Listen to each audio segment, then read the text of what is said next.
Welcome to the rat house, baby, where the truth ain't quiet, and neither are you.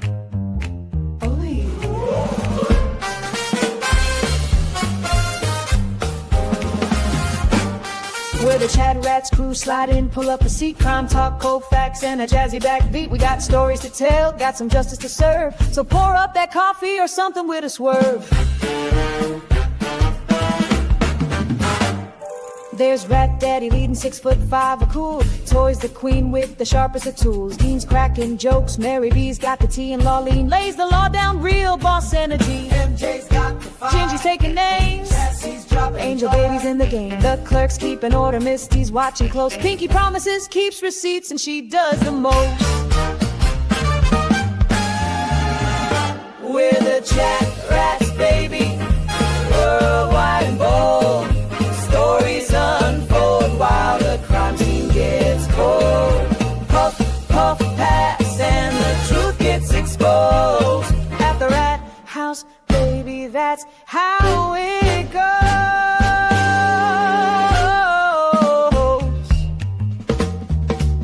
Snap, snap. Cherry lights it up. Cherry lights it up, neon glow behind her head. Tombstones drops the facts that awake the dead. Connor's taking notes, Janine's on the clock. Petty the paralegal keeps the court on lock. Sweet woman, sweet, but she'll sting if you like. Calypso keeps it cool, got that island vibe. Prince Lover's in purple, that Texas pride glowing. Sherry's laughing loud while the facts keep flowing. Bum, bum, bum, bum,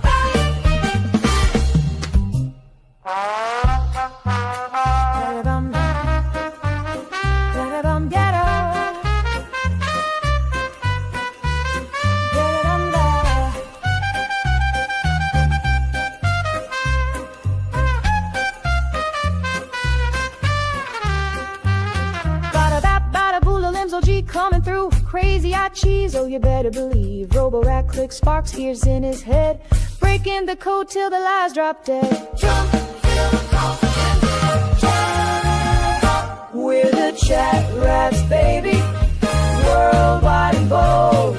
Stories unfold while the crime scene gets cold.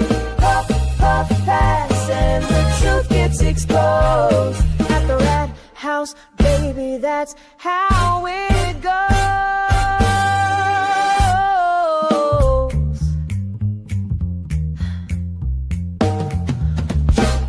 Crime solving, cracks. World's our stage, that's a fact. Together, we're the CHATRATS crew. We ain't looking back.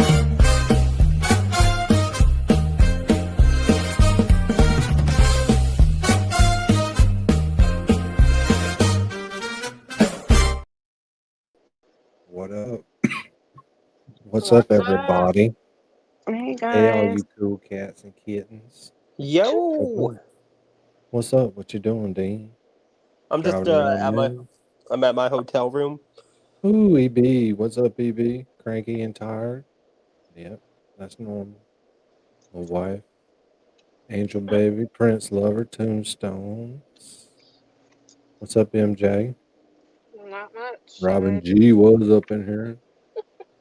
Robin G. Angel. Sassy. Nice. Noise. Nice. Yo. Yo. Yo. Yo. Yo. What's going on, man? Logan? How was your day? Hot. Fucking hot. Yeah, I Oh. bet. I thought I posted some pictures in the Discord from today. Well, I guess I didn't do it right. Oh, I didn't see any. I posted a couple pictures. Maybe it's been delirious from the heat and not hit the send button. I finally had my lobster roll. Good, wasn't it? What's up? Good, wasn't it? It was super good. It was really good. Did you get it with mayo or butter? Mayo. Yeah, buddy. It was so good that I literally finished it in 2 minutes. They're not very big. They're smaller than a hot dog. Yeah. But it was Probably worth like it. $40.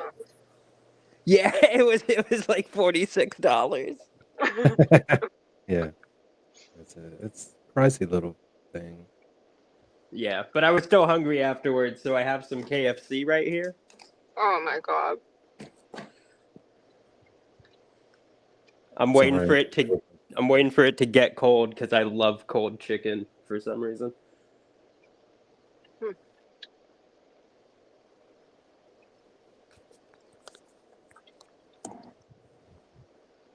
So y'all want to watch? We're gonna watch this Kohberger plea hearing first,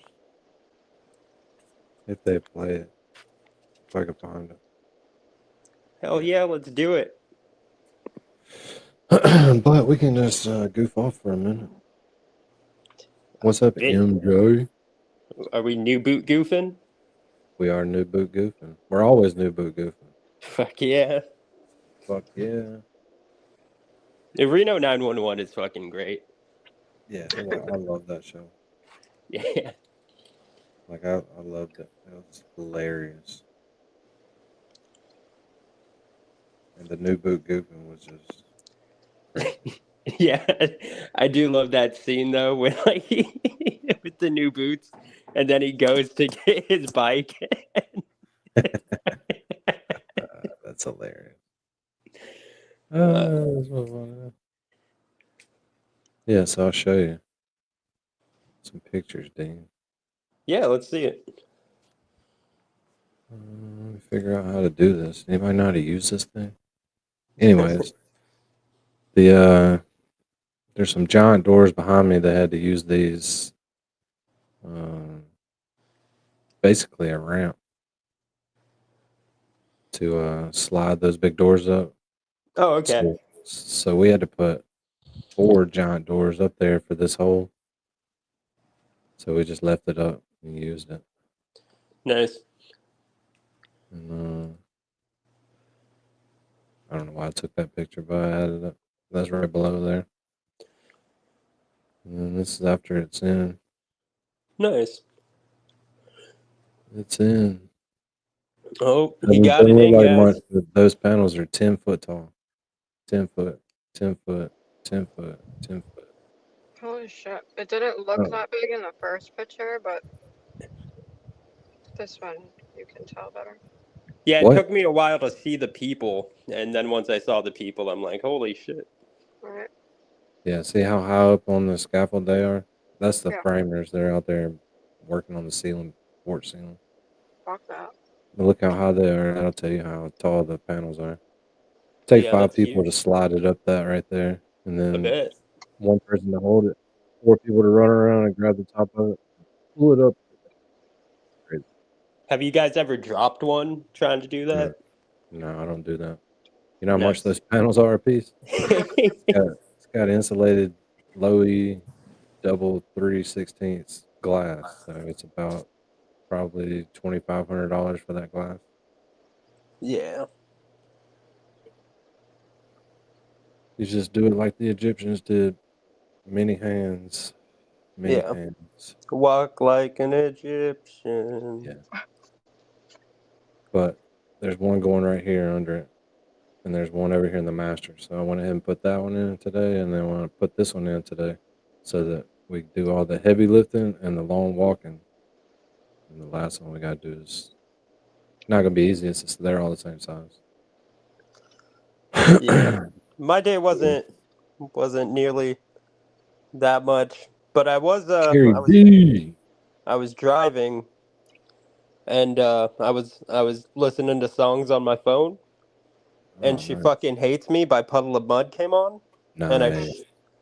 I shared the song with my friend and they were not impressed. They did not like the They didn't song. like that? Well, they're not Yeah, I'm your real like, that's a friend, man. fucking classic, man. Alright. Carrie B. It's been a minute since we've seen Carrie B, but she's been on replay crew, so she hadn't like forsaken us or nothing. She She better comments not. on the videos. Unlike MJ, she Well, actually what? I've been here Oh, religiously. now she gets mad and you can hear Yeah. I've been here religiously, okay? Trick Is Jay ya. stay up late at night planning your shows for the next day. Lolly, why are you so quiet? What are you doing? You in the swimming pool or something? It's actually inside trying to finish a documentary. Wow, she's basically cheating on the stream. Oh, wow. Okay. Wow. No, it's Here a we new go. Netflix documentary on the London bombing, and I was almost Um, finished with the third episode. Well, put that shit on pause. I did. I'm here. Damn, That shit can Dean. wait. Damn. What do you That think this shit is? can't wait. 1965 and y'all are married? Fuck. I was gonna say fuck yeah when you said 1965, but then you said and y'all married. He Thanks, just, Dan. if he could verbally abuse me, he was on Real board, but not nice, marry me. Clark. Real nice. All right, so we'll do the Kohberger hearing. We'll speed it up a little bit. But it's pretty good. Pretty good. It's disappointing. Disappointing. I was hoping the judge wouldn't accept it or something like that. You know what I mean? Yeah, That was a very stern opening. And he says that he didn't know about it. Till Monday. He didn't know Yeah, about but it he either. was addressing the Gonzalez family about contacting, having people reach out to his office and stuff. Because I heard that press release, so I thought that was pretty Yeah. direct. And then I didn't know what to think of Brian Kohberger. Just a freaking weirdo. Yeah, he's a weirdo. It was almost like he was at graduation, like a proud moment. It was weird. Joe Biffle Toy made you a rat suit. I don't know if you know that. Because I don't know if he looks around on that stuff. But I'll probably play it again. It's in the intro now, so you can just pause it, screenshot. Well, let's see what they say. I hope this is the right one. I'm pretty sure it is. We'll speed it up. It's also highly inappropriate. Because I know Gingy was ready to get to Raul Valle. So she ain't playing about that shit. She's ready to do And it. Angel said pin the link. Court if is you not haven't yet. I did. Okay. Too late. Already did it. Supposed to, and this court will never take into account public sentiment in making an opinion regarding its judicial decisions in cases. Court should, and I always will make decisions based on where the facts and the law lead me, period. I have not read any of the numerous messages, nor listened to any of the numerous voicemails that have been sent to me and my staff. Those have all been forwarded to security and, where appropriate, to law enforcement. I ask that you not continue to mount such campaigns or to send me information like this, because again, it is not appropriate and frankly not something I would take into account when deciding a matter in a case like this. I also want people to understand some very basic concepts about the ideas of separation of powers, what the court's duties are, and what the duties and the rights of the executive, or in this case, the prosecuting attorney, is. The executive, the elected prosecutor, is the sole authority in deciding what charges to pursue, including whether, as well as what penalties to ask for, and what penalties to pursue, including the death penalty. This court cannot require the prosecutor to seek the death penalty, nor would it be appropriate for this court to attempt to do that. Hey, Angel, drop the link for the Discord so Joe can join. He'll probably like the Discord. It's not complicated. It's just an app, but he'll probably like it. I think he will. This court, in considering a plea agreement, if it were to reject this plea agreement, cannot force the state to seek the death penalty. My role and power in considering a plea agreement is extremely limited. My role is to ensure that the defendant's plea is given freely, voluntarily, and intelligently. If those things are met, I can only reject a plea, such as the one in this case, where I'm not being asked to agree to the sentence in advance. If I can only reject it, for example, if the defendant does not meet or admit to all of the elements of the crime. That is, I can ensure what is called a factual basis to the plea. Finally, I want to offer my apologies to all the families, including the victims' families, the families of the defendant, for the short notice for today's hearing, and I'm sure what must have been the hurried efforts to get here. I, like most everyone else, learned of this plea agreement Monday afternoon and had no inkling of it beforehand. Prior to that time, I was under the belief that this case was proceeding to trial, as had been indicated, and my staff and I were busy continuing to work on preparations to have potentially 10,000 citizens of Ada County come to jury duty starting in mid-July, with the questionnaire process in mid-July. It was, once I learned of the defendant's decision to change his plea in this case, it was important that I take the plea as soon as possible because of the extraordinary administrative efforts that were otherwise attendant to the process of this getting this trial potentially underway on time, and including the significant process of bringing, again, potentially up to 10,000 jurors to come in and fill out juror questionnaires prior to the beginning of the voir dire process. And so it was important that we, if we're going to go down this road, do so expeditiously so that we can avoid those costs and expenses associated with that. Otherwise, if it was not going to result in a plea, or if for some reason the plea were to fall through today, that we could continue diligently towards trial at the time specified. And so that obviously required that we act quickly. And so some folks may have not had the amount of time that we would otherwise allow for them to travel here. And so, again, I apologize for that. I want to make people aware that during the hearing, if you are to leave the courtroom for any reason, you will not be readmitted during the hearing. Also, when we finish the hearing this morning, I ask that the public and media wait in their seats until the victims' families. Joe, go to the one that Angel posted. The one clerk posted is old, but Angel should have a good one.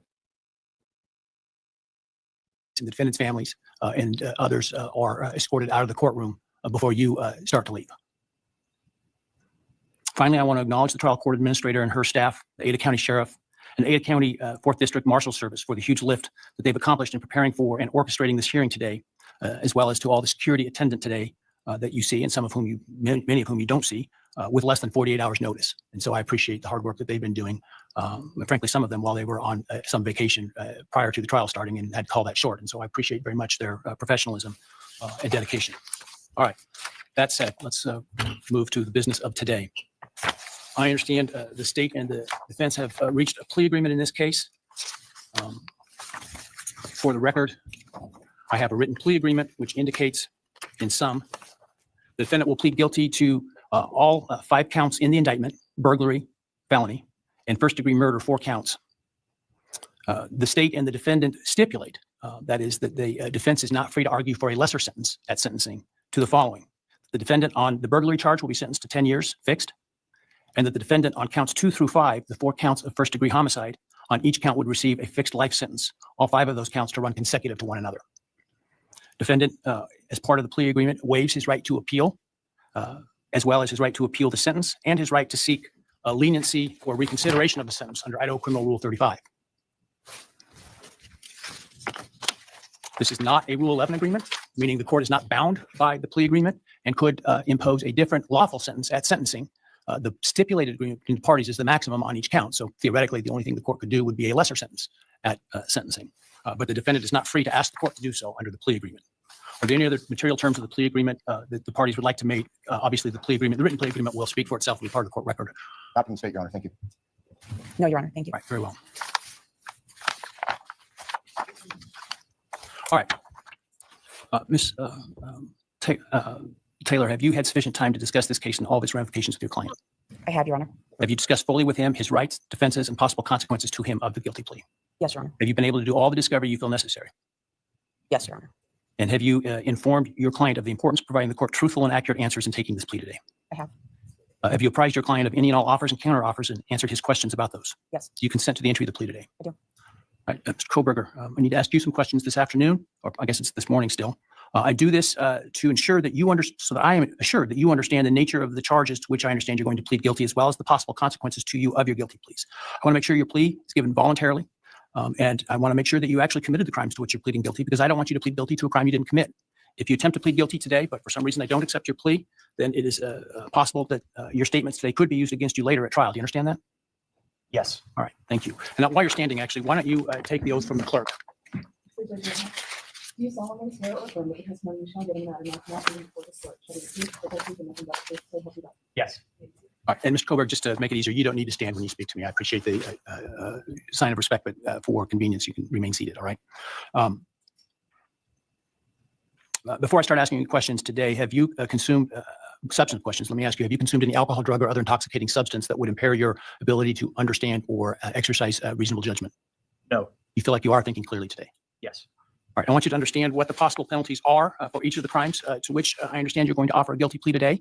They include on count 1, the burglary, a fine of up to $50,000 and a period of incarceration of up to 10 years in the state penitentiary. You may be required to pay restitution to any victims of the crime.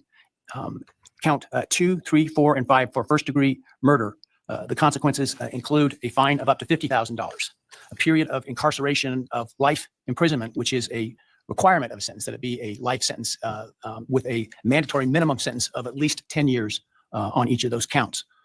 In addition, you would be potentially responsible for a fine of up to $5,000 to each of the victims of your crime to be enforced in the form of a civil judgment to operate as additional punishment. This is in excess of any restitution or fines that the court could order. And again, you may be required to pay restitution to the victims of the crime. You would be required to provide, as to counts 1, 2, 3, 4, and 5, a DNA sample and a right thumbprint impression, and potentially pay for analysis of those samples.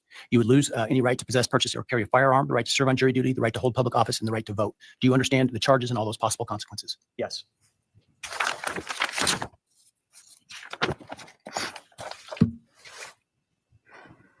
You've heard the plea agreement that I talked about today. Do you agree with that plea agreement? Yes. And do you understand the nature of the charges that you've been charged with that I understand you're going to plead guilty today to? Yes. As I indicated, I'm not bound by the plea agreement, but the plea agreement is for the maximum on each count. Do you understand that I'm not bound by the plea agreement? Yes. Has anyone promised you that I would be lenient or easy on you if you pled guilty? No. Has anyone threatened you or anyone close to you to get you to plead guilty? No. Has anyone, other than the state's agreements with respect to the plea agreement, has anyone promised you anything in exchange for your plea agreement? No. Has anyone told you to be untruthful in answering my questions today? No. Has anyone offered you a reward of any kind other than the plea agreement in order to get you to plead guilty today? No. Are you pleading guilty because you are guilty? Yes. And counsel, obviously there have been a number of motions filed to suppress evidence in this case. Other than those filed, are there any other motions that you felt were available with respect to Rule 12? No, Your Honor. And Mr. Kohberger, you understand that by entering the guilty plea in this case, you would be giving up your right to appeal any decision this court made, as well as your sentence. Yes.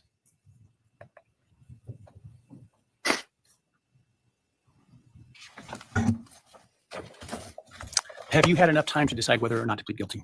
Yes. Are you pleading guilty freely and voluntarily? Yes. Given your choices, do you believe it's in your best interest to plead guilty? Yes. Have you discussed fully the matter of pleading guilty with your attorney, and are you satisfied with the advice you've received? Yes. Has your attorney advised you to your satisfaction about what your rights are, what your defenses may be, and what the possible consequences to you of your guilty plea are? Yes. Has your attorney done everything you've asked them to do? Yes. Are you satisfied with their representation of you? Yes.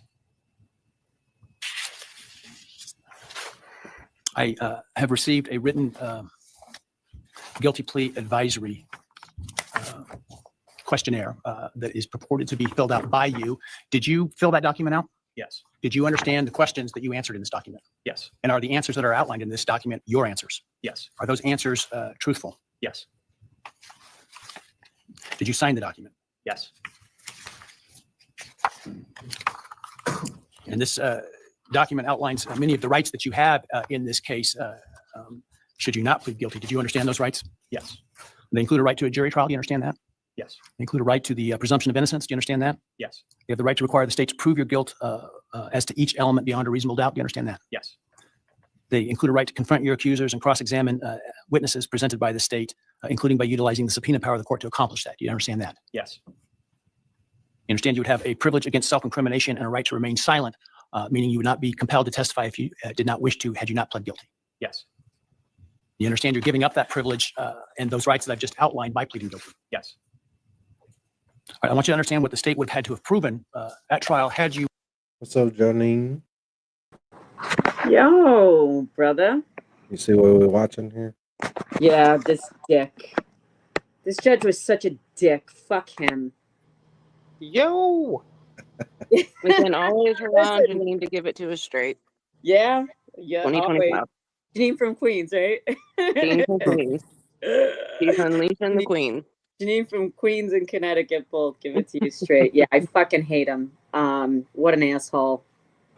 Anyway, so that's my feeling on that. Hey, Dean, Black Yo, Dean, my sister, my brother. How are you otherwise? Oh, I'm well, thank you. Good. Yeah, I'm well. Done with work for the day. So, how about you guys? Good. Besides this and Diddy, what the fuck? What the flying fuck was that, New York? Oh my god, Jesus. That's Anyway, what I was mentioning in chat to him. I'm like, we really don't know what to say about it because we don't know the evidence that came in. We don't know how the prosecution or the defense did. We don't know how the judge right. was. Like, Welcome to New York. it'd be very interesting to hear from some jurors, though. Toy said they were outside the courthouse squirting out old baby oil bottles and shit. Oh, Jesus. Are you Wait, surprised? really? Wait, or was that just a meme that you posted, Danny? No, I think that's what she told me. I That wouldn't doubt it happens. one bit. Oh, yeah. no. Well, it's New York. I mean, they do Did that one on of y'all just a fall good down the day, stairs? notwithstanding a trial. What, Did one brother? of y'all just fall down the stairs? No. Sounded like it. I must speak, so you know it's not me then. I didn't. I don't think it's me. I don't know. Sorry. I don't know. I didn't know the G layer was going live. Oh, well, Hefe? Oh, yeah. No, neither Like did 1 minute after you posted yours. That's it. I. Within 1 minute, a notification came that it was going to be a call-in show. It's a lot of coincidences. I know they don't care. I mean, why would they? I wouldn't give a shit. No, I mean, I'd probably help me I though. care. Of course I care. I'd like I'd probably help me. I'd be share with like, you guys. here's 5,000 subs. See what you do with I it. did finally, though, get to watch the Turtle Boy part where Diane sent that in, and she worded it perfectly for him to handle it the Oh, way he did. she killed that. Yeah. Like, I'm it sorry. could have blown What? up and been bad. Diane did a shout out to Oh yeah. Danny and his channel Janine, you didn't through see Turtle it? Chat. Don't tell her. Yeah. Okay. I didn't see it. Oh, Janine Oh, saw it. okay. I didn't see it. I Dean saw didn't see that. it. That was great, Diane. I'm just saying, like, it could have blown up if she wouldn't have worded it the exact way she worded it. Like, he could have read that and ripped. Yeah, it could have been bad. It could have been bad, but it wasn't. No, it was great. Oh my God, it was perfect. Who sent who? Okay. I Amazing. sent it to you with the timestamp in the DMs Hey, today. clerk. Hey, yeah, Danny, did you? I like screen recorded it, but I couldn't figure out the exact time of it for some reason. I guess because it had just been Was I it was live when you were trying to figure it out? yeah, I think it was still Yeah. in the live, even though I like backtracked it and then I came Yeah. out of it and I still couldn't. So yeah, It'll show like how much is, yeah. It's harder to do when it's still live. For me, yeah, anyway. yeah. I couldn't figure it out. Diane sends $20, goes Rat House Media and Danny Thomas on YouTube sent me. Chat rats support Turtle Boy in the First Amendment. Well, thank you to Rat House Media and Danny Thomas. Whatever that is. Keep up the good work. Whatever And that thank you is. for sending people over here. So that's great. Okay. Let me read some cash apps here. I don't even fucking hang out with people who don't ride Turtle Boy. So That was awesome. That was so great, Diane. It was Dean very doesn't smart ride of her to turtles, put but TB and First Amendment you. in there. Dean doesn't ride turtles, but he's not Clerk, opposed. Angel. I like the train wreck aspect of it. The train wreck. the old game they used to play on Price is Right with the little dude with the shorts and he goes up the thing. What was it called? You know The what I'm talking about? cliffhanger thing. Yeah. He's got the pick. He's a miner or something. Yeah. Yeah, and he's gonna fall off if you overbid. Oh yeah. Oh, the wheel. Oh, I love that. That was my favorite. Not the wheel. Not the grandpa, like Yodeling guy. It's the yeah, yodeling. he's like going up the mountain on your Come on, Oh, baby. yes. and if you I know that one too. But the wheel yeah, was the best. Yeah. I like when they fall but trying to do the wheel. Decided to blatantly ignore everything. His arrogance is unmatched. Yeah, it really is. Diane sends $20, goes Rat House Media and Danny Thomas on YouTube sent me. CHATRATS support Turtle Boy in the First Amendment. Well, thank you to Rat House Media and Danny Thomas. Whatever that is, keep up the good work. And thank you for sending people over here. So that's great. You're TV famous now, brother. Yeah, big time. Big time. We got one subscriber out of it immediately. Didn't cost me anything. That was funny. We got one subscriber. Yeah, yeah. Megan My pride and joy. Easton. Is this a new person? Completely new? No, I recognize I recognize Megan the name. Megan. Hey, Megan Megan. How do you pronounce your name? It's either. How did you know that Dean goes, yo? Yo, I've seen you in chats. Hey, nice to see you here. Maybe that's the one new subscriber from Turtle Boy. I left a comment on the show talking about it too, and pointing out the super chat, telling people to come join. Tell them that we were on the Preppy murder trial and we were going to cover TV and so forth. You're so good, Lauline. Look at you go. I'm sure no one will ever see it because there was like 600 comments already, but Dean, say something. What do you want me to say? Oh, I didn't unmute it. Fucking failure, Fucking dude. That's what you are. All right, start over. All right. Dean's high something. on lobster rolls now. He's living life, living La Vida Loca. Yeah, how was your lobster roll, Dean? Come on, buddy. Dean, come on, we need to know. Come on, Dean. Did we lose Dean? Dean, get over here right now. In a lobster coma. No, he's not. He's trying not to get. Shut the fuck up when I'm talking to you, boy. What is that? I have no idea what that is, but it's funny. Shinji, how was the lobster? I think you're muted again. No. No. You cannot pet that dog.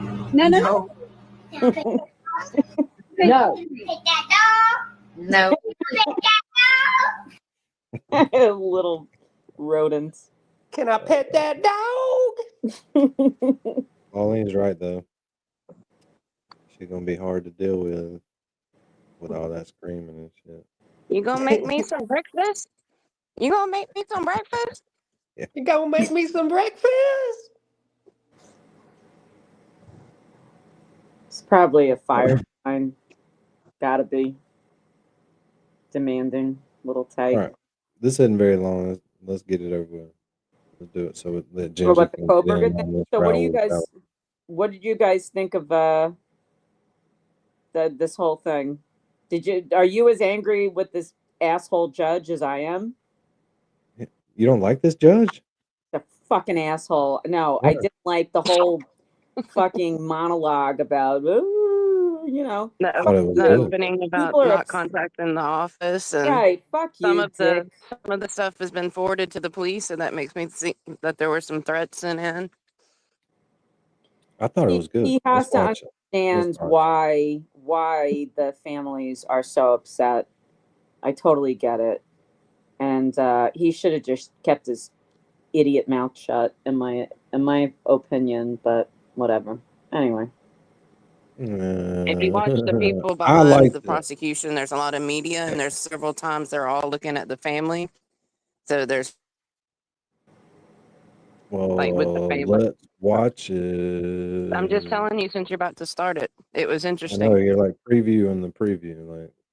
Well, TV. Kaylee's Most people wouldn't know to be looking at the guys behind the, like, there's two guys in particular sitting side by You don't side think and the 3 people girls in behind here them have that keep seen looking. it? They done seen it. They done seen it. Probably watched it 8 times on 7 creators live. Now Dean's. Dean, we're gonna watch some of your videos. I'm gonna look them up. To the crimes that you're pleading guilty to, had you, Better be. if you didn't plead guilty, let me find the document. Hang on a second here. All right.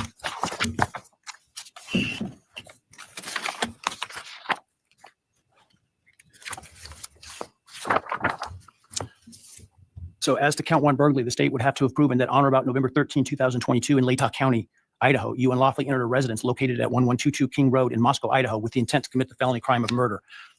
As to count two, the state would have had to have proven that on or about that same date in Latah County, Idaho, you did willfully, unlawfully, deliberately, with premeditation and malice aforethought, kill and murder Madison Mogan, a human being, by stabbing Madison Mogan, from which she died. As to count three, the state would have had to have proven that on that same date in Latah County, at that same address, you did willfully, unlawfully, deliberately, with premeditation and malice aforethought, kill and murder Kaylee Gonzalez, a human being, by stabbing her, from which she died. As to count four, the state would have had to have proven that on or about that same date in Latah County, Idaho, you did willfully, unlawfully, deliberately, with premeditation and malice aforethought, kill and murder Xana Kernodle, a human being, by stabbing her, from which she died. And then as to count five, also murder in the first degree, that on or about November 13th, 22, in Latah County, Idaho, you did willfully, unlawfully, deliberately, with premeditation and malice aforethought, kill and murder Ethan Chapin, a human being, by stabbing him, from which he died. Do you understand those things the state would have had to have proven? Yes. Do you understand that by pleading guilty, the state no longer has to prove those things because you're admitting those things are true? Yes.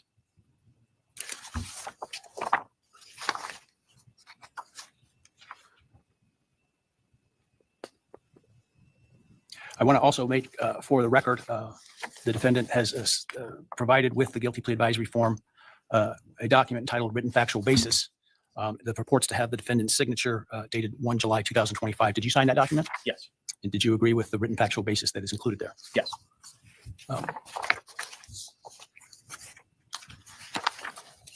And then let me ask you, did you, on November 13th, 2022, enter the residence at 1122 King Road in Moscow, Idaho, with the intent to commit the felony crime of murder? Yes. Did you, on November 13th, 2022, in Latah County, state of Idaho, kill and murder Madison Mogan, a human being? Yes. And did you do that willfully, unlawfully, deliberately, and with premeditation and malice aforethought? Yes. Did you, on or about that same date in Moscow, Idaho, kill and murder Kaylee Gonzalez, a human being? Yes. And did you do that willfully, unlawfully, deliberately, and with premeditation and malice aforethought? Yes. And did you, on that same date in Moscow, Idaho, kill and murder Xana Kernodle, a human being? Yes. And did you do that willfully, unlawfully, deliberately, with premeditation and malice aforethought? Yes. And then on or about November 13th, 2022, again in Latah County, Idaho, did you kill and murder Ethan Chapin, a human being? Yes. Did you do that willfully, unlawfully, deliberately, with premeditation and malice aforethought? Yes. I would ask the state at this time to provide its recitation of its factual basis had this case gone to trial. Thank you, Your Honor. Your Honor, the organization of the recitation is different than what I think the court and the public may be familiar with from the probable cause affidavit and other documents. The state's evidence, as an overview, would show that back in March of 2022, when the defendant was residing in his parents' residence or was residing back in Pennsylvania, his home state, he purchased online a K-bar knife and sheath with an Amazon gift card that he had purchased shortly prior to the purchase of the knife, sheath, and sharpener. Jumping ahead, the end of June of that year, the defendant, Mr. Kohberger, moved from Pennsylvania to Pullman, Washington, which is right across the state line from Moscow, Idaho, for the purpose of pursuing a PhD in criminal justice at Washington State University. The state's evidence would indicate that beginning July 9th of 2022, Mr. Kohberger's phone began connecting to a cell tower that serves the area of the 1122 King Road residence in Moscow, Idaho. Now, I will acknowledge for the court and all present that there are many residences in that area. It's a dense population of mostly college-related occupants. Between July 9th of 2022 and November 7th, the defendant's phone connected to that particular tower during late night, early morning hours, 10 p.m. to 4 a.m. on approximately 23 times. Now, I will acknowledge also, we do not have evidence that the defendant had direct contact with 1122 or with residents of 1122, but we can put his phone in that area on those times. In the interim, on August 22nd of 2022, Latah County Sheriff's Deputy Darren Duke conducted a traffic stop in the early morning hour or late evening hours, about 11 p.m. On the west side of Moscow on Moscow Pullman Road. This was a traffic stop of Mr. Kohberger's car, which turned out to be a 2015 white Hyundai Elantra with Pennsylvania plates. During the course of the traffic stop, Deputy Duke was able to obtain Mr. Kohberger's name, Brian Kohberger, his phone number, and his address, which at that point was an apartment address in Pullman. We then moved to the early morning hours of November 13th, 2022. The state's evidence would show that early morning hours on that day, Mr. Kohberger's phone left his Pullman residence, which is an apartment in kind of the central northwest part of Pullman, That phone was then subsequently turned off at approximately 2:54 a.m. and remained off until approximately 4:48 a.m. on Sunday, the 13th of November. The state's evidence would include a trial, video surveillance of a business on the Moscow-Pullman Highway, just across the state line from Moscow. It would show a vehicle matching the description of the defendant's Hyundai Elantra entering Moscow at approximately 3:02 a.m. Compiled surveillance that the investigators put together from businesses and residents then show the defendant's car, the white Elantra, as I've described, circling the 1122 King Road area, that neighborhood. Y'all, Diane G is here. Y'all better say hey to her.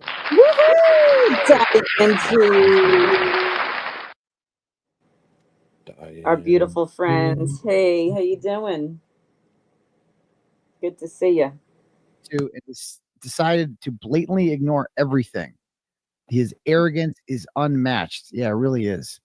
Diane sends $20, goes Rat House Media and Danny Thomas on YouTube sent me.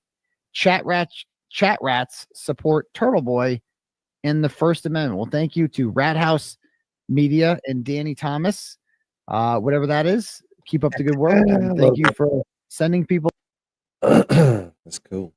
Nice. That was awesome. Hey, little miss. No, Lolene, it was actually echoing on Law and Crime. I don't know why it did it, but it's doing. I watched it earlier and did the same thing. I love that part, whatever that is. I don't know if he was talking about my name or the Rat House Media. I think that's what he meant. Whatever that is. Yeah, he's close to my age. He knows. He's heard that name. Everybody's heard that name. Might not be because of me. Yep. But that's why I couldn't use my name last time, because it pulls up too much actual Danny Thomas stuff. Right. It's still cool. Yeah. All right, let's get this Kohberger over before Gingy starts getting mad. We don't want Gingy getting mad. No. No. No, we don't. What about you, Dean?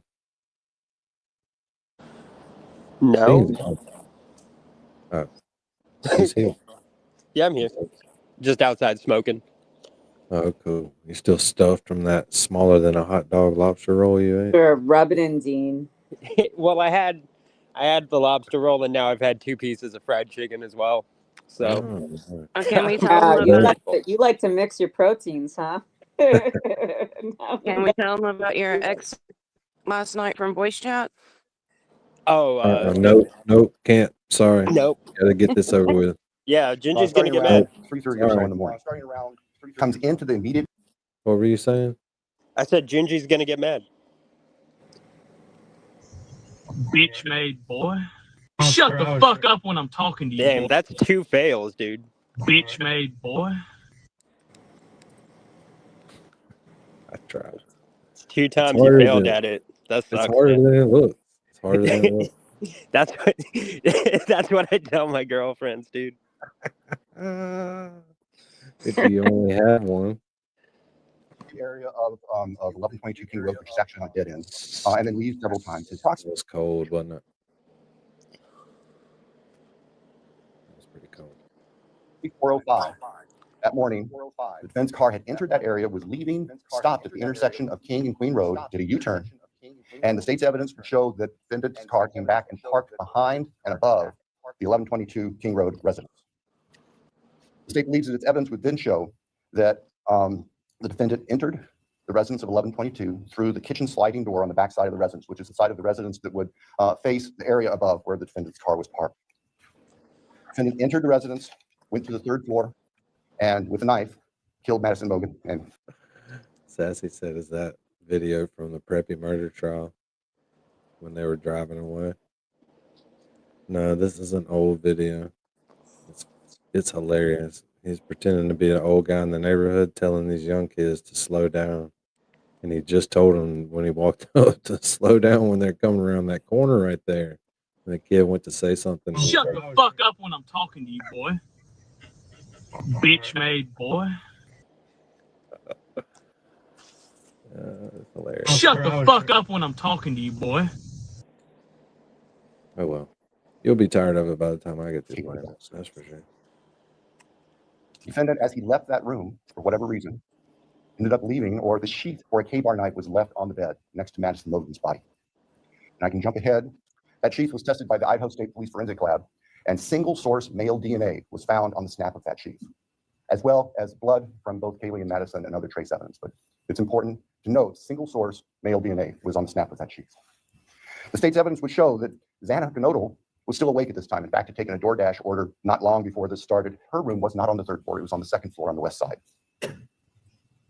As the defendant was either coming down the stairs or leaving, he encountered Xana, and he ended up killing her, also with a large knife. Ethan Chapin, Xana's boyfriend, was asleep in their bedroom, in her bedroom, and the defendant killed him as well with a large fixed-blade knife. Each victim suffered multiple wounds. I will say for the record that there is no evidence there was any sexual component or sexual assault on any of the victims. I want to make that clear so there's no speculation. There were two other roommates in the house, and they were already asleep. During the course of this, one of those roommates awoke, looked out her door not knowing what was going on, and saw the defendant, who was dressed in black with a black balaclava on, holding some sort of container in his hand. And she saw him leave the house through the direction of the kitchen where that sliding door is that I mentioned before. At approximately 4:20. Hello, little miss. Little miss is here. Say hello. That morning. With a miss in the house. 15 minutes or so later. Frat house. His car is seen on a surveillance camera for 1112 King Road, which is immediately next door to the west of 1122, leaving the area at a high rate of speed. And if the court were to see that, or anybody in this courtroom would see that, you can see the car almost loses control as it makes the corner, heads north, and then turns to go south on Walinta, which is one of the only ways to get out of that part of town. The evidence would show that following that, the defendant in his Elantra drove south of Moscow. We know that he drove on the back roads because there are surveillance cameras on the main highways, Highway 95, that would have picked up the defendant's car if he'd gone that route. And they did not show the defendant's car on that route during the time. So we know that he went through a variety of back roads in a very rural, isolated part of Latah County. About 4:48 that morning, the defendant's phone comes back on.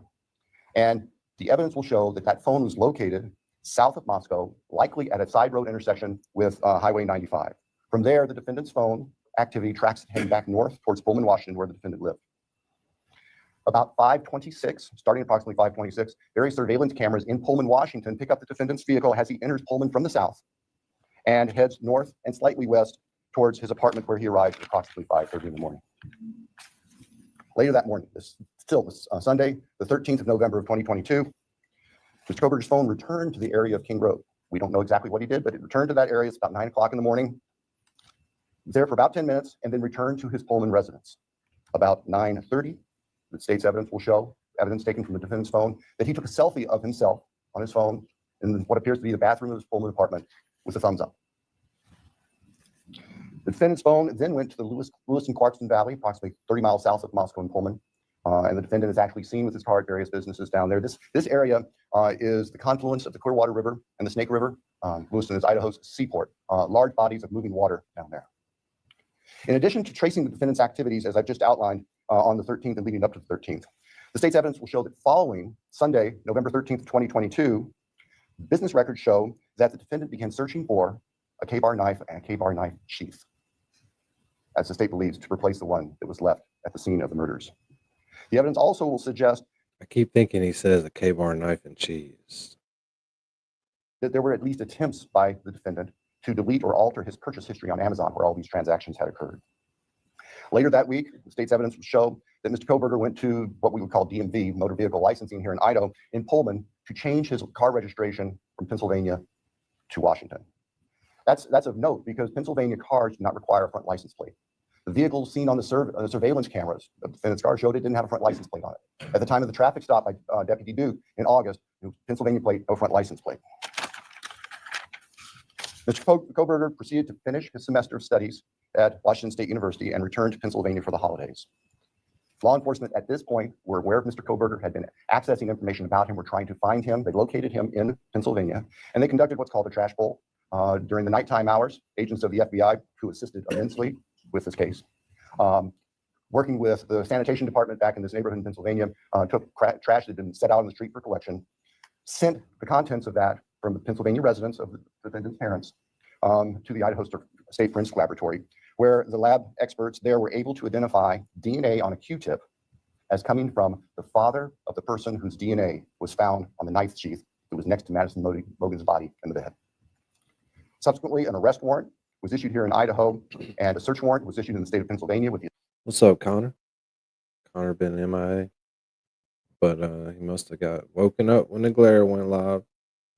Hey, Connor. Yo, what up? What's up? Good to see you. assistance not only of the FBI, but the Pennsylvania State Police. Mr. Kohberger was arrested at his parents' home to return to Idaho. Upon his return to Idaho, a DNA sample was taken from him, and it matched the DNA found on the knife sheath next to Maddie's body at the crime scene. I can tell the court, in public, the weapon itself, the knife, has not yet been recovered. I can tell the court that the defendant's apartment in Pullman was searched, as well as his office. Spartan would be a kind characterization. There was virtually nothing there. Nothing of evidentiary value was found. And of course, we are now talking 6-8 weeks after the time of the killings. In Pennsylvania, the defendant's car was seized, and it was actually pretty much disassembled internally. And it also had been cleaned. There was a bucket of cleaner right beside it. I think we can all look to our own cars, you know, in those compartments in the doors. You can try to keep them clean where you put stuff. There's always some degree of crud in there. They were spotless. The defendant's car had been meticulously cleaned inside. And the state would present to the jury that that was part of the defendant's plan in covering up this. The defendant has studied crime. In fact, he did a detailed paper on crime scene processing when he was working on his pre-doctorate degrees, and he had that knowledge and skill.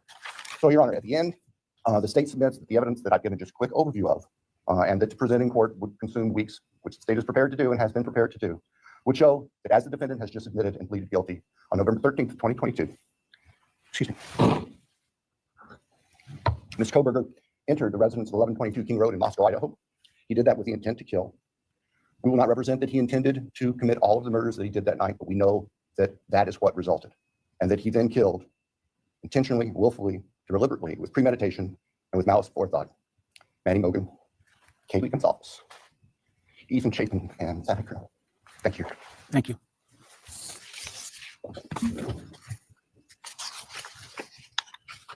All right, based on the state's proffer and importantly, based upon defendant's explicit admission to committing these crimes, the court finds there is a factual basis.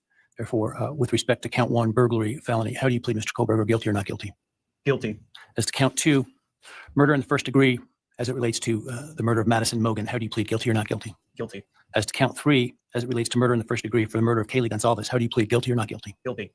As to count 4, the first degree murder of Xana Kernodle, a human being, how do you plead, guilty or not guilty? Guilty. As to count 5, the first degree murder of Ethan Chapin, a human being, how do you plead, guilty or not guilty? Guilty. Right.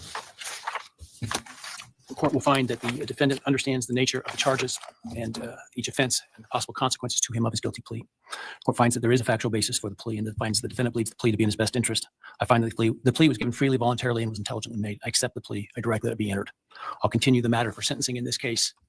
I think it was mentioned on the call Monday afternoon, the defense wishes to waive a pretrial investigation. Is that accurate? Yes, Your Honor. The state also? Yes, Your Honor, the state does not believe pre-sentence investigation is needed given the evidence that is available. We want to, though, make sure that all of the victims have the opportunity to make statements to the court at sentencing. Absolutely. And certainly both the state and the defense may present whatever sentencing memorandum and other documents you wish me to consider. The victims will be given an opportunity to provide the statements that they wish to at sentencing. Do we need more than one full day for sentencing? I do not believe so, Your Honor. We have numerous victims, and we have victims who share unique perspectives on this, and we want to make sure that they all have time to express their feelings to the court. But I believe that if we can start perhaps 8:30 or so in the morning, that we should be able to complete it all in one day. Defense agree with that in terms of the time frame? Yes, Your Honor. All right. So as it happens, we have some time reserved in this case in July and August. The week of July 22nd is available. I don't know if that's too soon for the parties or the next week, the week of August 4 is available. Any preference? Your Honor, we're prepared as soon as the court wants to schedule it. The state, I believe, would be prepared on the 22nd. We've told the victims' families that we're looking at approximately those dates. All right. So because of the plan to bring in so many jurors to fill out questionnaires, I had ordered that no other trials could take place in this courthouse the week of July 22nd. And so we will use that in terms of the sentencing date because of what I'm sure will be the significant interest of the media and the public and the logistics that will be required to make that happen. Without trials going, it'll be a lot easier to do that. So let's pick that week. Why don't we pick July 23rd with the idea that if for some reason we don't finish, we could continue into the 24th. And we'll start at 9 in the morning. Does that give your team enough time, Sandra? 9 in the morning? All right. Any concerns with that date? No, Your Honor, thank you. No, sir. All right. any reason why I should not rescind the non-dissemination order at this time? Your Honor, I think that given the history of this case, it would be best if that remained in place through sentencing. So we have time to make sure there's the ability to completely answer questions. That would be the state's preference and recommendation. We'd have no objection for the order to remain in place. I will, at this point, the idea to keep it until sentencing, which time it would be withdrawn in order to give the parties the space and time to prepare to meet what I'm sure will be the deluge of media requests. That's at least my preliminary decision at this point. We can always revisit if it seems to be, for some reason, I should. That said, obviously, I don't think the defendant, a bond was ever set for the defendant. Were it would be revoked. The prior order allowing him to come in civilian clothes is revoked, given his plea and no longer the presumption of innocence. And in fact, now the actual conviction for the crimes. He will continue to be held at the jail pending sentencing. Is there anything else today? No, Your Honor. Thank you. I assume that the trial date will be vacated. The four jurors will be released. The trial will be vacated, and I'm sure that the jury commissioner will get word to those that receive their summons that they won't be required to attend. So that said, again, if you would all please wait for the parties and the victims' families and others to leave the courtroom before you do, I would appreciate it. And with that, we're adjourned. All right, please.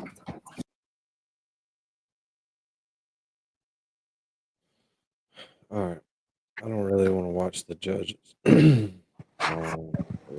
So we did learn some new things though today. I tried to mention them in the chat a little bit. We learned about Ethan, that Ethan, and it makes sense that Ethan was murdered when he was sleeping, which is why the blood was seeping out of the wall. And why there wouldn't have been more of an attack on Brian with a 6'4" kid. Exactly, right. Although, I mean, they had been drinking, right? So the element of surprise, but that I had also heard that the wounds were different, which is why when they were presenting an alternative killer theory, that was one of the things between Xana and Ethan, that perhaps, Kaylee and Maddie had been killed by one killer and one suspect, and then there was a different suspect, but also that I guess according to Dylan, who was the other eyewitness, that Brian Kohberger was holding a container, some sort of. I haven't heard that part before. Yeah, and then there was one other thing. Oh, that the selfie. The selfie. So when he went back, which, I mean, that's characteristic of serial killers, right? And he's demonstrated. Yeah, I'd like to go see if the news is there and stuff. Yeah. Right. Ambulance is there. Right. So Vinny was saying that he felt that the DNA on the knife sheath was due to the struggle, that he felt like Maddie, and I don't know how much struggling Maddie did. I know that Kaylee fought. He's saying the sheath being left behind was due to the struggle. Like he lost control of the situation and forgot the sheath. I mean, the DNA is from him. Well, so that would make sense to me, but that's not how he said it, though. Vinny was saying about who's fighting for, like, the prosecution's not fighting for them and they fought for themselves. He was putting it in a perspective that Kaylee fought. Kaylee fought. Right. Maddie was probably sleeping, Right. But I guess yeah, he's not saying the DNA's there because of the fight. He's saying the DNA evidence got left there because of the fight.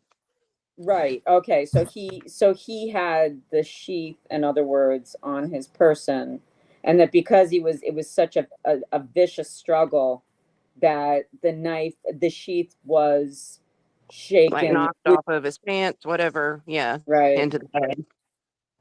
It was on the bed, though. Yeah, it was on the bed, and apparently Kaylee was on the floor near the corner. Yeah, it was next to Maddie in the bed.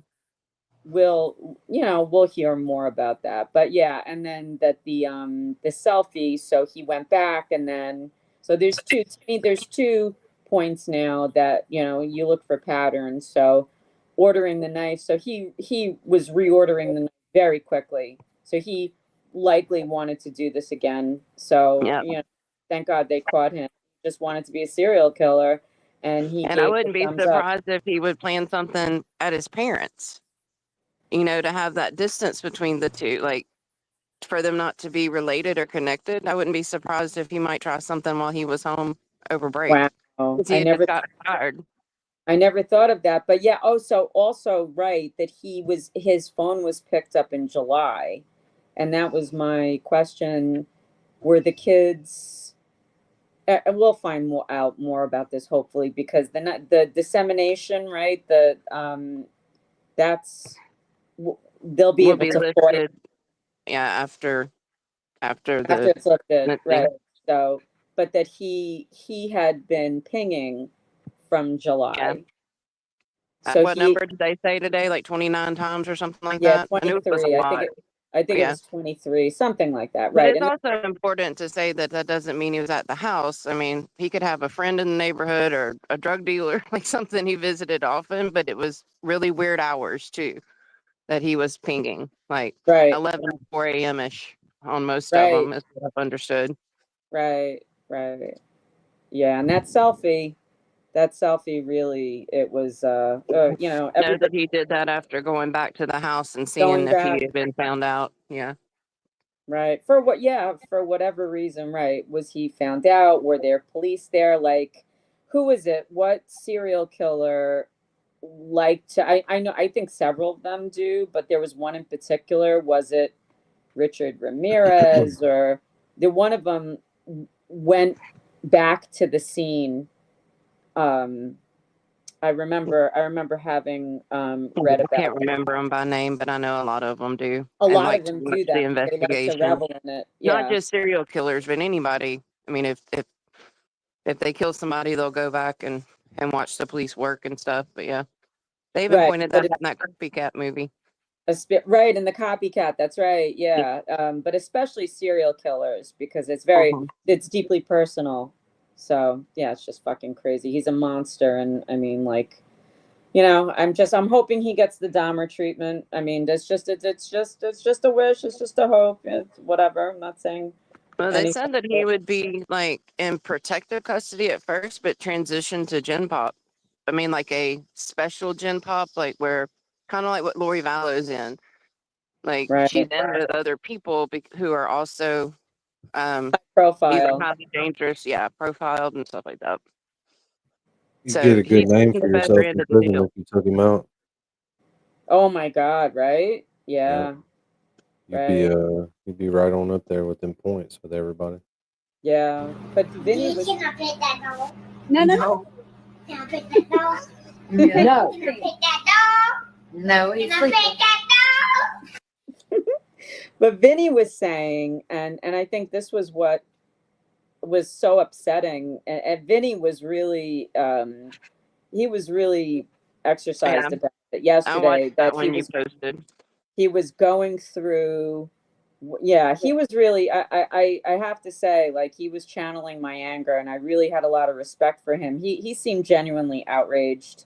He said, you know, the difference between, you know, and I'm paraphrasing, of course, the quality of life of, you know, and he really laid it out point by point what the difference is going to be now that he's taken this plea, rather than death row inmate who gets these particular things. Very interesting, you know, the difference. And that they couldn't even really guarantee that he would never get parole, which is also Right. interesting.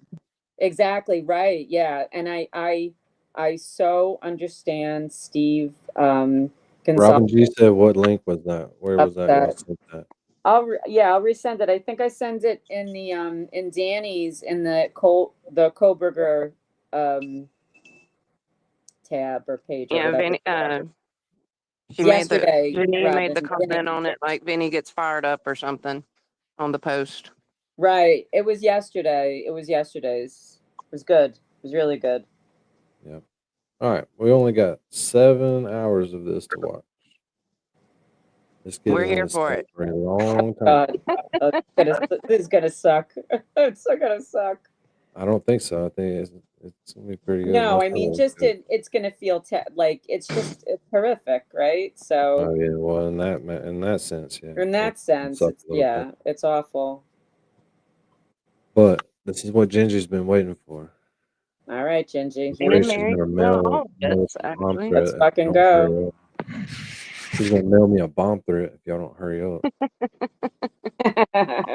You have the power over the was mics up and the to bat, so to buttons. speak. Yes.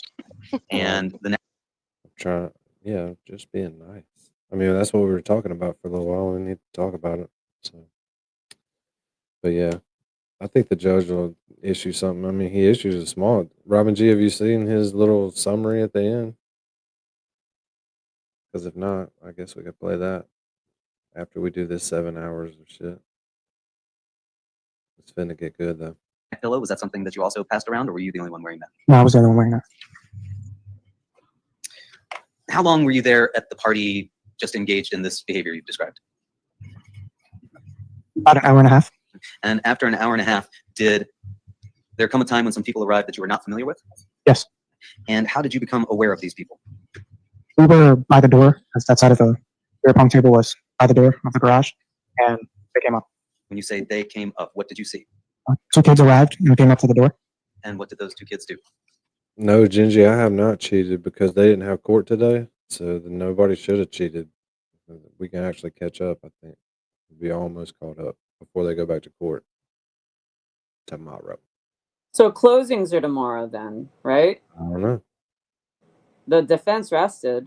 Oh, was I not supposed to say that? Sorry. No, you're not supposed to say that. Oh shit. Okay, I take that back. So I guess Janine cheated, but I didn't cheat. No, I I'm get there the with you, Janine. notification because it's a local trial. Mm-hmm. All right, I lied. That's Mistrial. not the truth. It's a local mistrial because of Janine. I'm a liar. Sorry, brother. What happened? We just lost another juror. We lost one because of social media. Alternate. Yeah, we lost the second one because of curiosity. My seat's vacated. Okay, we'll catch up. Let's get it. Alrighty. At first, they just said that they were invited by Austin Leifer. Objections to what they said. Outside of the stricken. Court will strike the response that was provided to that question. So ladies and gentlemen, jury, please delete that from your notes if you took a note, and otherwise don't consider it as evidence. Did you know either of those 2 folks? I did not. And did it appear to you that other people in the party knew who those 2 people were? No. Did it appear to you that Jack Snyder knew who they were? No. Where was Jack Snyder at this point? By the door. Where was Tyler DeSilva at this point? By the door. And did you see Jack Snyder interact with these 2 people who showed up? First, yes. What did you see Jack Snyder do at first? Just conversate. Did you see Tyler DeSilva interact with these people? At first, no. And what was he doing? We were still playing beer pong. So you and Tyler DeSilva were playing beer pong and Jack Snyder was interacting with these folks. Yes. And did there come a point when that interaction became aggressive between the 2 of them? Yes. And did there come a point when Mr. Snyder took a case of beer from one of the 2? Yes. And what happened after that? It moved out into the driveway, and then a fight started. And when you say it moved out into the driveway and then a fight started, describe for us what people did once the group moved out into the driveway. I can't really remember who all was around, but I remember Jack and the other kid were close to each other. And did they square off with one another? Yes.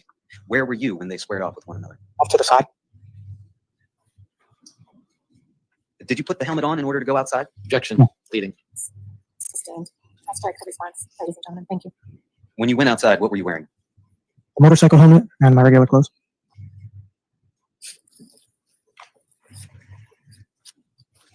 And when you got out to the driveway, were you engaged at all with Mr. Hines at that point? No. Was Mr. Snyder engaged with Mr. Hines at that point? No. But at some point you described they started to square off. Yes. And what positions did the other people that were there take at that point? They just started circling, like trying to get a better position on each other. I wasn't really paying attention to anybody else. Okay. And did there come a time when you came in contact with one of them? Yes. Who was that? Ryan Hines. And how did you come in contact with Mr. Hines? As he was circling, since I didn't have shoes on, he stepped on my foot and I pushed him.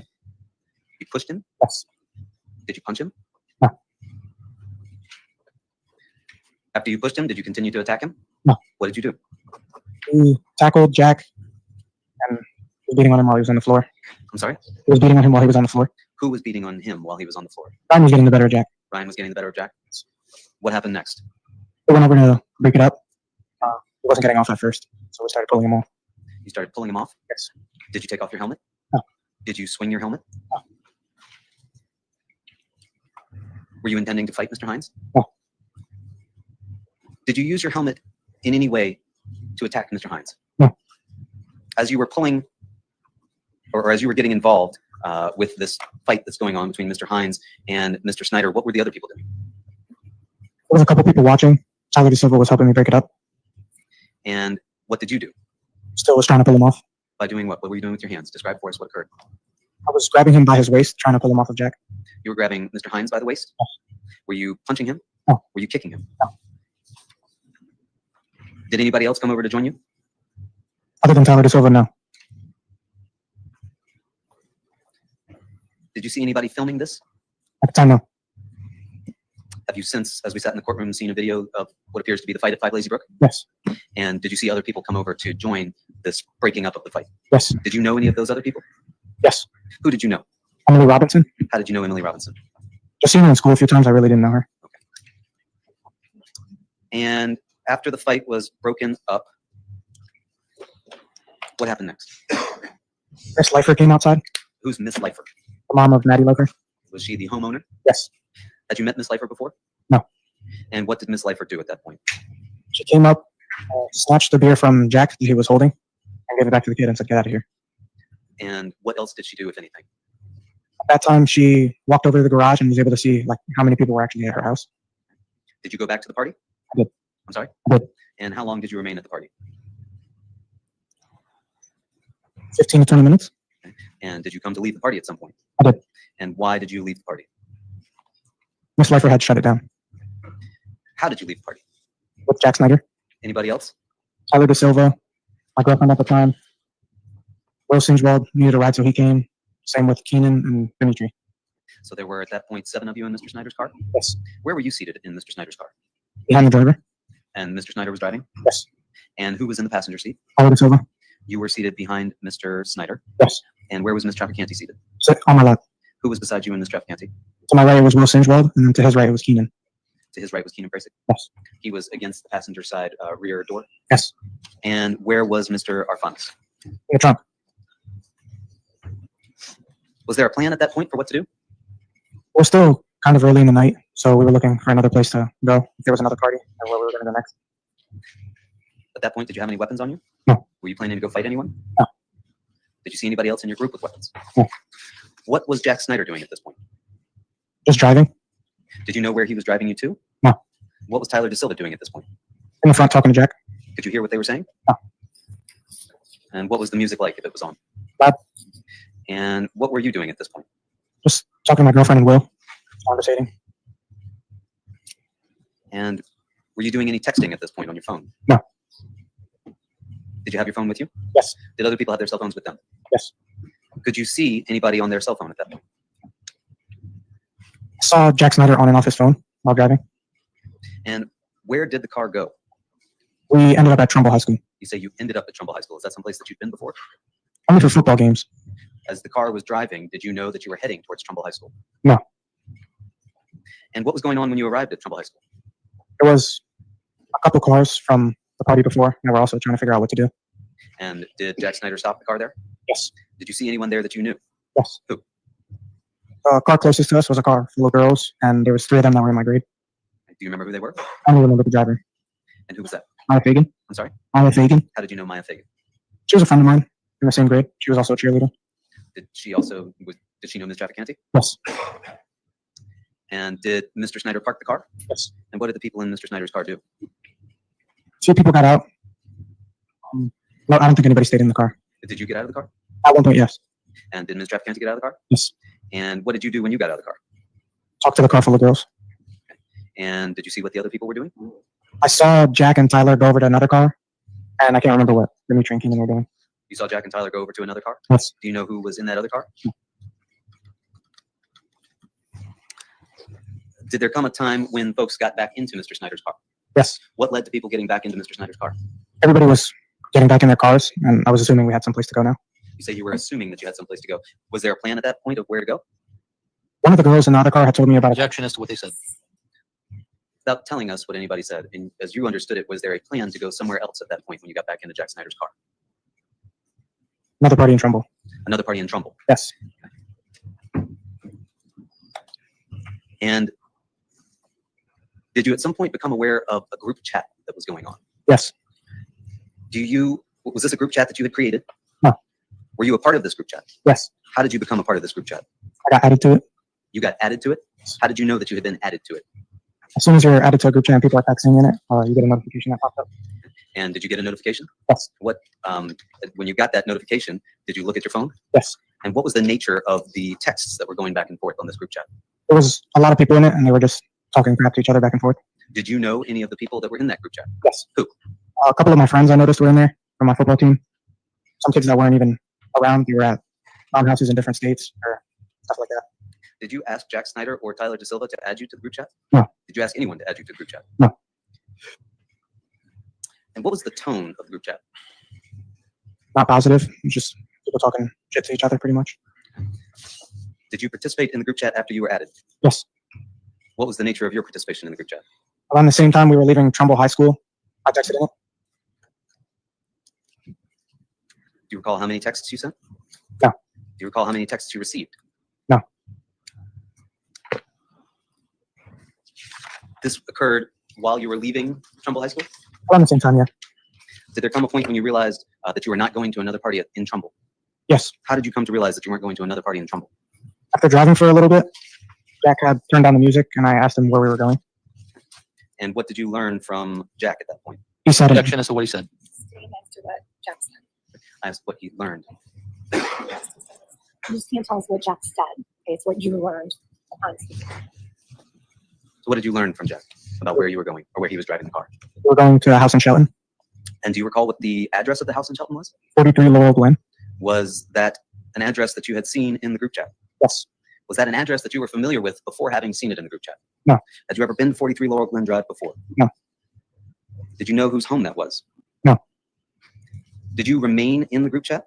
No. When you say no, did you leave the group chat? Yes. And how do you leave a group chat? You click on the top, and then there's a little drop down that you can click leave. Is that what you did? Yes. Why did you leave the group chat? While they were going back and forth, there was a picture sent into the group chat. What was that picture? It was just a group of kids, and upon looking at the picture, I noticed that I recognized a few of the kids that were in the picture. And how did you recognize those kids that were in the picture? A couple of the kids, I wouldn't say I was friends with, but I had seen them at other parties, drank together, stuff like that. Did you recognize any of those kids from 5 Lazy Brook? I don't remember. Did you understand that those were the same kids that were texting the address of 43 Laurel Glen Drive? Yes. Were those kids that you saw in that selfie kids from St. Joe's? No. Why did seeing that picture cause you to leave the group chat? I don't want problems with people I'm like cool with. Did Mr. Snyder continue to participate in the group chat? Objection, he says he left, so how would he know? If you know, No foundation. you could know, I just don't know. So I'll live with if you know. At the time, I did not know. Did you know if Mr. De Silva continued to participate in the group chat? At the time, I did not know. What were you doing at this point in the car? Talking to Will, I think we were drinking. I can't really remember. Where was Ms. Traficanti at this point? Still on my lap. And did anyone in the car indicate that they knew where Mr. Snyder was driving? No. Did Mr. Snyder appear upset to you? A little bit. When you say a little bit, what about his appearance indicated to you that he was upset? At Trumbull High School, there was a few people like teasing him for basically losing. Did Mr. De Silva appear upset to you in the car? No. Did Ms. Traficanti appear upset to you in the car? No. Did Mr. Sinjwald, Mr. Arfanis, or Mr. Frasick appear upset to you while they were in the car? No. Did you notice another car following your car? No. And did Mr. Snyder ultimately drive the car somewhere and stop? Yes. Did you recognize where that was? No. What did you see when the car stopped? I saw a yard, and then kids started coming up to the car. When you say you saw a yard, had you ever been to that house before? No. Did Mr. Snyder indicate to you that he knew the people that were at this house where you stopped? No. Did Mr. De Silva indicate to you that he knew the people at this house where he'd stopped? I'm not object at this point. It's leading and it calls for almost like a hearsay response as to what they indicated to him. I will report based on the form of the question. Repeat the question. Sir, did you have any indication that Mr. Snyder or Mr. De Silva knew any of the folks that were at this house? Definitely not Jack. I think maybe Tyler said something. Do you see behind you an exhibit that's up there on the easel? Yes.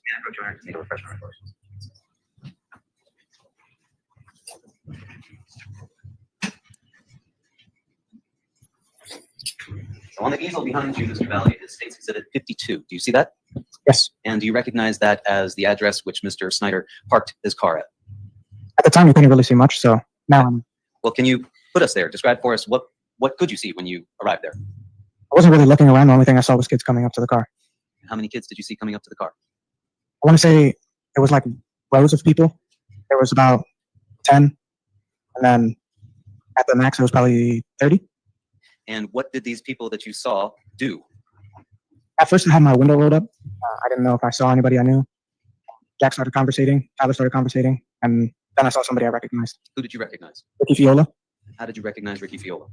I've drank with him before at parties. Just hung out with him a couple times at parties that we were both invited to. And these people, did they stay on the driver's side of the vehicle? No. Where did they go? All around the car. Did they surround the car? Yes. Objection, leading. All around. Did these people go in the front of the car? Yes. Did these people go on the passenger side of the car? Yes. Did these people go in the rear of the car? Yes. Did you feel surrounded by these people? Yes. Once these people were on all sides of the car, what did Jack Snyder do, if anything? I couldn't really hear his conversation. I was having my own conversation. So at that time, nothing. Where was Ms. Traficanti at that point? Still on my lap. Did there come a time when she was no longer on your lap? Only when we got out of the car. Do you recall her climbing into the trunk area of the vehicle? No. Where was Mr. Sinjwald? Still on my right. Where was Mr. Arfanis? Still in the trunk. And where was Mr. Frasick? Still on the rear passenger. And the conversation that you've described Mr. Snyder is having, without telling us what he was saying, how would you describe the tone of that conversation he was having? At first, it was fine. And then it got really aggressive. What about it was really aggressive? There was a few kids shouting at him. A few kids? Yes. And what was, you described Mr. De Silva as having a conversation. What was the nature of that conversation like? This was also peaceful. And did it remain peaceful? Yes. And you said you were having a conversation. Yes. Was that a peaceful conversation? Yes. Did that remain peaceful? Yes. Did you throw anything outside the window of your car? No. Did you see Mr. Snyder throw anything outside the car? No. Did you see Mr. De Silva throw anything outside the car? No. Did you see anyone inside your vehicle throw anything outside the car? No. Are you certain that people were on all sides of the vehicle? Yes. And you've described at least one of these conversations as taking a turn and becoming more aggressive. When you say more aggressive, you described yelling. Yes. And could you see the faces of the people that were outside the vehicle? No. Could you hear threats? Not that I can remember. Could you see people hitting the car? Yes. What did that feel like inside the car? It's weird to describe. I've never been in a situation like that. They were just punching and kicking and hitting the car from everywhere. On all sides of the vehicle? Yes. Could you tell if things were being thrown at the car? At the time, all I heard was the banging and stuff. Loud bangs? Yes. Did you hear glass shattering? No. When you got in the vehicle that evening with Mr. Snyder, did you see a shatter in the windshield? No. Did you see Mr. Snyder with any weapons at that point? No. Could you see what was in Mr. Snyder's lap? No. Did you have a weapon? No. Did you have anything in your hands? No. Could you feel the car begin to rock? Yes. And did you see anybody on the rear bumper? No, I didn't look backwards. Did you begin to worry? Yes. Did you begin to feel unsafe? I'm gonna object. This is leading. How were you feeling as the car was rocking and the hands were hitting the car and other things were hitting the car? Nervous and a bit of panic. You say a bit of a panic. Had you ever been that panicked before? No. Did you feel like you could get out of the car? No. Objection, leading. I'll allow that, but just keep an eye on the leading questions. Why didn't you feel like you could get out of the car? Because there were so many people surrounding the car.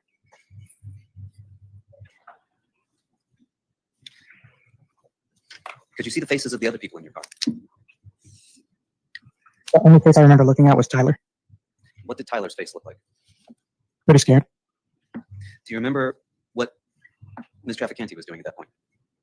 No, I don't remember. Did it seem to you that the situation in the car was calming down? No. Debate objection, counsel, but I would have sustained the objection. I'll allow the answer to stand. Had you ever been in a car before while it was being attacked? No.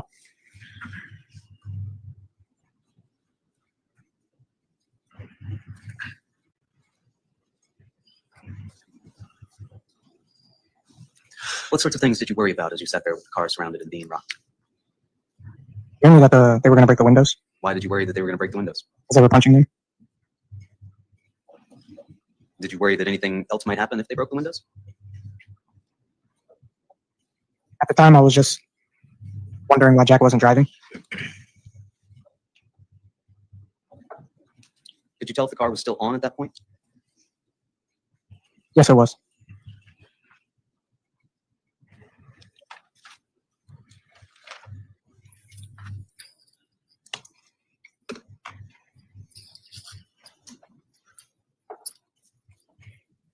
How did you think it was going to end at that point? Objection, that calls for speculation. What did you expect was going to happen next? They were going to break the windows.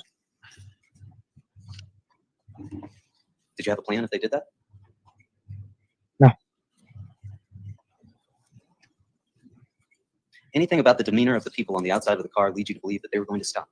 I'm going to object, that calls for speculation as well. I'll overrule it. No. And did you see anyone in your car with a weapon at that time? Objection asked and answered. Sustained. At some point, did Jack finally move the car? Yes. And where did it go? Straight. Did you know where you were? No. Had you ever been in that neighborhood before? No. And did Jack ever stop the car? Yes. Could you see anyone outside the car when Jack stopped the vehicle? No. May I approach again, Your Honor? Take this one down from behind you.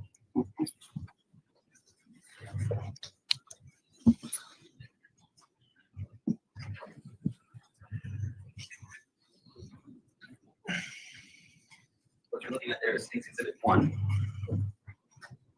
When Jack stopped the vehicle, do you have the pointer there with you? Can you use that pointer to show us on State's Exhibit 1 where you remember him stopping the vehicle? Your Honor, can the record reflect that the witness has pointed to the area just before the intersection of Farmhouse Lane and Laurel Glen Drive in front of what has been identified before as 36 Laurel Glen Drive? So noted on the record. Thank you. And what did you do when Jack stopped the car? My girlfriend at the time was crying and asking to get out. Question is, what did you do when Jack stopped the car? I got out. Did it seem safe to get out at that point? Yes. Did you see anyone from the house that you had just left at that point? No. And where did you go when you got out? Side of the road. Can you show us on Exhibit 1 there which side of the road? May the record reflect, Your Honor, that the witness is pointing to the side of the road opposite from what has previously been identified as 36 Laurel Glen Drive. So noted on the record. Thank you. Did anyone else get out with you at that point? Yes. Who? Tyler DeSilva and my girlfriend at the time, Mackenzie. Did anybody else get out? No. And when Mr. DeSilva got out, where did he go? At first, he was right next to me. And when Ms. Trafficanti got out, where did she go? She went to the end of the road. And so, in your recollection, the other occupants of Mr. Snyder's vehicle did not get out of the car? No.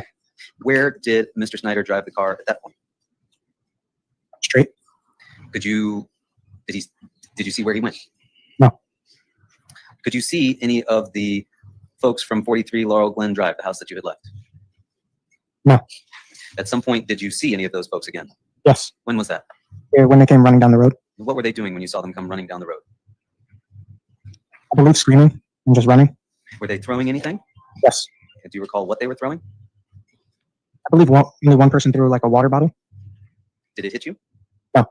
Did it hit anything? I believe it hit the car, but I wasn't really looking. Did you have any interactions with the kids from 43 Laurel Glen Drive? Yes. Who do you recall interacting with from 43 Laurel Glen Drive? Tyler Rich and Ricky Fiola. And when you were interacting with Tyler Rich, what was that interaction like? At first, he just ran past me and chased the car until it fully drove off. And after that, they all kind of started walking away. He was asking me to walk away. Okay. Did you have any one-on-one interactions with Mr. Rich? Yes. What happened between you and Mr. Rich? As he was walking away, he came up to me and sprayed WD-40 in my eye. Did you do anything to him when he sprayed WD-40 in your eyes? No. Had you done anything to him prior to him spraying you in the eyes with WD-40? No. Did you see the can close enough to be able to identify it as WD-40? Yes. What did you do after he sprayed you in the eyes with the WD-40? I started holding my eye. Did you attack him? No. Did you have a weapon on you at that point? Yes. You did? Yes. What weapon did you have on you at that point? I had a knife in my pocket. Where did you get the knife from? Before Jack left, he tossed it to me. Okay, let's back it up a little bit. Before Jack left, Yes. when did Jack leave? When he dropped off me, Mackenzie, and Tyler at the end of the road. Before the Shelton High kids came? Yes.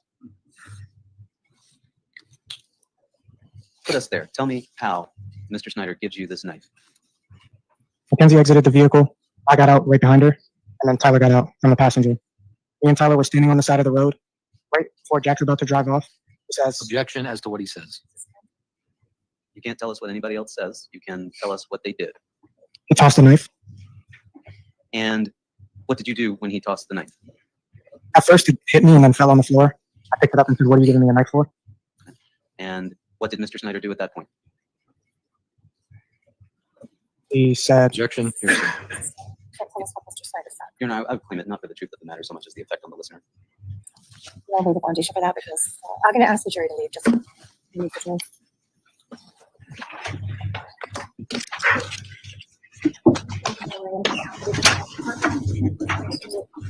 To walk up to the door.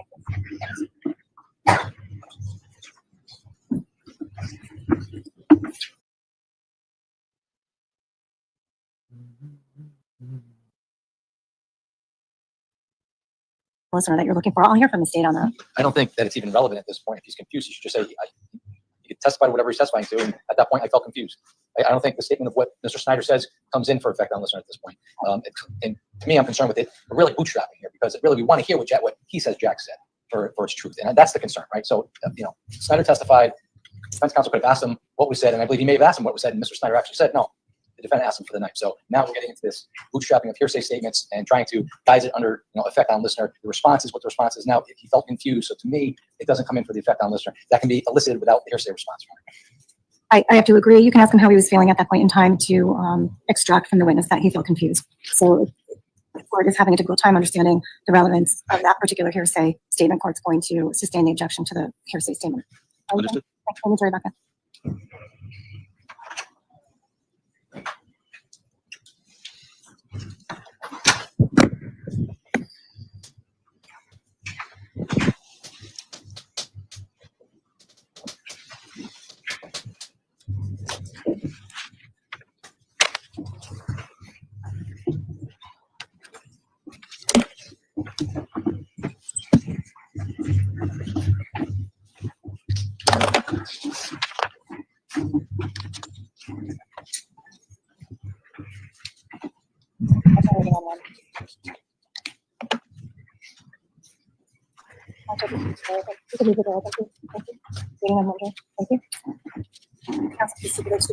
State will stipulate, Your Honor. Defense stipulate, Your Honor. I believe that when the jury left, the question that was the response. And how did you feel when he threw that knife to you? Confused. And what did you do with the knife? Threw it in my pocket. Do you remember which pocket? My right pocket. And did you have that knife on you when Mr. Rich sprayed you with the WD-40? Yes. Did you at any point go into the bushes along the road there? No. You remained on the curb? Yes. Could you see where Mr. Snyder drove off to? I just saw the car take off straight. Did it go out of your field of vision? Yeah, right as he sped off, I heard the kid screaming and running down the road, so I turned my attention to that. And did there come a point in time when Mr. Snyder returned? Yes. And what happened when Mr. Snyder returned? All the kids that ran down had already left. He came back and everybody got out of the car. Other than the interaction with Mr. Rich, did you have an interaction with any of the other Shelton kids while you were down there on the side of the road? Yes. Who else was that? Fiola. And what was that interaction like? He saw Tyler Rich spray me with the WD-40 and he came up to me. Did he do anything to you? Just talked to me and like, I guess, make me feel better about the situation. When the vehicle came back, did Mr. Snyder park the car? Yes. Can you show us on Exhibit 1 behind you where he parked the car? May the record reflect he has indicated, the witness has indicated on Exhibit 1 that Mr. Snyder parked the car in front of what's previously been identified as 36 Laurel Glen Drive. I will go ahead and note that for the record. Thank you.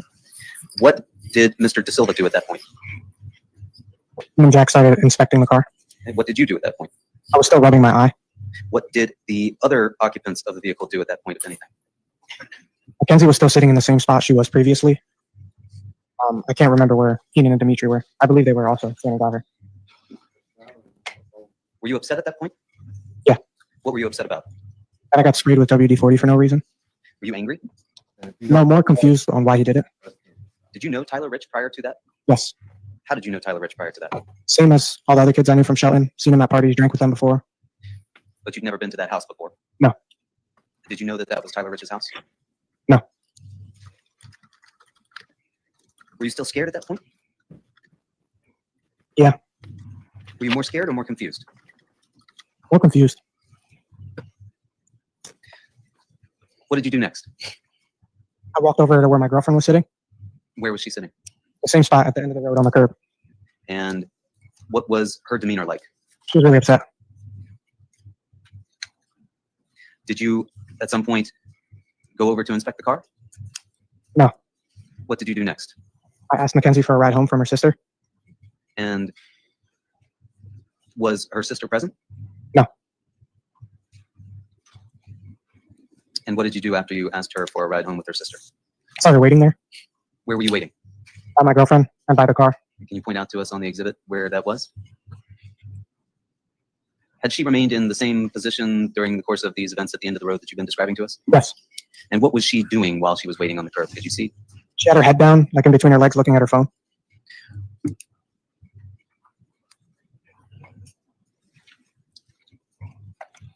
And what happened next? Tyler and Jack started talking about going back. Where were you at that point? Close enough to hear them. How far away? Want to say 5 feet? Away from them? Yes. And what happened next? Tyler started saying. Objection calls for hearsay. Well, the answer seems as though it's providing hearsay, so I don't know. Question was what happened next. Sustain the objection to the extent that the witness is going to respond with what someone stated. Your Honor, may I remind the witness that he can't tell us? So again, listen to the nature of my question. Okay? You can't tell us what somebody else has said. Okay? So you were telling us what was happening at that point. Okay? Can you tell us what you saw Mr. Snyder do? Talk to Tyler De Silva. And what was Mr. Snyder's demeanor like when he was talking to Mr. De Silva? Agreeing with him. Did he appear excited or upset or calm? Couldn't really tell. And Mr. De Silva, what did his demeanor appear like to you? Confident. I'm sorry? Confident. He appeared confident? Yeah. Mr. Valle, I don't mean to be rude, but do you understand the word demeanor? Yeah. How did his face appear? He didn't really seem too worried. Did Mr. Snyder appear not too worried as well? Yes. Okay. And at some point, did they get back into the vehicle? Yes. Who got into the vehicle first? Jack. And did he get into the driver's side? Yes. And did Mr. De Silva get back into the vehicle? Yes. Where did he get into the vehicle? Passenger. And did you ultimately get back into the vehicle? Yes. Why did you get back into that vehicle? I was asked to by Tyler. Objection to that. I would ask that be stricken. All right, so Gary, if you wrote that down, please remove it from your notepad. Court is striking the last response concerning he was asked by someone else. Okay, so that does not qualify or classify as evidence in this case. All right, thank you.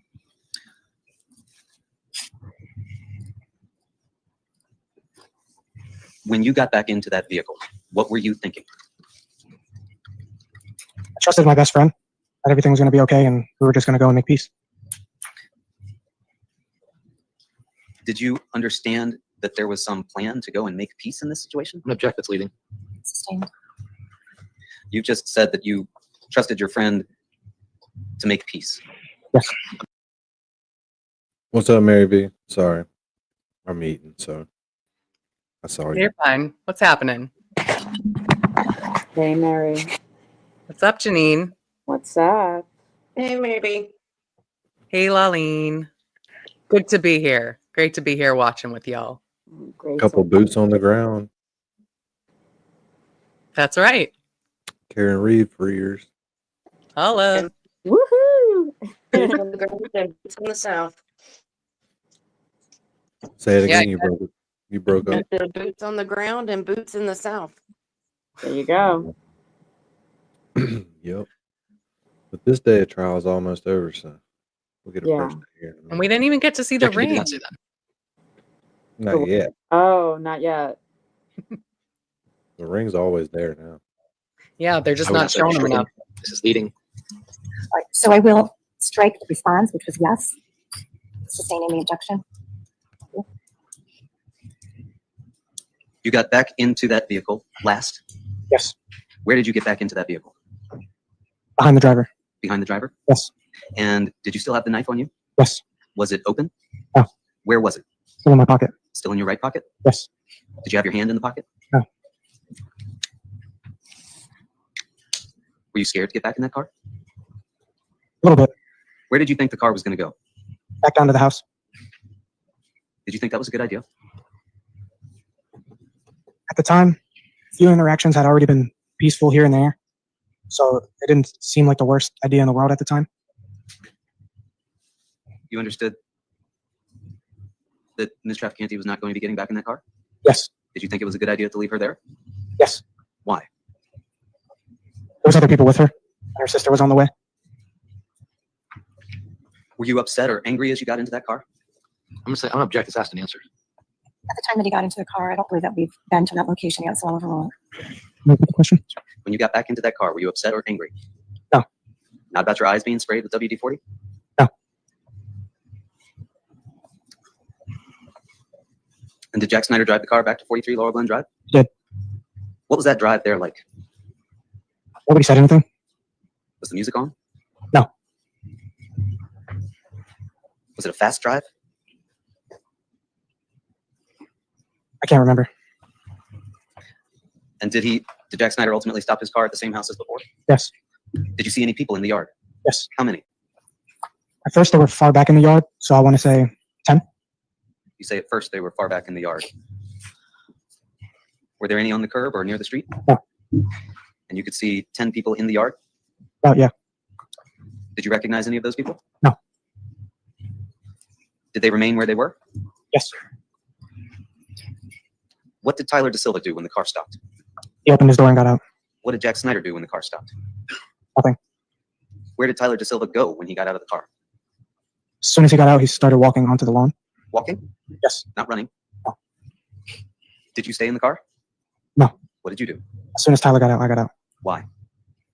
That's my friend. I knew a couple people there. I was just trying to help ease the situation, I guess. Where was the knife? In my pocket. Did you have your hand on it? No. Where did Tyler DeSilva go as you were following him out of the car? We started walking up the yard. May I approach on?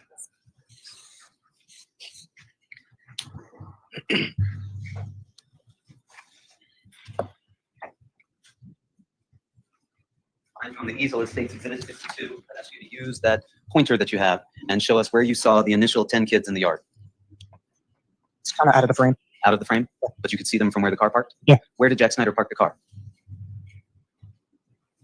When you got out of the vehicle, was there anything blocking your path to the yard? I got out from this side, so no. You got out from the driver's side? Yeah. And walked around the car? Yeah. So when you got out of the car, did you lose sight of Mr. DeSilva? For a second or two. So you came following behind him? Yeah. And where did Mr. DeSilva go when he got out of the car? We started walking up the yard. Can you show us his path of travel? Got out right here. There was a car here, so I went.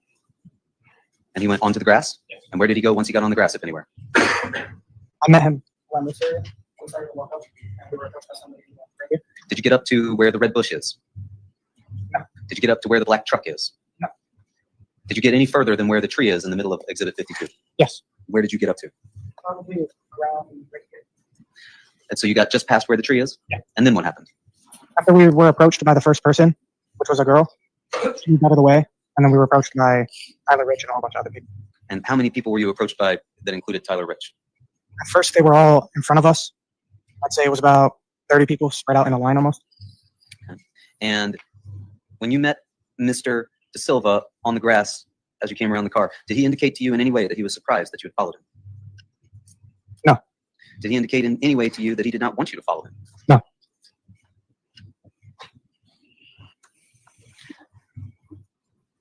You told us that you recognized Tyler Rich as one of the people that had approached you. Yes. Did you recognize anyone else? No. Did the people, you've described them as being in sort of a line, did they stay in one area? No. What did they do? Shortly after we were both in our own conversations, they started to surround us. And you say you were both in your own conversations. Do you mean Mr. De Silva and yourself? How close were you standing to Mr. De Silva when you were confronted by these other folks? At first, we were right next to each other. You say at first. Did there come a time when you got separated? Yeah. And so who or how many people was Mr. De Silva engaged with? At first, we were all talking to the same amount of people. And then after a little while, when I looked to my left, there was a wall of people blocking me from Tyler. Okay. Let's break it down a little bit. You said at first you could see Mr. De Silva was talking to the same amount of people as you were. Yeah. How many people was Mr. De Silva talking to? Directly, 10. There was a lot of kids around though. And was he talking to any one person in particular? Yes. Who was that, if you know? Okay. Were there other people with Mr. Rich? Yes. How close were they standing to Mr. Rich? Side by side. He described them as forming a wall? Yeah. And how many people were you engaged with at that point? Before or after they surrounded me? Let's take it frame by frame. You've described Mr. De Silva talking with a group of people, and you said you were talking with a number of people as well. At that point, how many people were you engaged with? I was directly talking to about 4 to 5 people. And how many people, were there people behind them? Right next to them. Were they shoulder to shoulder? Yeah. And where were these people positioned, if you can show us on the exhibit there?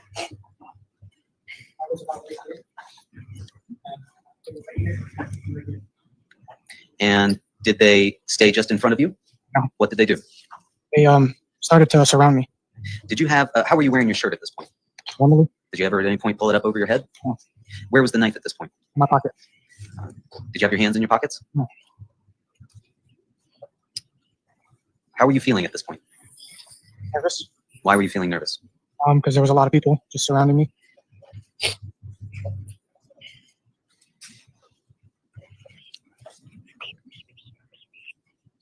I just want to just give you a heads up that it's 4:45. Do you have a few additional questions, or is this a good time to break?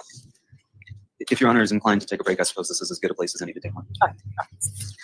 Court's going to go ahead and move towards adjourning for the day, so I'm going to interrupt the direct testimony of before I do actually adjourn on the record. Once again, I'll remind ladies and gentlemen of the jury to continue to abide by the code and that our share of conduct is.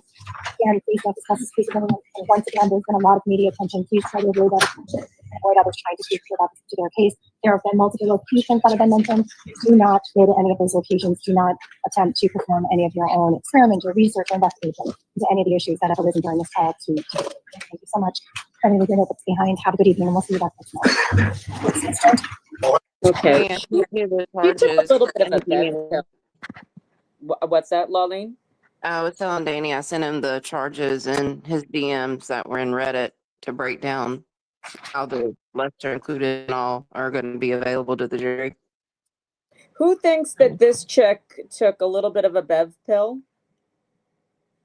Like the small cigar was making some, building some momentum. It was, you could see that Raul was beginning to cry, and she got in there and she Like, time to go. Yeah, she wanted to disrupt it for sure, and that was like a Bev move, and that was a dick move. She should have just let him. His attorney there said if he needs to break, then this would be a good time to break. Like his attorney Well, didn't say because no. she had prompted it. She had prompted it. Yeah, but Yeah, the they attorney can't really really be like, at this point, you no. just fucked everything Yeah, but up. what he said was, "This is just as good a time." He didn't want to break. That's my sense of it. And listen, you know how I feel about this, but that was like a dick move to me. I don't know. It really was like. She's just still a breath of fresh air to me versus Bev so far. Oh yeah, for sure. I mean, she's Oh yeah, definitely no, better, taking but a Bev pill is not, like Yeah, taking the Bev I know. needle. Having You a Bev know, moment. Bev is like a whole heroin trip. I mean, for real. Not that I know, but it's a Sure bad I you trip. know. don't, Bev is a bad Janine. trip. Janine from Queens knows nothing about heroin. No, Janine nothing Right. for real. That's the truth. Never, I'm never. messing with you. Okay, so he's saying that the knife was in his pocket this whole time, and that When you say the the whole other, time, when are you saying? as in he never went back to the vehicle to Yeah. retrieve the knife. He's saying while they were parked at the house, the kid driving got it out, put it in his own lap, and then Yeah. between driving away, when he let him out to get on the curb, he tossed it to him, and he put it in his Right. pocket at that point. Which Oh, conflicts with, right? Was that Tyler who said that he was rummaging through the console and the glove box? And he Yes. was very Yeah. adamant about seeing that with his own two eyes. Right. So, Yeah. Yes, he was. He was, yeah. and then there's the other kid who said he saw him leave the fight, go to the car, and the dome light came on, but maybe he went to the car because he was hoping to leave. It made it seem like he went to the car Yeah. then to get the knife when we originally heard it. Yeah, I think he was planning on Mm. leaving, but when his friend was still in the fight, he went back. Yeah. Went back. So Hmm. he's saying he had it prior to even going back, which just because someone hands you a knife doesn't mean you have to keep it. Right. Or use it. Yeah. Yeah. I mean, if someone handed it to me, I'd probably like stick it in my pocket too, but I would probably never think of it Well, yeah. again. You know, like I wouldn't. Until It's you're in a adrenaline. situation where you think like you have no way out, and you're like, wait, I have a knife Yeah. in my pocket. But at that point, they did. So, like, that's the thing. For me, it's like when he's handing him the knife, they're driving away, regardless of where they were. They weren't with these kids. They had the ability to get away, and it was a choice for him. It was a choice for him to take the knife. It was also a choice for him to open the knife and to use the knife. And it was a choice to go back to the house, even though now we've heard testimony that they went back to supposedly smooth things over. I don't know. I don't know. I mean, Come on. all of those are choices. Like you've left the scene, you went back to the scene, you got out of the Right. scene, you pull a knife to the scene. Like there's several choices, which I know And how fucking the dumb is brain's not developed, but no, that's the those thing. are How choices. fucking dumb are you to go two solitary kids back to 30 fucking kids? I mean, it was And just like, dumb. I kind of believe that when the kid made the comment, I don't remember if it was the last one or the one before, that they made the comment that our families all know each other. Like we were going back to smooth things over, like before it got to our families, basically. Like I could Right, see yeah. that. I could believe that. So that might be why two got out, because they were going to talk it out, but you don't know the atmosphere of the other and the mindset of the other people at the party at that point. You've already Well, you supposedly do because they supposed were chasing after them, spraying WD-40. For me, yeah, I think even they as a were. even But as he a said the stupid one kid, kid even to as him a after stupid the kid, I would never have gone back there because they were openly hostile. Right. I don't know. he said the one kid Like, up to him after the WD-40 was like smoothing over. So I can see both. I still think it's all wrong. I'm just saying if you're looking at every piece. Right. Well, you yeah, know, but if you've sprayed a lot of WD-40, you know that it doesn't spray worth a shit. So if you're telling me that you sprayed somebody at like 4 or 5 feet with a WD-40 can, I'm gonna fucking yeah, laugh. did it even It like? doesn't There's spray. no way he had the little red straw on it because you Even if lose it that did, it's only shit. gonna spray about a foot. It's a low pressure container. It's not made to Right. spray. It Yeah. was the It's kid who not bear lived at the spray. house.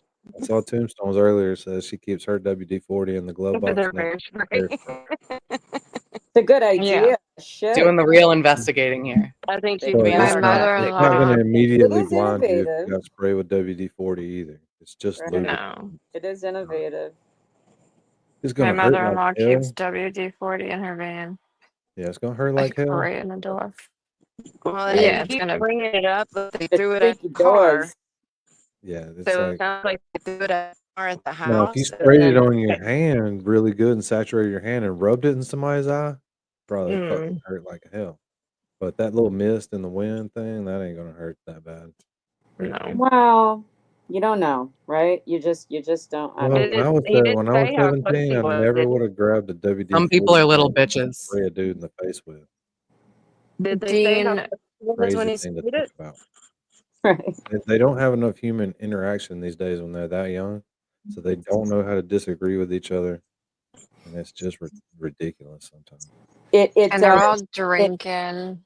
it Yeah. explodes. They go to an 11 right away because they don't know how to de-escalate. You know, they're so Yeah. emotional.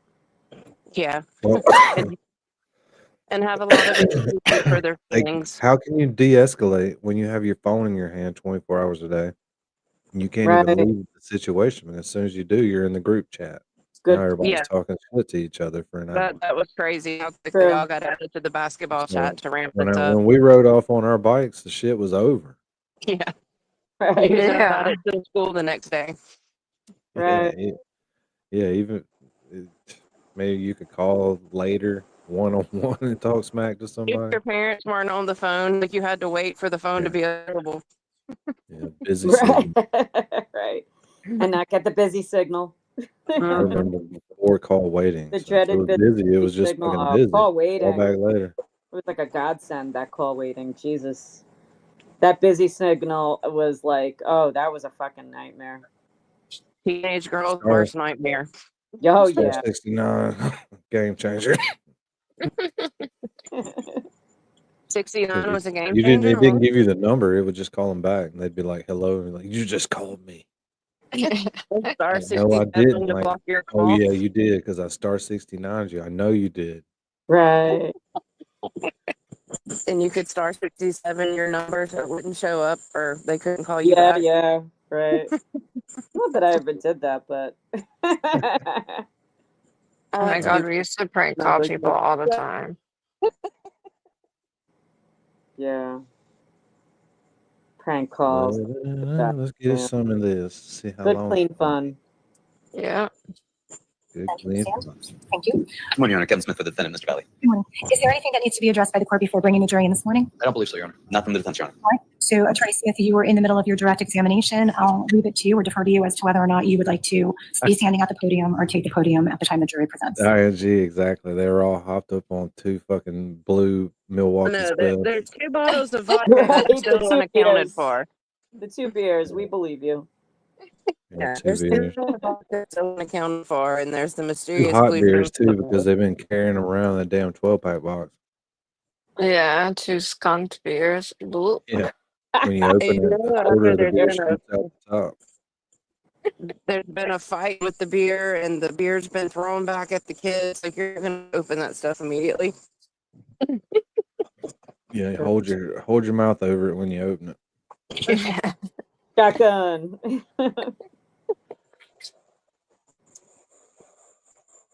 We're all hopped up on Mountain Dew. Did you hear that awkward silence? I let that do it on purpose. I did that on purpose. I love I thrive on awkwardness. I love I'm it. all jacked up on Overdo it. Mountain Dew. Yeah, I knew that would get Dean Dean back. emerges. Dean emerges from his lobster coma. Are you drinking your citrus Mountain Dew? I was. I'm out. Uh-oh. Are you gonna like buy a whole bunch to take back to Texas with you? No, I'm sure they have them in Texas. Are you still in Maine, Dean? Yeah, I'm at my hotel. You gonna take your everlasting gobstopper back with you? Janine and Mary B, we You don't know should what an go everlasting drive. gobstopper is? We should what? No. Oh my We god. should drive up to Maine and we can do an experiment with WD-40. Yeah. Yeah, let's see. Your Somebody favorite. tell Dean what an everlasting subject will be gobstopper is. MJ. Who do you think? It's a candy. Colorblind, like I don't do anything else to his eyeballs. MJ. Aw, poor Dean. Yes, real We bad. won't go up there. We're just kidding. No. You cry like a little baby. Fuck you, MJ. That's just what the guy called it in the bathroom, the everlasting gobstopper. Blueberries become snozberries and snozberries. Yes. Steve doesn't like those ones. He knows all about schnozberries. You in the hotel room, Dean, chilling? Yeah. Are you alone? No. Your client still there? Oh, he's with us. So you had No, an I extra got this. $50. You had an I extra got $50. That's what you're telling us? no. I got Yeah. this body pillow that's also named Danny. That's a coincidence. Did you get real like this? He took We're it really from gonna home have in to start Texas for the reevaluating this brother. show. This is getting ridiculous. I'll go ahead and take voting now. So I just want to address with the attorneys before. we Cheryl's deliberate. definitely coming too. Okay, I'm done. There's Cheryl's what? Perfect. Cheryl can drive us. Yeah, Cheryl's coming. Where Oh, y'all fuck going? yeah. Where's Cheryl? Yep. Where y'all going? Road To trip see Dean to in see Maine. Yeah, where have you been, dude? 40.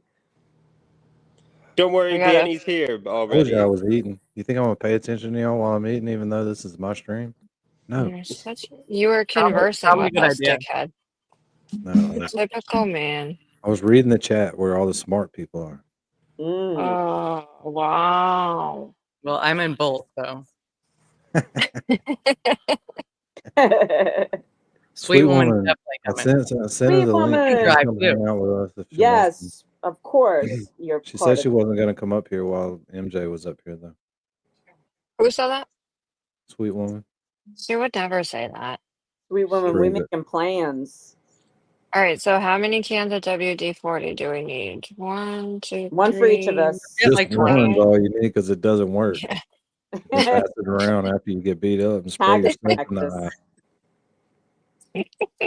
Texas. That's what you should do if you break out a can of WD-40 to defend yourself. Just spray yourself in the eye and immediately fucking. Put Because yourself if you spray your it downwind, then it bucks. comes right out of the can, right back in your face. I'm telling you, don't do it. Oh, Prince good Good Lover, night, Prince Lover. you're Good going to night. bed early. It It's was 9 sprinkle o'clock. that night, so there probably was some wind and like a 10 front here. coming in. Prince Lover, why are you going to bed at 9 o'clock?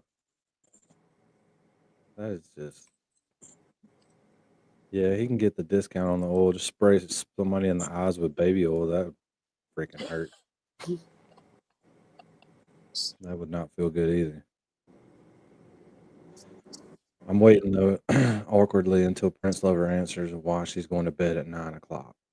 Oh, sweet woman. Yay. She went to Gillette to see to take her mom to see the fireworks. I love that place. Oh my God, it's the greatest. There is no place like Gillette Stadium. Really? It's beautiful. It's like a shopping mall / awesome stadium. Ooh, Prince Lover's going to do bad things. So Wait, a never- good anniversary or a Nice. bad anniversary? Which anniversary is it? Who celebrates bad anniversaries? Well, MJ. You don't have a choice. Yeah. Well, so sometimes. You celebrate them differently, though. Nice. I like it. You read that? Congratulations. We'll assume it's a good. Janine said, "Congratulations, you're switching to porn now." The Prince porn Lover. now. Gotta switch to porn now. Well, why? Ooh, I think that's the buzzword. That's a celebration right there. Come on, Prince Lover. We're not your ear porn.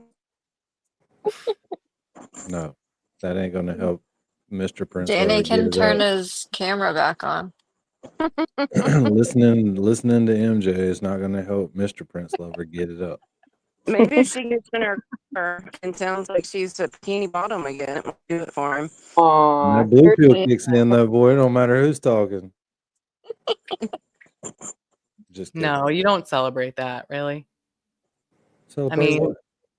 What? First kiss? 31 years. Oh, that's beautiful. I love that. That's when they probably started dating when they first I kissed. love that. That's a. Yeah, I'm gonna I know. start. I'm sorry. I'm just so not romantic.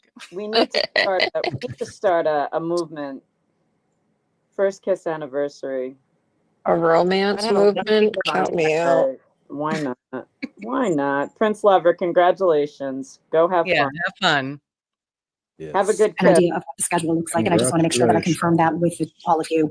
So it's my understanding that informal conference, we left it at today. We will complete, I believe, the state's case. So I anticipate the state will rest sometime today. Does the defense, excuse me, does the state anticipate any rebuttal? At this time, no, Your Honor. So if in fact there is no rebuttal, then we would be off tomorrow. So there would not be any court session tomorrow on this particular trial. And then I would anticipate we would have closing arguments as well as the court's jury charge on Wednesday, Thursday. What? Is he the only defense witness? Probably. Yes. Okay. He's 7. So there's no rebuttal he on has 7 y'all. more hours of him on this video. There's closing statements that are actually happening tomorrow. I don't know. She didn't say that. We'll find They out not tomorrow. closing I thought Janine said that there's closing argument tomorrow. I'm trying to think ahead because the Yeah, 4th is but coming Friday, she so can't we'll be tell you able to that catch up. because we can't tell you that. Right, but We if don't it's know. true, we'll be able to catch up for sure before a verdict. No, Right. I think they got court tomorrow. Right, but if it's closing arguments, jury instructions, and the jury starts deliberating, I seriously doubt they would come back that quickly with that many different counts they have to get through. Right. I have a feeling But they're we going could catch up before Monday. I have a feeling they're going to struggle with this case. I don't know. It's just my feeling. And I sent you the stuff. Like, it's a lot that they have to consider. Yeah, okay. Well, let's watch this 7 hours first. And then we'll watch that. All right. And so that would be July 3rd. We can conduct Take a the while. charging conference on the record in the morning on the 3rd as well. And then obviously no court on the 4th. Deliberations, I would assume, would at least be able to start on Thursday the 3rd. And if we need to go into extra days, the next time we would reconvene would be on July 7th, which would be the following Monday. So that's the schedule that I'm going to provide the jury. Thank you. Thank you, Your Honor. Thank you.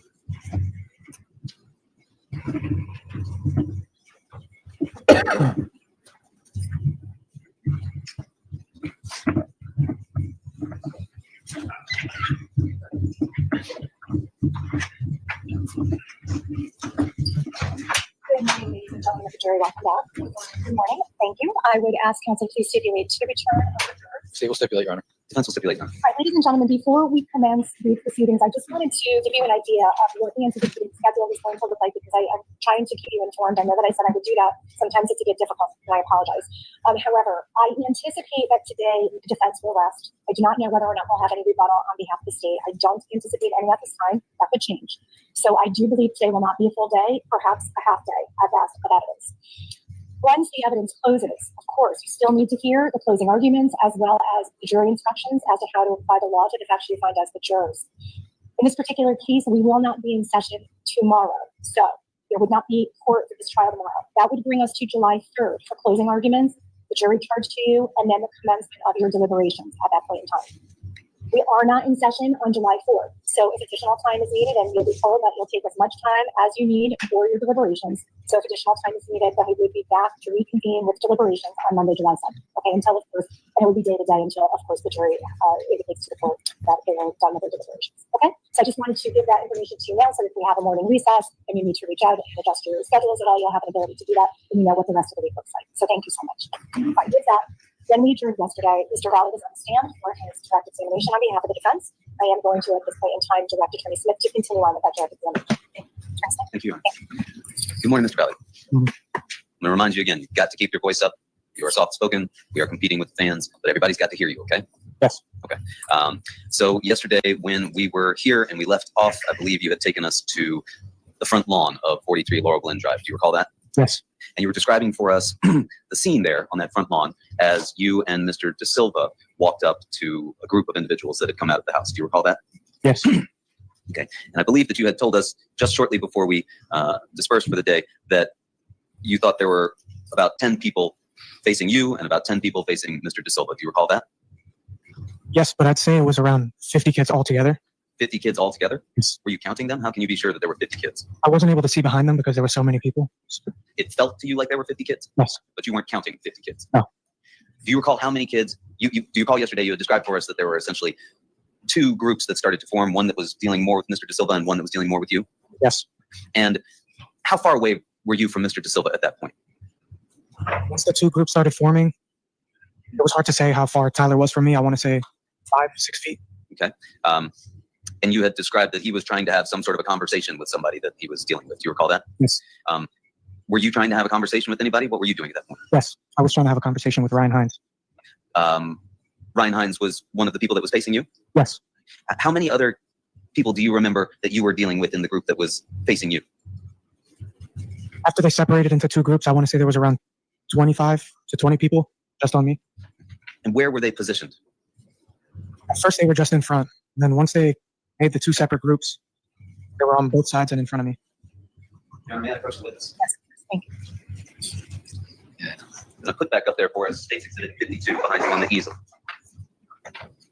Would you turn that?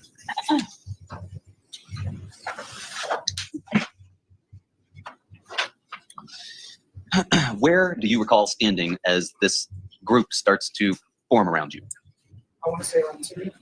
Did you see anybody around the red bush? There was people everywhere. Could you see anybody moving around behind the red bush? No, I wasn't. Okay. When you described being surrounded by this group that's facing you, were there some kids that were dealing with you more directly than the larger group? Once they separated us into two groups, everyone was saying stuff. You've described interacting with Ryan Hines. Yes. Was he separate from the larger group in some way that you were dealing directly with him? Tell us how that worked. He was just the person that I was talking to. There was people shoulder to shoulder with him, right next to him on my sides, but he was the one that I started talking to directly. Was he closest to you? They were all the same distance from me. How far away from you were they? Not even a foot. That close to you? Yeah. You're not asked the witness to demonstrate with me what he was experiencing at that point? If the witness is comfortable demonstrating, that's fine. Just please keep it in the left. Thank you. Will you come down here, Mr. Valle, please? Please, if there's going to be any statements, just make sure that you're keeping your voice up so the microphones can catch your sound. Thank you. If I'm you, where's Ryan Hines? Right. And is Ryan Hines the same size as you? At the time, I was very small kid. I was not grown a lot since then. And you're Ryan Hines. What is he doing? First, we were stopping. At some point, does he do something else? Yes. What? After he starts yelling, I stuck my hand out as I was backing up from everybody, and he smacks my hand out. Where were the other people that you said were around him? To my sides, in front of me. What did you do when he smacked your hand down? I started slowly back before that. Trying back. Take a seat.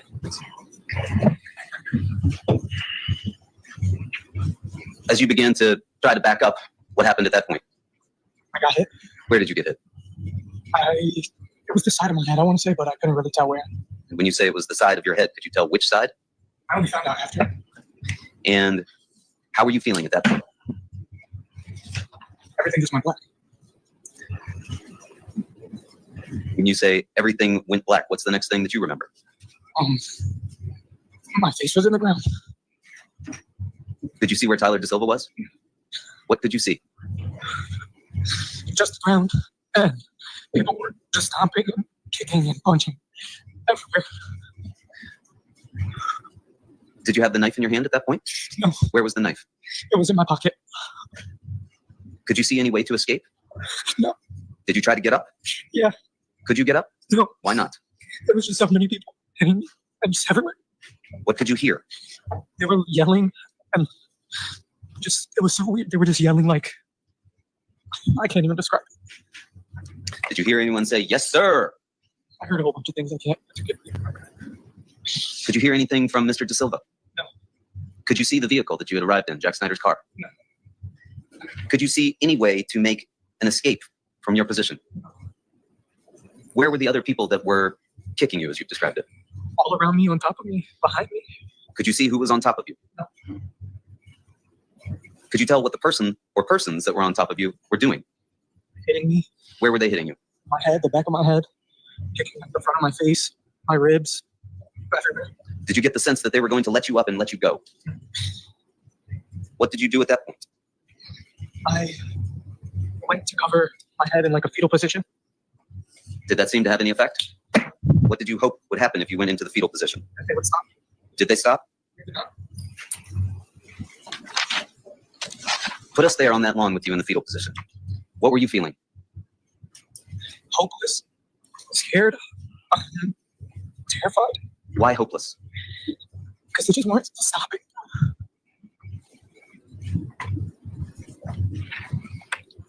How were you feeling physically?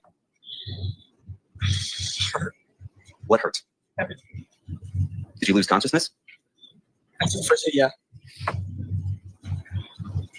What happened next?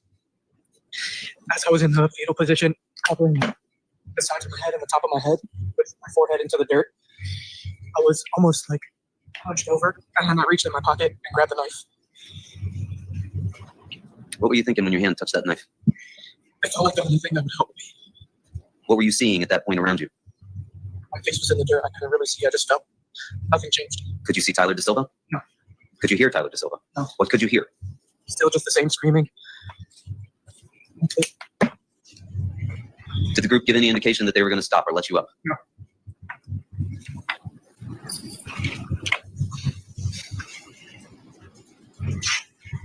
What happened next? After I took the knife out of my pocket, I started waving and just stabbing in every direction, just flailing my arm around. Could you tell if you'd hit anything? Did that seem to have any effect on the attack? No, it made me more scared. Why did it make you more scared? Because it didn't change what they were doing, and it didn't stop them from doing anything. Were they still kicking you? Yeah.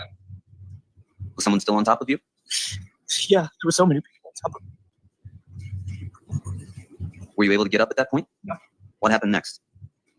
I kept flailing my arm around, just trying to get them away from me. Were you aiming for anyone? No. Were you aiming for Ryan Hines? No. You weren't trying to kill Ryan Hines? No. What about Tommy Connery? You stabbed him 4 times in the leg. What were you trying to do to Tommy Connery? Get them away. Did there come a time when it was just you and Ryan Hines fighting one-on-one? No. Did there come a time when Tommy Connery separated you from Ryan Hines and was just there with you one-on-one, standing up? No. Where were you the entire time you were flailing? How were you feeling while you were flailing around with that knife? More scared than before. Terrified. Just, it didn't make him stop, even though I was flailing around a knife. Could you tell how many people were around you at that point? No. What happened next? It's in flashes, but I just remember getting shoved into the car. Did there come a point where you were able to stand up? How did you get shoved to the car? I remember while I was in the fetal position and like flailing my arm around, I like rolled on the back of my heels and tried to jump backwards. Tried to jump backwards? Yeah. Can you show us what you're talking about? Come down here for the jurors. Yeah. So I was like this, Okay. and I tried to get to my heels to like push myself backwards. What happened? It didn't work. What do you mean it didn't work? There was people behind me and there was nowhere to move. Were there people over top of you? Yeah. What do you remember that being like? Chaotic and scared. Take the stand again, please.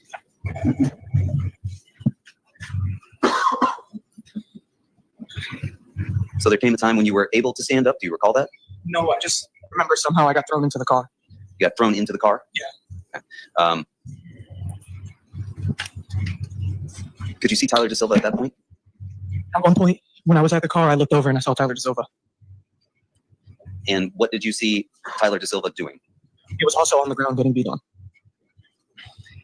Could you tell how many people were beating him while he was on the ground? I can't give a number. And do you recall how many people were around you when you got shoved into the car, as you described it? As soon as I looked back, the first thing I was looking for was Tyler. Okay. Did you see any of the people that had just been attacking you? Yeah. Where were they?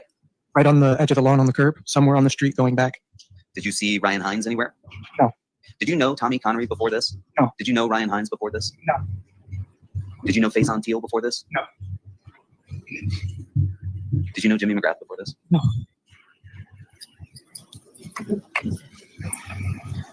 You say you remember getting shoved to the car. Did you make it to the car eventually? Yeah. And what did you do when you were at the car? As soon as I looked for Tyler, I saw him getting beat on. What was Jack Snyder doing? Nothing. Did he say anything when you went to the car? I didn't even open the car door all the way. Why didn't you just get in that car and leave? I saw my best friend, somebody that I loved. Nobody was helping him.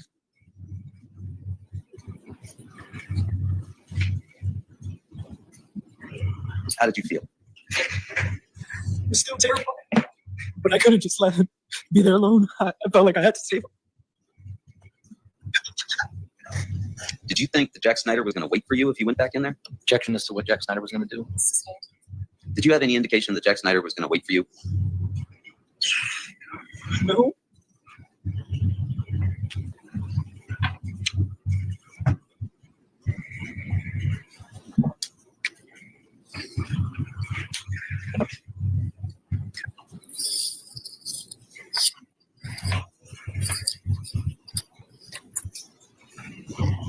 You didn't open that door at that point and take out that knife and then go back and stab those 4 kids? No.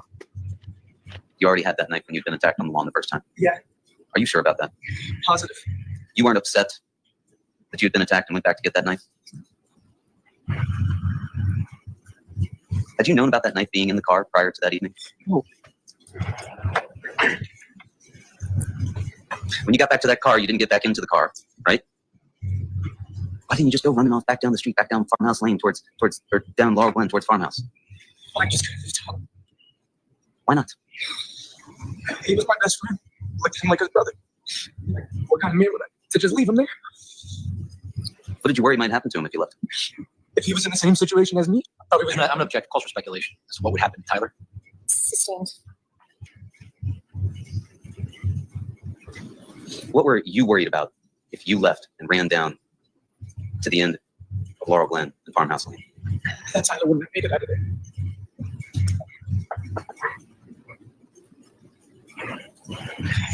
What happened next? I found myself right on the edge of the grass and the curb. How did you get there? I just remember being there. I think I ran over. What did you see when you got there? Just another wall of people. Did you see Tyler De Silva? No. Did you cross paths with Tyler De Silva? Yeah. You say another wall of people. Did you see Mr. Hines, who had been on top of you before? I think so. Did you recognize any other people that you saw there? I saw a lot of people I didn't recognize, but I saw Matt Lockovich. How did you know Matt Lockovich? I seen him at other parties before. Did you go to school with Matt Lockovich? I did not. Do you know if he was older or younger than you or the same age? I believe we were the same age. Are you and Matt Lockovich the same size? No. He was way bigger than me. How did you feel at that moment? Felt like the same thing was going to happen again. Why didn't you just turn around and run back to the car? There was no way I was going to be able to turn my back on that many people. Why not? I was just, there was no way to turn around without them really about to hit me or knock me down or something. Did they give any indication that they were backing off? No. Did they start to back away from you as you stepped onto the lawn? No, they stepped closer. Where did you see people? It was almost like a U, but wider. Like a horseshoe? Yeah. Were there people to your right? Yeah. Were there people in front of you? Yeah. Did they give you any indication that they were just going to let you go? No. What did they do? They stepped closer, and then I got hit. You got hit? Yeah. Who hit you? Came from the left side. I don't know exactly who hit me. Where did they hit you? In the right side of my head. What did they hit you with? I don't know. I think their hand. How many people? I don't know. As soon as they hit me, I fell, and I swung. You told us before that you were wearing slides that night? Yeah. Were you still wearing the slides at this point? No. What happened to the slides? They were gone. Just in my socks. Was it wet on the grass that night? Yes. What else do you recall about being hit? I just remember immediately after I got hit and fell, I swung. What were you swinging at? Anything. What were you aiming for? Anybody who was coming at me. Did Matt Lockovich hit you? I couldn't see who hit me. Did Jimmy McGrath hit you? I couldn't see who hit me. When you swung that knife, did you feel it hit something? No. How were you feeling when you swung that knife? Immediately after I swung, I had one knee on the ground, I slipped, and I saw behind me. What did you see behind you? There was like a little hole, and I tried to jump and run away. A little hole where? So I swung, and like I threw my whole body into it, and I slipped on the grass while my knee was down and faced backwards. Can I ask the witness to come down and demonstrate the scan? I think it's a little hard for me to understand what's described. If the witness feels comfortable doing that, do you feel comfortable getting on the witness box and demonstrating? Just again, please make sure to keep your voices up. I want to make sure that we capture any statements on the record. You've described in your answers an interaction that I find hard to follow. You to show us what you mean by swinging your knee going back. Demonstrate, please, for us witnesses. So spin your mat on the dish, like this. Everybody like this, and then you hit me. And I'm like this, and I swung. After I swung, I ended up like this, facing backwards. When you say you're facing backwards, which way are you facing now? Towards the road or towards the house? There's the road. What did you do next? I was on my hands and knees and I tried to like jump up. Did you go to stab anybody else? No. Did you go to stab Mr. McGrath? No. You went to jump up? Yeah. Did something prevent you from being able to jump up, or did you succeed in jumping up? As soon as I jumped up, I got hit again. Where did you get hit? On the left side of my head. Do you know who hit you? I believe it was phase on teal. Why do you believe it was phase on teal? Because I remember seeing the big dark color bar. What did you do next? I fell on the feet. In the street or on the curb? In the street. You say you fell on the pavement. What did you feel? I scraped my hands on the floor. Where? On the pavement. Where did you scrape your hands? The tops, the bottoms, the fingers, your palms? Yes. How are you feeling at that point emotionally? Scared. Why? And once I was on the floor again, there's a chance that they could also surround me again. Could you see Tyler De Silva? No. Could you see the car that Jack Snyder was driving? At that point, no. What did you do next? I tried to lunge myself up again. And then I dove towards the car. Where were the kids that had been in the lawn prior? In the road now. Following you? Yeah. What happened next? I got in the car. Where did you get in the car? The passenger seat. Front? Rear? Front. Different than the seat you had been in when you went down to the house? Yes. Why did you get into the front passenger seat? I was right there and I just wanted to get in as quick as possible. Where was Tyler De Silva? At that point, he was not in the car. Could you see where Tyler De Silva was? No. What did Jack Snyder do? He tried to drive off. Without Tyler De Silva in the car? Yeah. How did you feel when Jack Snyder did that? I screamed and told him to wait. Did there come a point when Tyler De Silva got in the car? Yeah. Did you have the knife in your hand at this point? No. You put it back in your pocket? No. What did you do with the knife? When I scraped my hand on the floor, the knife was on the floor. The knife was on the floor? Yes. You're saying floor. You would agree there is no floor outside where you've been. What do you mean by floor? Pavement. Did you see where it went? No. Did you try to pick it back up? No. Why not? I just wanted to get to the car. Did you see Tyler De Silva with the knife when he got into the car? I didn't really look back. When Tyler De Silva got into the car, did you see him then? Yeah. What did he look like? His face was destroyed. He was holding his head in his hands. Was he bleeding? Yes. Where? All over his face. And it was blood dripping down. What was he doing? He was holding his head and screaming. In pain? And in anger. Anger at the kids in the yard? No. Anger at you? No. Anger at who? Jack.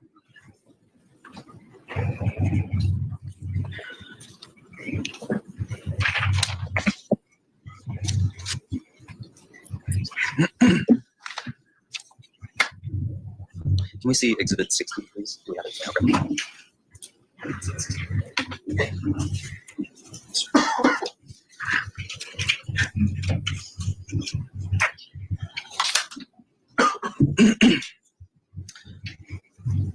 We're going to watch Exhibit 60 here, Mr. Valle.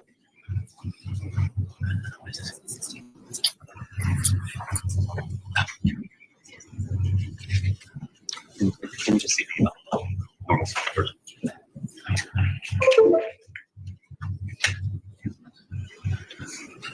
Young man, right here, second.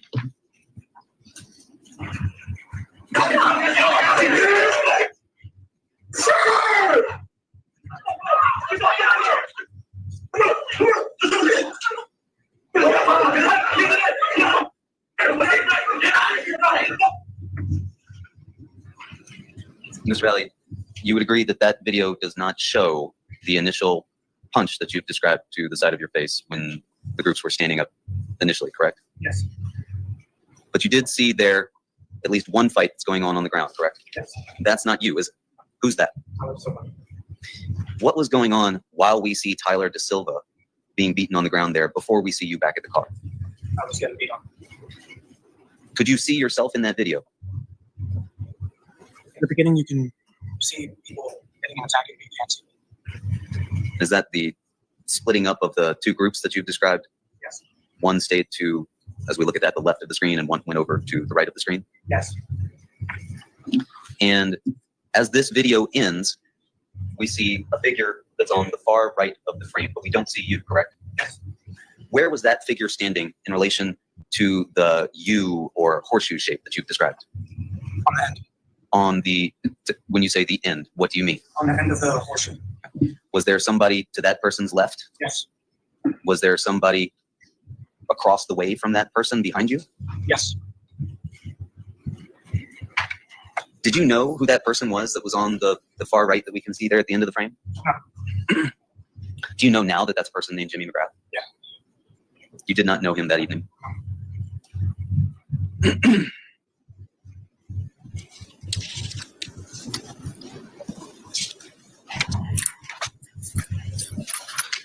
You described getting back into Jack Snyder's car. Tyler De Silva gets into the car. How were you feeling physically as you're sitting there in the car? I was in a lot of pain. Pain where? My head. And the main thing I was noticing was my ribs. What happened next? Did Mr. Snyder leave? Did you remain there in that place? As soon as Tyler jumped in the back of the car, he instantly took off. We started driving. Did you know where he was going at that point? Did you care where he was going at that point? No, I just wanted to get out of there. And where did Jack Snyder drive the car? He was just driving straight. Then at one point I told him to stop the car. Why did you tell him to stop the car? I wanted to check my ribs. You wanted to check your ribs? Yeah. Why couldn't you check your ribs just sitting there in the seat? Because I wasn't able to stand up and look at my whole body. Did he stop the car? Yes. What did you do? Opened the door, immediately got out and used the car light, lifted up my shirt. Used what car light? As soon as you open the door, the car light turns on. I was facing the car, right in the where the door turns, lifted up my shirt, looked at myself, and then jumped back in the car. I want to be sure we understand this. You say you're using the car light. Do you mean the interior car light or the headlights on the car? Interior car light. So you're facing into the interior of the car? Yes. And what do you do? Lift up my shirt and look at myself. So what did you see? A whole bunch of bruises, but it felt way worse than what it looked like. As you're standing there, did you take the knife out of your pocket and throw it into the woods? I didn't have the knife at that point. You didn't have the knife at that point? No. Where was the knife? To my understanding, it was on the pavement back over at 43 Lower Glen. Did you make a plan to go back and get the knife? No. Why not? I didn't want to go anywhere near the house. Did Jack Snyder indicate to you that he wanted his knife back? No. What happened after you got out of the vehicle and used the interior light to inspect your midsection? It lasted like a second or two, and I jumped back in the car. And what happened after you jumped back in the car? Jack started driving. Did you know where he was going? How were you feeling at that point? Still terrified and shocked. And I looked down and I was shaking. What was Tyler De Silva doing? He was still screaming at Jack and holding his head. What was Jack Snyder doing? Nothing.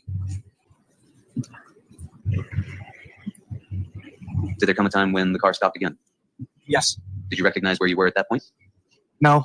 I just saw a car I recognized, which was Mackenzie's sister's car. Who is Mackenzie's sister? Madison Traficante.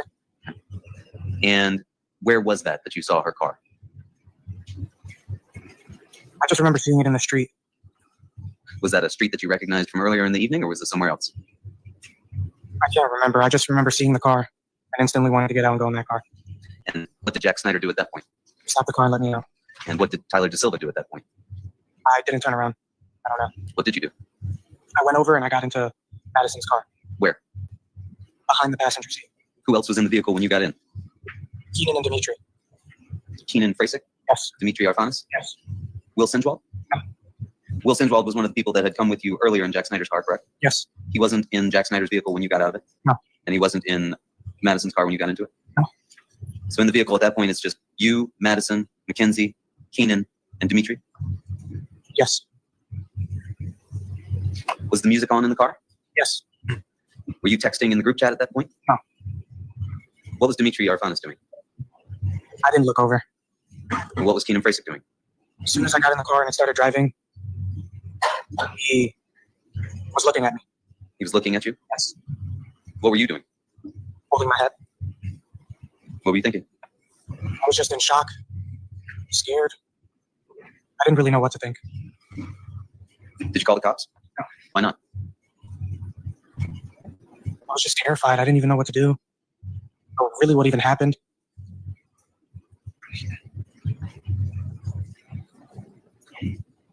And where did the car go? Started driving to Keenan Frasick's house. What happened there? He and Dimitri got out. He and Dimitri both got out of Keenan's house? Yes. So now it's just you, Mackenzie, and Madison in the car? Yes. And what's going on in the car at that point? Nothing. I knew my girlfriend was still upset. Didn't want to talk or anything. And what were you doing? Holding my head and looking at myself. I was just shaking and I didn't even know what to do.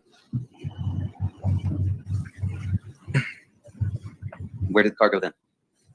We drove to my house in Milford. How long did that take? I can't remember. Did there come a time when you arrived at home? Yes. What did you do then? Before I opened my car door and I asked Mackenzie to talk to her. Would she talk to you? No. What did you do? I just walked up to my house. Was anybody home? Yes. Who? My mom and my little brother. What were they doing? They were packing to go to Florida. What was their reaction when they saw you? My mom just started screaming and crying. My brother was just like holding his mouth open. Did you explain how you'd been injured?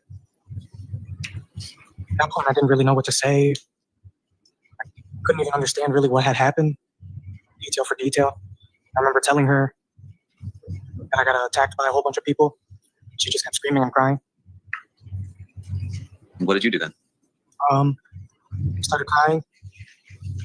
And then I remember going upstairs to the bathroom, just washing myself off. What time was this? I don't really know. Did you go to sleep? No. What did you do? It was just, my mom was panicking. And she asked me if I wanted to come to Florida with her. What did you do at that point? I said yes. Why? I just wanted to be close to my mom. Did you go to sleep at some point? No. Why not? I couldn't sleep. What made it so that you couldn't sleep? Everything. The way I was feeling, mentally and physically, just, there was no way I was going to be able to sleep. What did you do? Everything was so fast. I think I packed like a little backpack, and then we left. Okay. While you were packing, did anyone try to contact you? Yes. Who?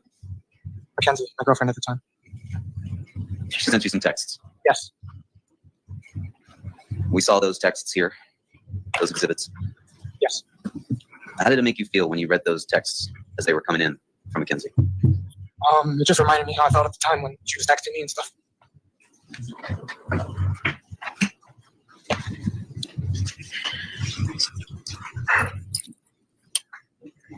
I'm going to show you what's been marked as State's Exhibit 97.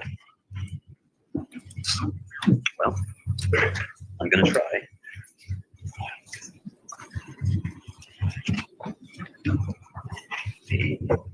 Okay. State's Exhibit 97. Do you remember those texts coming in? Yeah. She writes, "Are you fucking serious? I hate you. Someone just called me and said you stabbed someone. You just ruined everything, Lito. Literally ruined everything for me. Answer the M phone. IDK, what to do? Everyone is texting me. I want you to read for us. What did you write back?" I didn't do anything. I wasn't there. Stop texting anyone. Stop answering. Show you State's Exhibit 98. She says, Lito, everyone knows who you are. Everyone knows you're my boyfriend. What do you say? I know. Lito, everyone's texting me. What do you say? Stop answering what happened. Don't talk to me. What do you say? Okay, stop answering anyone. She says, you fucked up, Lito. What do you say? How? I wasn't there. If my parents find out, State's Exhibit 99, stop saying that. You say what? Okay, stop texting, please, guys. I'm not texting anyone. What do you say? Don't text me. I'm going to Florida. She says, there, texting me. When? Lito, I need you to answer me, please. What do you say? What, guys? And she says, I'm so scared. What's going on? The State's Exhibit 100. I'm shaking. She says, can you please tell me? I won't tell anyone. I swear. What do you say? I can't text anything. She says, I'm so scared. And you say what? I wasn't there. She says, what's happening? What do you say? No, I wasn't there. She says, I'm so scared, Lito. What's happening? Please answer me. What do you say? Nothing is happening. State's Exhibit 101. She says, can you please call me? Can you call me, please? When I get home. You say what? Yes. She says, Lito, his sister just texted me. I'm so scared. I don't want to look. What do you say? What did she say? Swipe it. She says, IDK, I'm so scared. And what do you say? Don't answer anyone.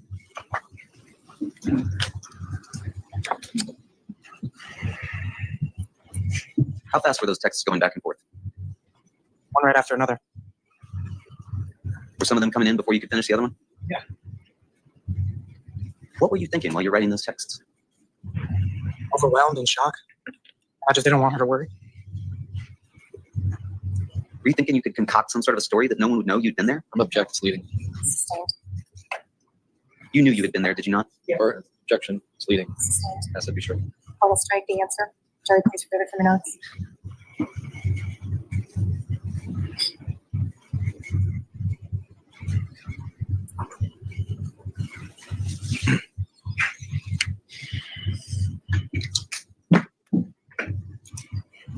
Did you expect her to believe that you had not been there? Objection, that calls for speculation as to what she would believe. Can you hear the question again? Did you expect her to believe that you had not been there? All the world goes to his expectations. He can answer. No, I knew she knew I was there because she was with me. Why did you say those things to her in that text? Panicking, and I just didn't want her to worry at all. At that point, did you think that someone had died?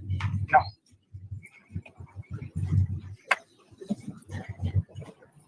What did you do after this chain of texts? I remember trying to call Tyler. Tyler De Silva? Why did you try to call Tyler De Silva? See if he was okay, what was going on. Called him 3 times, but he never answered. Have you spoken to Tyler De Silva since that night? What did you do next? Went with my mom, we got in the car and we drove to the airport. Where did you go? Florida. Was that the next day, May 15th? Yes. What did you do when you got to Florida? We were getting out of the airport and we were going to a car rental. And that's when I found out what had happened. When you say what had happened, what did you find out? Like the injuries and stuff. What did you find out? That somebody died. How did you feel when you learned that? I kept saying, no way. Like, that's not possible. What did you do next? I went over to my mom and I told her. Did you stay in Florida? Yeah. How long? Like a day, maybe. When did you return to Connecticut? Not sure, a day or 2. And did there come a time when you were contacted by the police? My parents were. Not me. And did you learn that the police were interested in your parents or interested in you?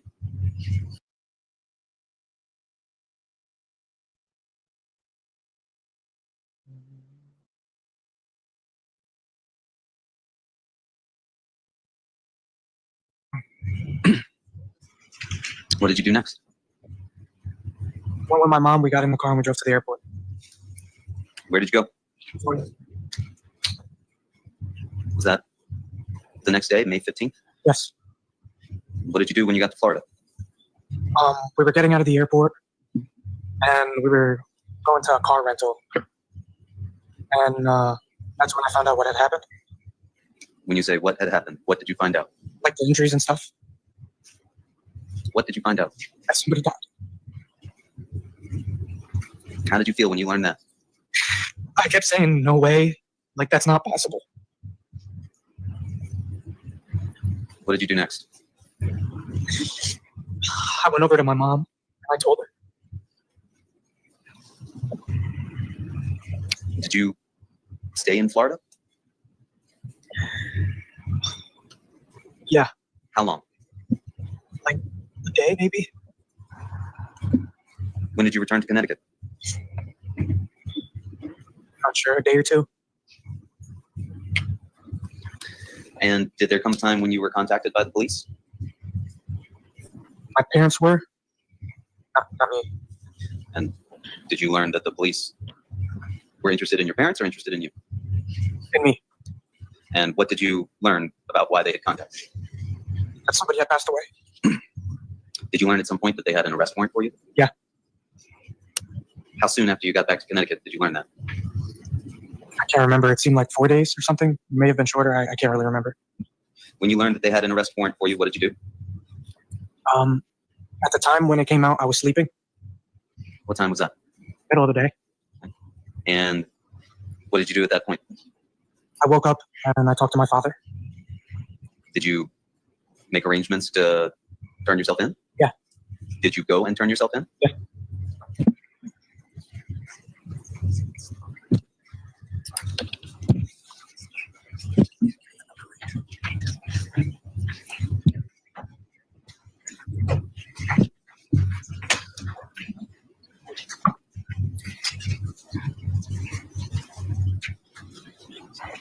Just one, John. That's fine. Thank you. Mr. De Silva, I'm going to show you some exhibits that have already been entered. There's been testimony that these are from May 18th, when you turned yourself in. Do you remember what time you went down to the Shelton PD to turn yourself in? I remember being really late at night. Did you go by yourself? No. Who was with you? My father. I'll show you what's been marked as State's Exhibit 34. Do you remember this photograph being taken? Yeah. Where was that taken? I believe it was at the Shelton Police Department. I'll show you what's been marked as State's Exhibit 35. Was that taken at the same time? Yes. I'll show you what's been marked as State's Exhibit 36. That photograph also taken at the same time? Yes. Can you see in there your eye, what appears to be your left eye? Yeah. And does that accurately reflect the injuries that you had at that point? At that point, yeah. And I'm going to show you what has been marked as State's Exhibit 37. Is that the back of your head? Yeah. State's Exhibit 38. That's the left side of the back of your head? Yeah. And where do you recall getting hit that evening when you were first encountering the people on the lawn? In the back of my head. I'm going to show you what's been marked as State's Exhibit 39. Is that your right arm inside near the elbow? Yeah. Do you recall how you got these 1, 2, 3 scratches and some bruising? No. Did you have that before you were on the lawn that night? No. I'll show you what's been marked as State's Exhibit 40. Is that your right hand? Yeah. And how did you get this injury to the heel of your right hand? I was trying to run back to the car. I got hit and my hand slid on the pavement. This is State's Exhibit 41. How did you get this injury on the heel of your left hand? The same as the one on my right hand. Are you left-handed or right-handed, sir? Right-handed. I'm going to show you State's Exhibit 42 at the top of your right hand. Yes. And State's Exhibit 43 is at the top of your left hand. Yes.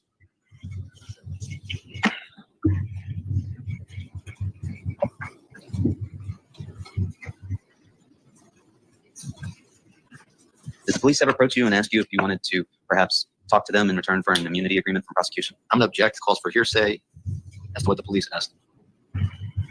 Excuse the jury for a moment.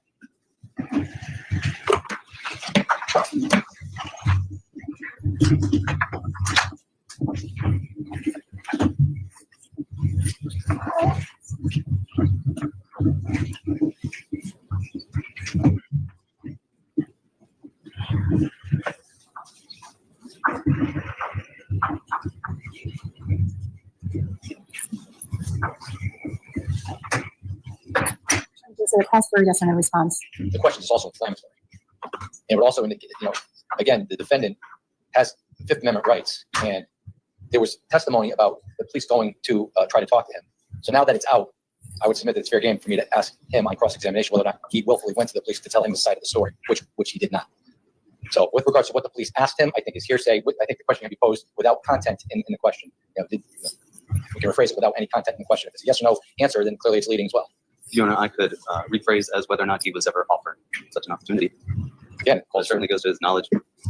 Okay, Attorney Smith, you could be walking down a slippery slope with that.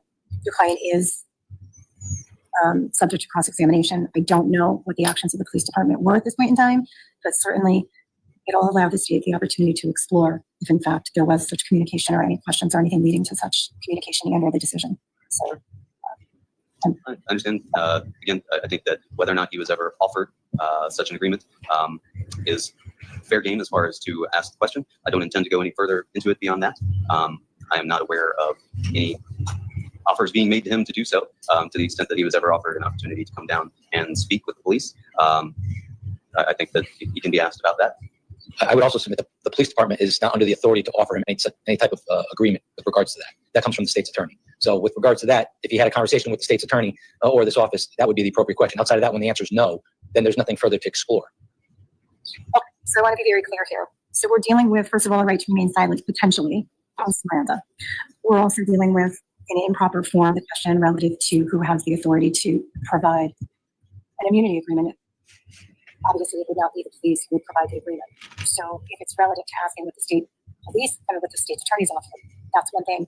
The attorney needs to be in the question and not the police. And perhaps that's the appropriate way to get around the Miranda right, because I can make it more general. we're talking about what the police questioned the defendant and what was said, and we don't have to get into whether or not the defendant was willing to invoke his right to remain silent and speak. I can make it more general, Your Honor, and simply ask him whether or not he was ever offered the opportunity to sign or whether he was offered an immunity.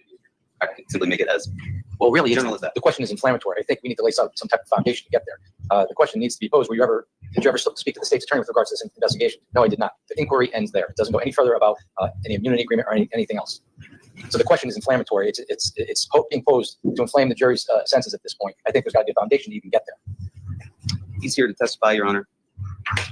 And I could simply ask him, are you here testifying today under any immunity agreement? That's leading. So that's a leading question. So I'm here testifying on my own behalf. Because a leading question is a question that it suggests the answer. So if I were to say to you, you, sir, are not here today underneath an immunity agreement, are you? It does call for your answer, but it's not leading with respect to the response being contained in the question.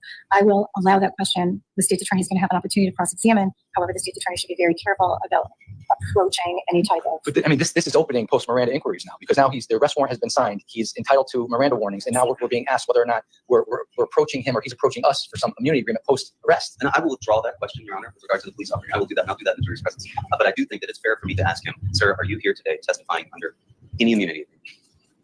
I don't see how that's. See this cross-examination. If you offered one, you offered one. Well, my concern now is if that is the question, I think it opens the door to any post-Miranda question. That's all I'm saying. In other words, I should be. Let me get into that a little bit further. Are you telling the court outside the presence of the jury that you did offer an immunity agreement? Because if you didn't, then it ends there. There was no such conversation. It never was had. So if the conversation was had with this defendant, then it makes the subsequent question relevant. This question is not relevant. It's just, why are you here today? I'm here to testify. That's it. It has nothing to do with immunity. I think his incentive to be here and testify, and whether or not he's testifying under an immunity agreement is fair game. Other witnesses have been here. I mean, the jury can infer he's not under an immunity agreement because he's charged with homicide and 3 counts of assault. So really, the question is inflammatory. He's being prosecuted. He wasn't charged with 5 late approach. Okay. So that can we approach, please?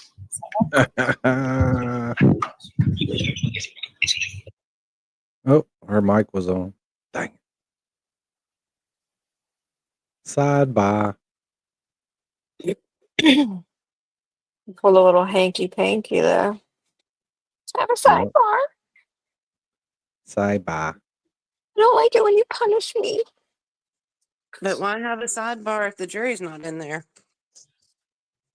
Because he was fixing to say something about small cigar. Yeah, but the jury's the only one they have to protect stuff like that from. The whole other argument was in front of the public. Should have been open to the public still. Call him and tell him. Danny, We won't give answer. me his number and So, we'll. do you remember telling us that? I believe so, yes. What in the world does that mean to know somebody on social? On social gatherings, like parties, on social media, just that kind of thing. Even these folks that you say you knew on social, did you feel like you knew them well? No. Did you want to kill any of those kids?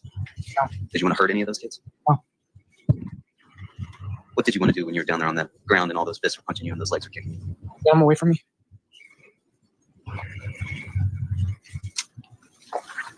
Why did you use that knife that Jack Snyder gave you?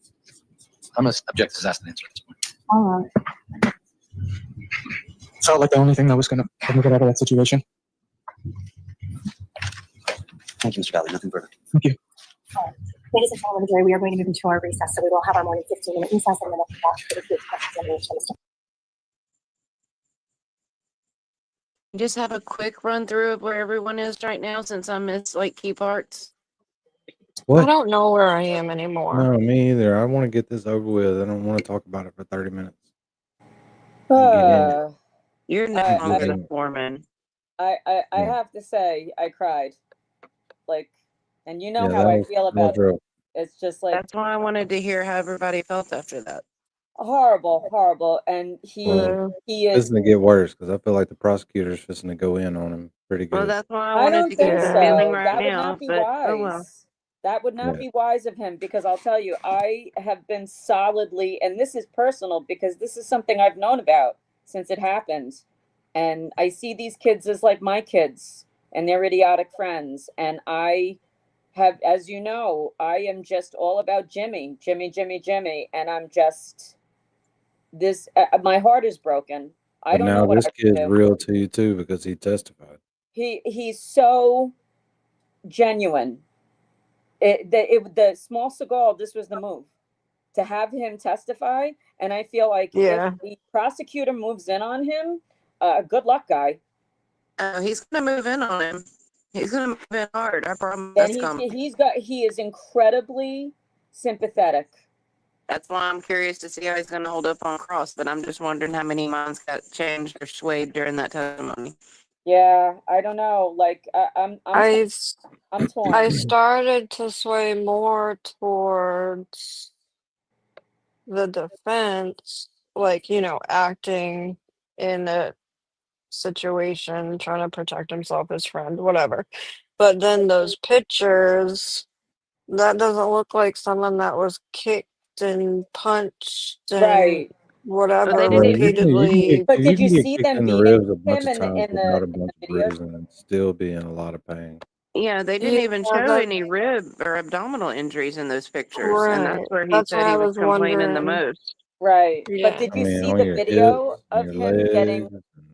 getting beaten on? I mean, Yeah. they were beating on him. He just Yeah. got lucky and he was They need to turning his slow head. that down. They need to slow it down because that is compelling. Because Yeah. his testimony is incredibly authentic, genuine. Like you can see him, he's there. It's so riveting that it's like felt like I was in there with him, and it made me cry. So it's like I don't understand why they're not slowing the video down to correspond with all the things that he said, because you can see he's looking down, he's looking to the left, you can see that he's there. And Yeah. another thing that I question, did they have a psychologist attest to fight or flight reaction? I Not don't if there's think not so. another defense witness after this. Nope, they didn't do any That of was a that. I mistake. don't think. But it's interesting because in the chat, people who are like pro defense seem to be more. Now the people who are pro prosecution seem to be swayed the other way. So this is really interesting. Because watching him cry, we have No, children. Gingy didn't switch. Yeah, watching him cry, we have children. I have 2 boys. Watching that boy cry, that's genuine. That's a Yeah, that's some not, of it's Gingy that's was because not he's go. terrified because And of it where makes he's at. I thought Gingy was pro Danny, Raul. I disagree. He's crying at the to me, in my opinion, he has been holding back tears. You can't fake that. That I found the same situation with Kyle Rittenhouse, and I mean, he just There's a lot of pressure on him right now because right, this is his only chance. right. But then he's been pro defense Didn't to this she? time, right? And now Sorry, she's I saying that cried. he thinks No, that. Sassy has been pro defense. Gingy has been pro. He's guilty the whole time. Listen, Okay, he I is mixed he up is then. guilty. I Gingy mean, has like, not changed her mind. yeah. Sassy is either asleep or not here. I hope she heard that testimony. Sassy, where you at? Yeah, it's just horrifying. This whole thing is just Yeah. it's Even though I feel sad about it, the other kid's dead. I mean, he's gone. Jimmy is gone. Yeah. Speaks for himself. And it's and like for you me have as a to juror, I'm gonna need some more injuries than that. Like if he'd have been beat up like the other kid was beat up, broken nose and all that, now Yeah. you but they really did surround you've him. Dan, established something then because you you can can defend yourself at some point. you can see that he's surrounded, and the thing is when you're surrounded like that and you go into fight or flight, and I'm still torn. I agree with you. My heart is broken for Jimmy. Jimmy didn't, I don't know what Jimmy's part was in And this. I don't think Jimmy was doing a lot of beating. Yeah, the only part Yeah. was pushed one kid into the street that wasn't even Raul, and then Raul stabbed him. You're breaking up, Laline. What did you? I'm sorry. I said, Jim pushed one of the kids into the street, then Raul stabbed him. Right. So was Jimmy weren't even pushing really- him? Was Jimmy pushing him like, There get out she of here, is. kid? Or I think so. right. And it was just it was just wrong place, wrong time. Yeah. Yeah. Jimmy it's was a probably chaotic trying to scene when you're mitigate surrounded. everything. They're all yelling. You can hear how loud it is. Yeah, like he was saying Yeah, it's earlier, there's chaos. But it something. still doesn't change the fact he kept going back. Right. It's Does true. anybody It- believe that going a back. 16-year-old at the time should be a life sentence? No. I don't know. Yeah, I mean, he's probably going to serve 15 years out of this no matter what. I mean, but it Period. could honestly be given life depending on the extent the jury gives him. So I'm wondering Whatever if anyone he thinks that that's right. wherever he goes, if he goes anywhere, because the thing is, there's a possibility that they acquit. I don't know, but because there's so I many was gonna charges, say there's he a possibility this is a hung jury. No, right. I agree. I'm just saying if he's found Could. guilty, I don't believe in life Definitely sentences could. for Well, he doesn't teenagers. belong in a maximum security. This is not a. See, This if is Sassy was on the real jury, you'd have a hung jury because after seeing it that may testimony and she was already sympathetic, it's going to be hard to. But, I mean, a kid died. And do you know how close the other kids came to dying? That was he almost killed 3 people. right. And They that got is a little lucky. bit overboard to get yourself out of a situation like that. It'd be Right, interesting that what you put yourself Rob. into. They put themselves into it because they're Oh, I stupid know, and they kids. He's a pulled dumb up kid. and I didn't realize that until I saw him testifying, and as I see him testify, I mean, and my kids have never been in any trouble. I'm just going to put that right out there. But as I'm speaking to him, I'm seeing them, and I'm like, this is just Yeah. a dumb fucking kid. This is just a stupid kid that made a bad, stupid decision. Like he wasn't thinking. He hadn't thought it out. I mean, the And least thing that they should, I hope involuntary manslaughter or something like that's in there. Something that Yeah. wherever he goes, it should not be. He should not be he with. should be able to be rehabbed though. It shouldn't be a life Right. He's without not a parole violent or criminal. whatever. This is not a violent criminal. This is a Yeah. He doesn't stupid have a kid that long made a horrible history. He's not decision. knocking And off gas stations and got 7 assault charges and on drugs. But no, he this went is out a drinking this one is a night and Catholic school kid. testosterone started dropping and they just couldn't stop it. Wherever he They weren't goes, going to be punked out in front of their girlfriends. right. Wherever You he goes, already know how that went. right. And then the girlfriends. What a bitch. The text messages were to understand. Yeah, no, I mean, listen, it's a kid, obviously. You understand how kids, but wherever he goes, if he goes, my point is he should not be with murderers and rapists. He's not I that mean, if type of you send him not that somewhere type where of he has to join a gang to live, then yeah, he's going to end up piling on time while he's in prison, and he'll never He get could out. become a more violent and horrible person Well, they don't if rehab he didn't people. work Your phone's breaking up bad, Lawland. They Yeah, don't only rehab in New people York in City. prison. No, I'll tell you guys a story about one of my very good friends growing up. That's similar to this kind of situation. Go After ahead. this is done. Okay. Oh, that's awful, MJ. Okay, but we're ready. We're ready for it. It's awful. Yeah, the whole thing is awful. He fucked up, and a kid is dead. But Go Yeah. MJ, go MJ, go. What? I thought you were going to tell us a story. Oh, I said after. Let's get through this stuff first. Yeah, because you sound like you're already asleep. I'm like 2022. honestly. You go to Lazy Brook Road for a party at Madigan Life House, correct? Yes. That's you to the right there in the Ole Miss football shirt, Holding up all the light blue shirt, Belvedere. black pants with the helmet on, right? Yes. That's you. You said that you got there around what time? Well, I could tell y'all probably 15 different stories of how alcohol drawn out into the streets after these large bars that I ran, and people got hurt Oh and killed God, in yeah. different right, gunfights and knife fights. And I'm going right, to tell you, that bottle he's holding in his hand, that will do it every time. Because once you Yeah. drink too much hard alcohol and you get in that blacked out state and then you drop adrenaline, you're never going to stop. right, No. right. It's just, you know how those people are. And I think all those kids were drinking, if they were drinking hard alcohol, not beer, beer will do it, but beer is different. That hard alcohol will get your ass in trouble Yep. big Yeah, time, because you yeah, just lose yourself in that. Once you get that yep. blacked out type buzz going, you're done.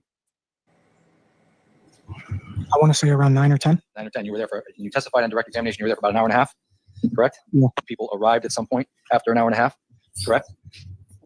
Yeah. Ryan Hines and Griffin Marcinzik. You didn't know them, right? No. But those are the two that showed up at Lazy Brook Road at that point, right? And when they got to Lazy Brook Road, Jack, Tyler, and yourself confronted those two, right? When I first got there, no. Because Madigan Lifer didn't want anybody else in her house. So you were under the assumption that if they left, you guys could stay, right? No, she asked everybody by the door. I'm gonna move to strike as non-responsive to what Madigan Lifer said. Court is going to sustain the objection. I am going to go ahead and strike everything after the response to no, as on this matter. And thank you. So at some point in time, let me ask you this: how long was Ryan and Griffin at Lazy Brook before you, Jack, and Tyler got involved with them? I want to say a couple of minutes. A couple minutes, right? So they show up. Ryan walks down with his beer in his hand, right? And at some point, you talk to Ryan and Griffin with Jack and Tyler, right? Yes. And at some point in time, you say to them, "You can come in if you give me some beer," right? I was the only one who said that. You're the only one that said that. Yes. And Jack and Ryan gave you a beer, right? He did not. And at some point in time, it got heated between the three of you and Griffin and Ryan, right? Just between Jack and Ryan. And at some point in time, that went outside, right? Yes. So within the span of a few minutes, it went from give me a beer to going outside into the driveway, right? Yes. And out in the driveway, there was a group of people surrounding the area, right, from the party, Scattered, yes. right? And you said, I think you said on direct examination, there were about 30 people at this party. You understand that? Inside, I think there was more. Okay, so there was 30 people inside, and then there was maybe 20 outside. No, there was probably like 10 people outside. There's only 10 people outside. 10 people including you, or 10 people excluding you? Including me. Okay, who was outside? At the time, I didn't really like look at faces. You weren't paying attention, right? Yeah. You just kind of scanned the area, and you said, "Oh, there's about 10 people here," right? No, I didn't really look around to see You them. have no clue who's outside then. That's what you're telling us? Yeah. And you don't know if there were girls outside or boys outside at that point, right? No. You just know that there were bodies. You weren't paying attention. Yeah. And when you go outside, at some point, there's an argument going on between Ryan and Jack, right? Yeah. And you're witnessing it. Yeah. And you're outside, in fact, with this helmet on at the time, are you not? Yes. And when you're outside and you're looking at this argument that is going on between Jack and Ryan, at some point in time, they square up, right? Yes. And they square up because they're going to fight for the beer, right? Jack had taken the beer from him at that point. Yeah. Right? And he wanted his beer back. Ryan wanted his beer back. Yes. And when they square up, Ryan's standing squared up to Jack. Jack's across from Ryan, right? Yes. And to Jack's back left is Tyler DeSilva, correct? Yes. And behind Ryan is you, right? Off to the side, yeah. Right? And you're wearing that helmet at that point, right? Yes. And you testified on direct examination. They squared off. Hines stepped on my foot and I pushed him. Do you remember saying that? Yes. You pushed him. Yes. want to show you State's Exhibit 58?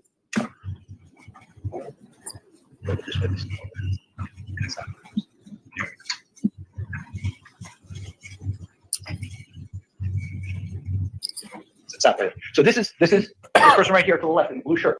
Dean, you still here? Yo, Dean.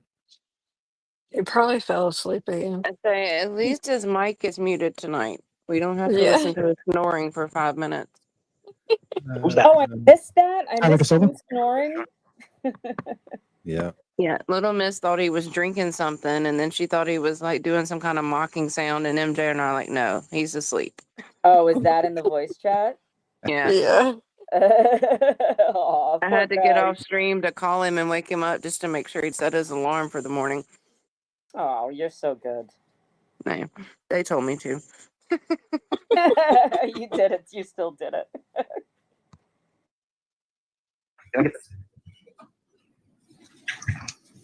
So this person right here is who? Tyler DeSilva. And this person in the red is who? Jackson Hunter. So right now you're behind. We can't see you, but you're right behind Ryan Hines, right? Yes. All right. Okay. Okay, play first. Stop. Is that you pushing Ryan Hines in the head? That's me pushing Ryan Hines, yes. So that right there, that's a push, not a punch. That's what you're testing. That's what you want these ladies and gentlemen to believe, that was a push, not a punch. Yes, I remember pushing him. Can you play the fast, please?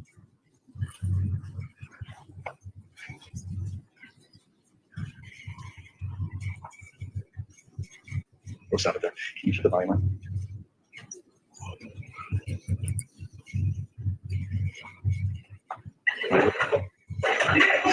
So right there, what you want these ladies and gentlemen to believe is that you just pushed Ryan in his head, not punched him. That's what you're telling me. I'm saying that I remember pushing him. But the video would contradict what you want these ladies and gentlemen to believe. No, correct? you can't see I what remember pushing him. But the video, that's not responsive to my question. The video does not corroborate what you just told these ladies and gentlemen of the church, correct? I just remember pushing him. Non-responsive. Did you push him in the head or did you punch him in the head? You remember pushing him, but does the video show you pushing or punching him? That's my question. I pushed him. What does the video show? Me pushing him? So you want these ladies and gentlemen to believe that what just happened there is a push, not a punch, correct? Yes.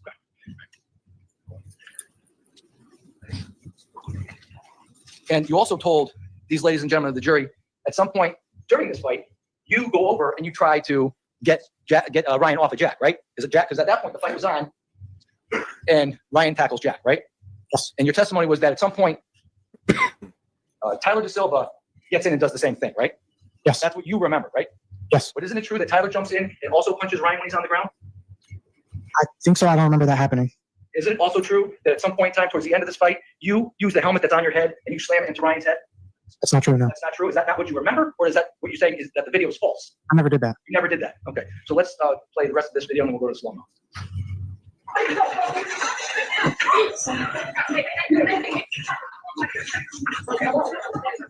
That's you right there in the helmet back there, right? You rewind it there. Keep going. Keep going. So that's you right there, right? Yes. You have a helmet on, right? I had the helmet on a lot at the time. Play. Okay.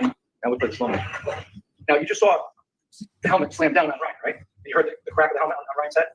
I didn't slam the helmet down on him at all. So you want these ladies and gentlemen to believe that you did not slam the helmet into Ryan's head when he was on the ground? Yes. Is that what you remember, or are you saying the video is false? I don't really see that in the video. Okay, let's play the slow mo version.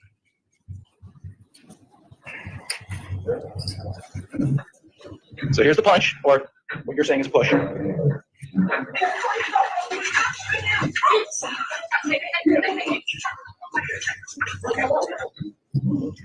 There you are here with the helmet, right?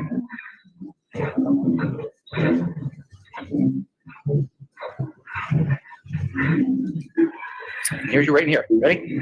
Slam. That's you right there, slamming the helmet to Ryan's head, right? I never slammed him with the helmet. Okay, so the video's alive. That's what you're saying. So counsel asked you before, if you ever carried a weapon before May 14th of 2022. Isn't it true that you used the helmet as a weapon at Lazy Brook that night? No. At some point in time, Lifer's mother comes out and kicks everybody out, right? But that's about 15, 20 minutes after this fight is over? Yeah. And after that, after you guys are kicked out, you get into Jack's car, the Honda Pilot? Yes. And you had no idea what you were going to do, so you guys were driving over to Trumbull High School, right? Yes. And when you were driving over to Trumbull High School, isn't it true that during that ride, you were laughing and joking about how you just got into a fight and hurt Ryan Hines? What? You never said that? And as you're going over to Trumbull High School, it's you in the back seat behind Jack, right?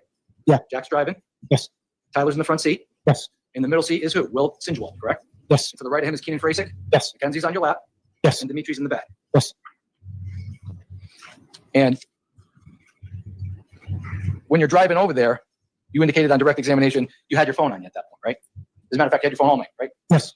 And at some point in time, you're added to a group chat, right? Yes. When you go over to Trumbull High School, had the group chat already started before you get to Trumbull High School? I believe so, yes. Right. So you knew that because you were already added, right? I can't remember if I got added when we got to Trumbull or on the way there. Isn't it true that Anthony Greco added you at 11:10 p.m. on Saturday, May 14th, 2022 to the group chat? I can't remember, but yeah. Well, who's Anthony Greco? You know Anthony Greco, right? Football team. Well, you went to St. Joe's with you, right? He was at Lazy Brook that night at some point. Did you see him at Lazy Brook? No, I don't remember seeing him. But he added you to this chat nevertheless, right? Yes. And that was at about 11:10 p.m.? I guess so, yeah. And you indicated on direct examination, you were on your phone, checking the text group messages, you're talking to Will Sinjwald next to you, and you're talking to Mackenzie, right? Yes. And while you were doing all those things, you also had an opportunity to see that Jack was on his phone also, right? Yes. And you saw that Tyler was on his phone, right? Yeah. And when you get to Trumbull High School, how long are you there for? About 20 minutes? I can't remember exactly how long we were there for. When you get to Trumbull High School, you have a conversation with Jack and Tyler about fighting these kids at Trumbull High School, correct? Oh, never. Isn't it true that you were in the group chat telling kids to come show up to Trumbull High School to fight? Yes. I remember telling them to come to Trumbull High. Right. Because you, in this group chat, you're saying Trumbull High, slide. Right now, RN, right now, Trumbull High, slide, right? Yes. Because at that point, you wanted to meet those kids to fight, right? No, we were about to be leaving Trumbull, and at the time I thought it would be funny. So you wanted to meet those kids at Trumbull High School to fight, right? No. So at some point in time, you leave Trumbull High School? Yes. And before you leave Trumbull High School, you're again asking them, Trumbull High, slide, right? Slide means come here? Yeah. And at some point in time, you're in the group chat and you realize that the other kids are talking about an address, right? They said, we're going to drop the Addy, right? Does that mean address? Was you're saying the other kids were saying that? Yeah, people were talking about giving you an address. Someone was saying, we'll drop the Addy, right? You remember hearing that, seeing that in the group chat? No, I remember just seeing the address. Okay. You recall when someone indicated that we dropped the Addy, you said send it in the group chat? No, I don't remember that. You approached the witness, Your Honor? But looking at the document, help to refresh your recollection? Yeah. That's you, right? Is your memory refreshed? It says my name, but I don't see the number. Somebody else have your phone that night? I don't Somebody remember. else you know named Lito? I don't remember now. No. So do you recall asking for the address in the group chat that says send it? No. You don't recall that? Are you saying that this is not you in the group chat? It says my name, but there's no number. Okay. Again, at some point in time later in the group chat, you say Laurel Glenn, correct? No. You don't? May approach the witness with looking at a document, help to refresh your recollection. Sure, yeah. Lito, does that refresh your recollection? Again, it says my name, but not my number. So let me ask you this, Mr. No. So let me ask you this. You recall being added to the group chat by Anthony Greco at 11:10 p.m. on May 14th of 2022, correct? Yes. You recall that? Yes. And you also recall telling the kids to slide to Trumbull High School, right? Yes. Okay. Now, do you recall whether or not your name was Lito in the group chat? When you join a group chat, it's just your number. It's just your number. But if somebody has your name in their phone, it would say your name, correct? Pretty sure it would still be just a number. But we're looking at a document, help to refresh your recollection as to whether or not you told people to slide over to Trumbull. No, I knew I said that. You knew you said that, right? So if we had a group chat with your name on it, and that is corroborated in here that you told them to slide, wouldn't it also be true that if your name is in this group chat subsequent and you told them to drop the address, send it, that would also be you? Or is there two Litos that you know of? I can't see the number. It just says my name. Right. So wouldn't it stand to reason that Lito is you in the group chat? I guess so, yeah. You just don't recall saying these things, right? That's your testimony today? I only ever remember saying the Trumbull High thing. Right. You don't recall asking them to send their address at Laurel Glen. That's what your testimony is, right? Yeah. And you don't recall reiterating the address that was sent, Laurel Glen. You say Laurel Glen, right? You actually say it twice in the group chat, but you don't recall that, right? No. That's your testimony today? Yes. And then at some point in time, you make your way from Trumbull High School over to 43 Laurel Glen, which is Tyler Rich's house, right? Yes. You didn't know it at the time, but that's Tyler Rich's house. You've met Tyler Rich before? Yes. Where have you met him before? Parties. What kind of parties? High school parties. Have you ever been to high school parties in the Berries? You know where the Berries are in Shelton? No. No, you don't? You ever recall going to a party on Mulberry, Strawberry, Edelberry, any type of street with a Berry last name in Shelton? ever recall seeing Ricky Fiola at those parties? Yeah, I've been to parties in Shelley. Right. And you ever recall seeing Matt Lakovich at those parties? Yes. Yeah, you've met him before, right? As a matter of fact, you've had a fight with Matt Lakovich a week before this incident, correct? At one of those parties? No, never. So you drive over from Trumbull High School, and you indicate a couple cars were there when you got to 43 Laurel Glen, right? Can you repeat that? When you drove over from Trumbull High School and you got to 43 Laurel Glen, you indicated on direct examination there were a couple of cars there, right? Yeah. We pulled up and saw girls from St. Joe's High School. Oh, I'm sorry, withdrawn. You indicated that when you got there, you saw other cars parked in the street, right? Yes. And there wasn't that many people outside at first, right? I noticed a few kids, right? Isn't that what you said on direct examination? Yeah, not that I could see at first. And at some point, people came out of the house, right? Like everyone came out of the house. Right. And people came out of the house because you texted them in the group chat, "We here," right? No. Do you recall doing that? No. We're looking at a document, help to refresh your recollection. Sure. They approached the witness yard. Just admit to this shit, man. You remember refresh? Yeah, I never said that. So somebody else had your phone at that point. No, again, it says my name, but not my number. So there's another person named Lito in the group chat. Anybody can name anybody they want in the group chat. But you would agree with me that in the group chat it says, from Lito, we here, right? It just says Lito. And then it says we here, right? Yes. So at that point in time, people come out of the house, right? Yes.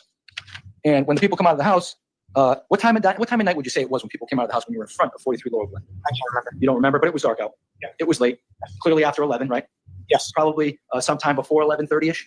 I don't know. You don't recall? Come And on, you indicated man. that you saw people come out, and there were about 30 people that came out at that point, right? That I could see, yeah, but I know there was more. You knew there were more. How did you know there were more? There was people behind those 30 people. There was people behind the 30 people. So you counted each and every one of those people that came outside? No, it's just an estimate. Just an estimate, right? So there could have been 20, right? It looked like way more than 20 people. Right, but it could have been 20, right? Yeah. So at some point in time, you indicate that Snyder stopped his car, saw a yard, kids coming out to the car, right? Yes. And by the way, at some point in time, you leave the chat at like 11:32 p.m. Do you recall doing that? Yes, that was before we arrived at the house. Before you arrived at the house. So you left the chat. According to the chat, Lito left the conversation. You recall that happened? Yes. Okay. So you recall getting in the conversation. You recall getting out of the conversation. You only recall a few things that you said, but you think the other person named Lito in the conversation could be somebody else. I remember why I left. That mischaracterizes the testimony. He has not said he believes there's another person named Leo in the group chat. So you recall saying some things in the chat. You just don't recall saying everything in the chat. Is that a fair statement of your testimony? I only ever said the things about Trumbull High School. Okay. So the other things that are in the chat, that would be inaccurate, according to you. Yes. Okay. So you were going over there to fight, correct? No. And when you got there, kids surrounded the car, right? Yes. And you indicated that on direct examination, there were rows of people, 10, then maybe 30, right? Yes. Jack was talking, Tyler was talking because kids had approached the car at that point. Yes. You indicated kids you knew were there because you texted them in the group chat, right? Never said that. You said that on direct examination, right? No, I said my window was up when all the kids came. When I recognized a few people, I put my window down. And who did you recognize? Ricky Fiola, Nikki DeJesus, and Aiden King. So you spoke to Aiden King when he came next to the car at that point, right? I spoke to all three of them. Right. And you told Aiden King at some point when it got aggressive that tell your friends to get away from the car. I'm going to break a bottle over somebody's head. No, I never said that. And there were a few kids shouting at Jack at some point, right? Yes. And it became aggressive, according to you? Yes. But at first it was a peaceful conversation, right? According to you? Peaceful? Mine was, And yes. it got aggressive? Yes. But you didn't see anybody throw anything at that point, right? No. And then you indicated on direct examination you couldn't see anybody outside. So you only saw the three people you knew, Aiden, Ricky, and who was the third? Nikki DeJesus. So Nikki, Aiden, and Ricky you saw. That's it. Yes. You couldn't hear any threats, right? I heard them screaming, but you couldn't hear any threats, right? I couldn't make out what they were saying. And at some point you indicated on direct examination people were hitting the car on all sides, right? Yeah, before that happened, somebody punched Jack in the face. I'm going to move to strike as non-responsive. Sustained. Court's going to strike the witness's response after, yeah. Okay, so the rest of that response could strike from your notebooks, your footnotes on it. It's not to be considered evidence. So you indicated on direct examination people hitting the car on all sides, correct? Yes. And all I heard was banging, right? Yes. Didn't hear glass shattering, right? No, I don't think so. And the car began to rock, right? Yes. You indicated on direct examination you were panicking, right? Yes. This was never like anything you've been through before, right? This was scary, right? Yes. And at that point you couldn't get out, right? You said that on direct. There's no way to get out, no. Because there were so many people, right? Yes. And at some point you thought to yourself, this is not a good idea, right? To be here. I just remember being scared. My girlfriend was crying. And I remember telling Jack to drive. To drive, right? So Jack drove down the street, right? Yes. And when Jack drove down the street, at some point he stopped, right? Yes. At some point, was Jack driving up and down the street? Remember Jack driving up and down the street? I don't remember that, no. You don't remember that? Could have happened, but you don't remember? Yeah, no, I don't remember that. You don't remember. But at some point in time, he drives down the street, right?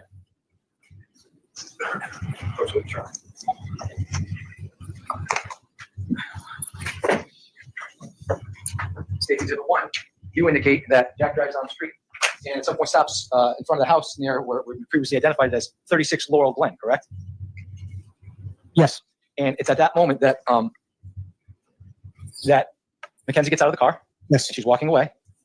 Yes. And then you get out of the car at some point, right? Yes, right While after. you're getting out of the car, you're pissed off and you say, holy shit, they really fucked up your car. Jack, give me the knife. Where's the knife? Give me the knife, right?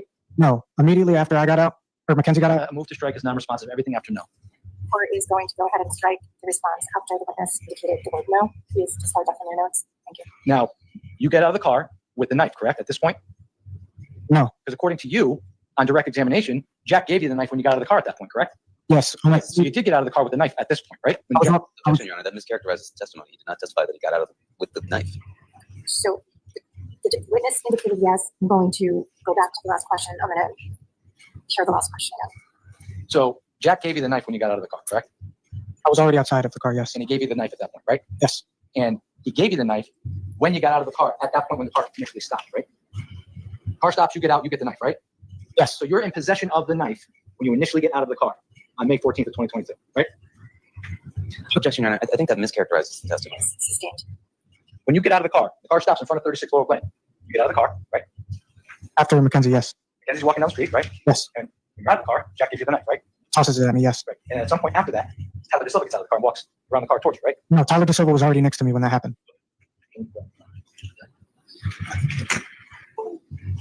So it's your testimony that Tyler was next to you when Jack throws you the knife. That's your testimony. As I remember it, yeah. I'm going to show you States 44 here.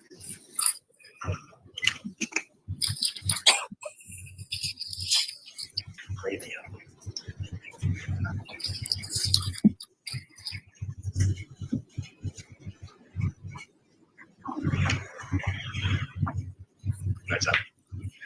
This is States 44.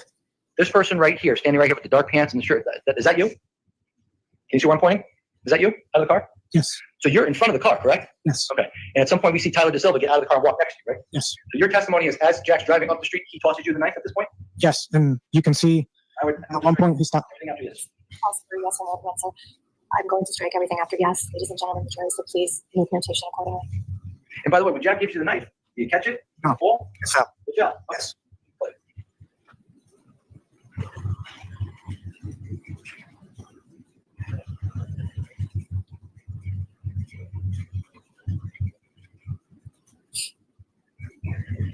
That's when it falls. Stop. Stop. Thank you. So we didn't see you bend down to pick anything up, correct? I bent down to pick it up when I was. Let's strike everything after no. Court is going to strike. The witness's response after no. So at this point in time, in States 44, you're in possession of the knife at this point, correct? Yes. Okay, go ahead. Stop. Now these are the kids from 43 Laurel Glen that just ran down towards you, right? Yes. When they came down the street, did they have any weapons on them? I didn't look to see if they had any weapons. But you didn't see any weapons, right? I didn't look to see if they had any They weapons. didn't have any weapons on them, right? I didn't look to see if they had any weapons. So you didn't see any weapons on them that night, right? I didn't look. I would So at this point in time, there's no fighting going on down there, right? No. And after this video stops, no fight occurs down this end of the street, right? As they ran down, we said, Yes or no answer. No fight happens after this video stops, right? No physical altercation happens down this end of the street, correct? no. So you have the knife. You don't see anybody else with a weapon.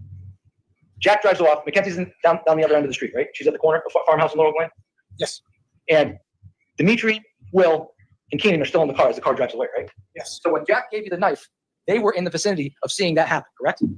They were in the car. Right. Can you play the second one?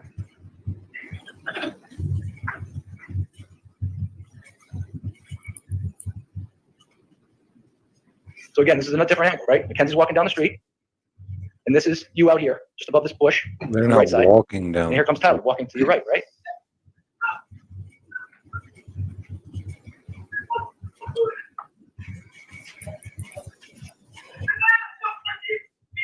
So car drives away. You have the knife at this point, right? Yes. Tyler Rich runs up to you, right? Is that Tyler Rich that ran up the street, you recall? I saw like two kids run past. Do you recall them throwing something at the car? Yes. Recall who that was? No. So at some point, You recall who ran down the street? Like in total? No, I'm asking first if you were familiar with anybody who ran down the street at that point. Yes. Ricky Viola, right? Yes. Tyler Rich? Yes. Are you familiar with Ty Wood? Yes. Did you run down the street? I can't remember seeing him. Charlie Connery, are you familiar with him? No. You're not familiar. Do you know? So you don't know if that the person that testified for the state as our last witness, you can't recall if he ran down the street? No, I didn't see him. But there were about 7 kids that ran down the street, right? I don't know exactly how many. Or was there more than 7 or less than 7? Come on, man. I'm not sure.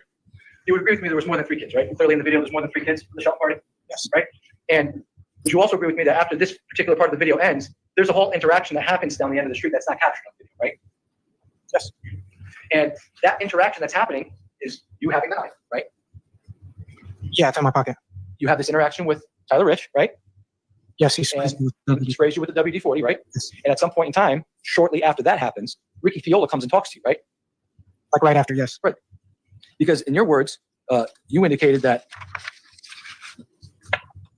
he came up to me, talked to me, made me feel better about the situation, right?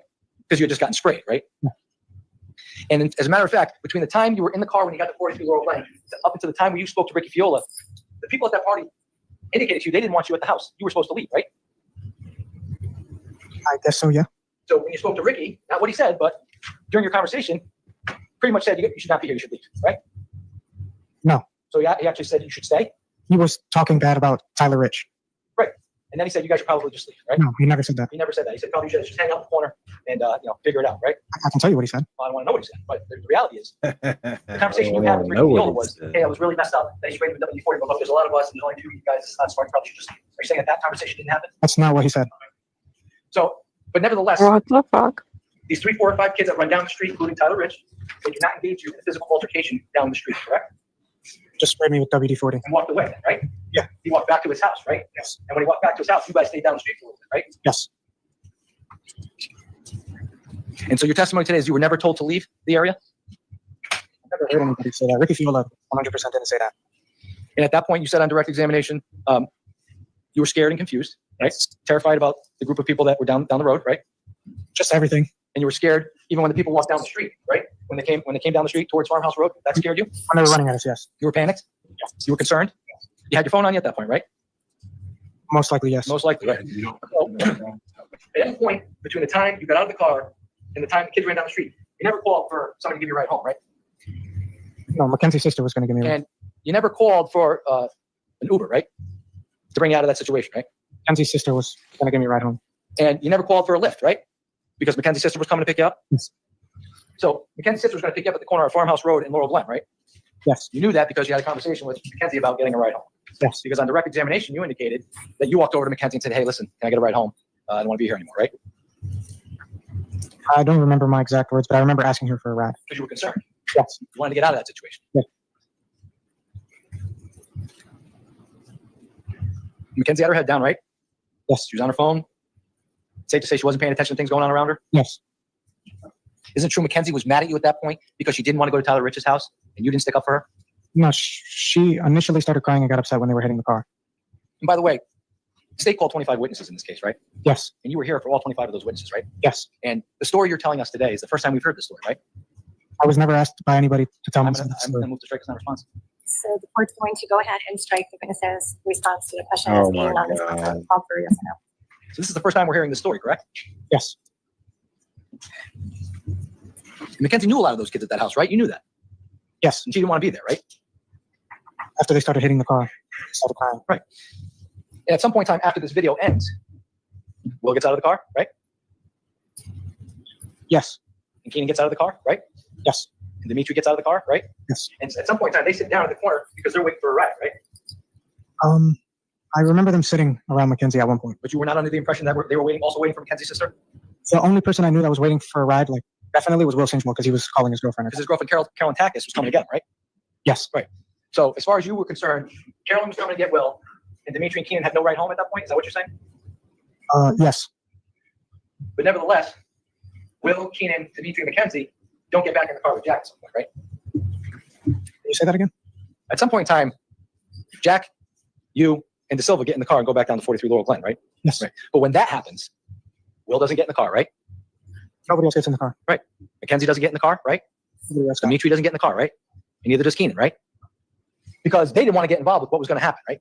Because they were asked not to. I'm going to move to strike as non-responsive. That's the answer in a yes or no. We're going to go ahead and strike witnesses last response to the question called for a yes or no answer. Please remove it from the meeting. So they didn't get in the car because they didn't want to be involved in what was going to happen, correct? No. And at some point in time, you indicate that you say Tyler's your best friend, right? Growing up, you met him since 8 years old. Yes. And Jack was only just an acquaintance from St. Joe's, right? You weren't really friends with him, Not as close as Tyler. right? But you all hung out, right? Yes. And you all would go to parties together on the weekends, right? Yes. You guys are football buddies, right? Yeah, we all play football. In fact, it wasn't uncommon for Jack to pick you and Tyler up and go to a party, right? He was always the one that drove. He was always the one that drove, right? And when you guys are in school, you guys would always hang out and talk, right? At football practice, not really. At football. So you didn't associate with Jack in school, just in football practice? We didn't have any of the same classes. Okay. So you never saw him in the hallway and said, hey, Jack, what's up? So you associated with him, right? But Jack was always the one that drove you guys. It wasn't Tyler, right? Not always. But if we were going out with Jack, he was driving. But you went out with him a lot, is the point, right? Whenever you would go out, it would be you, Tyler, and Jack, right? No. No? Even though Jack always drove the majority of the time? Jack always drove when we went out with him. Okay, but you didn't go out with him a lot? That's what you're saying now? Okay. So at some point in time, there's a conversation, you say on direct examination, there's a conversation between Jack and Tyler in this area, right? You don't know what the conversation's about? It was something. I don't want to know what it was about. Do you know what it was about, or yes or no? Somewhat. You know somewhat what it was about. So, and based on that information, you were still scared. Yes. You were still concerned, and you were still worried about what could happen. Yes. And at some point in time, Jack gets in the car. Yes. Tyler gets in the car. Yes. And you get in the car. Yes. And you're still concerned, right? And you go back down to 43 Laurel Glen, right? Because you're still concerned, right? Best friend was going. I was going with. Non-responsive. That's to be stricken. It's going to strike the witness's response as non-responsive call for a yes or no. Thank you. So at some point in time, you get in the car with Jack and Tyler, correct? Yes. And you are going to go back to 43 Laurel Glen, right? Yes. And you're going to go and talk to some kids that had just damaged the car, right? Yes. Threw stuff at the car, right? Yes. Bounced on the car, right? Yes. Almost withdrawn. Did these things for about a 30 to 40 second period, right? When you were initially in front of 43 Laurel Glen? I don't know how long it was. Was it fast? Was it fast interaction or was it slow interaction? I can't remember. But nevertheless, these are the kids that damaged the car, right? Yes. And you were going back to talk to them, right? Yes. These are the same kids, right? That you said you were very concerned about. Yes. You were very worried about. Yes. You were panicking when this was going on, right? Yes. But you went back to 43 Laurel Glen, right? Yes. You could have stayed at the corner of Farmhouse Road and Laurel Glen and waited for Mackenzie's sister to pick you up, right? Looking back, that's what we should have done. Move to strike as non-responsive. We'll go ahead and strike the witness's response as non-responsive. Question called for a yes or no answer. You could have stayed at the corner of Laurel Glen and Farmhouse Road, correct? Yes. But you didn't do that, did you? And you got back in that car with the knife? Yes. And you indicated on direct examination you were scared to get back in the car, right? Yes. But you did it anyway. And you didn't have to go back to that house, did you? So you get back to the house, right? And you get out of the car, right? Yes. It's 52.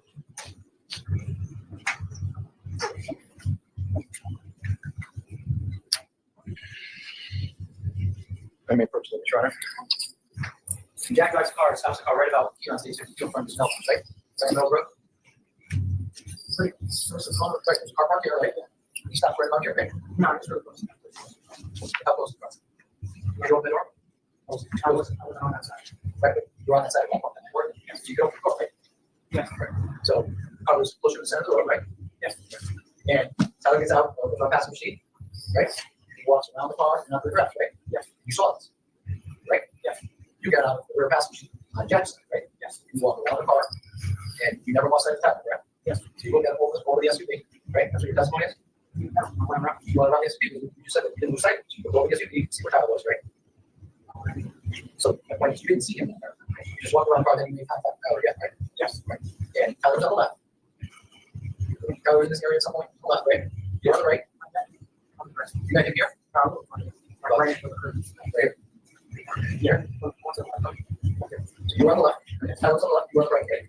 Yes. You walk up together, right? Yes. When you initially got there were like 10 people in the yard, right? I can't remember exactly how many. We were first approached by Lily Lombardi. You indicated on direct examination there were people in the yard, right? Yes. You said 10 people at first in the back, correct? Around me? They were far back, right? Yeah. Close to where that little hole is in the where they came out of? It was really dark. It was really dark. You couldn't see, right? And you didn't recognize anybody at that point, right? They were too far away. And you had the knife in your pocket when you got out, right? Yes. When people started coming out of the house, were there girls that came out of the house also? The first person we spoke to was a girl. Before all those people. Was there more than one girl at the house? Do you recall? I don't know. Well, Lily Lombardi, right? Taylor Capella was there. I didn't see her. Do you know Taylor Capella? Are you saying there was only one girl at the party that night? I'm saying I only saw her and spoke to one girl. You only spoke to one girl, but you don't know if there were other girls later on in the evening that were outside watching, right? There could have been. You just don't know. And you said at some point 30 kids come out, right? Yes or no? Yes. You were approached by Rich and everybody else. There were 30 people, right? No, at first it was around 30 people, and then everybody came out.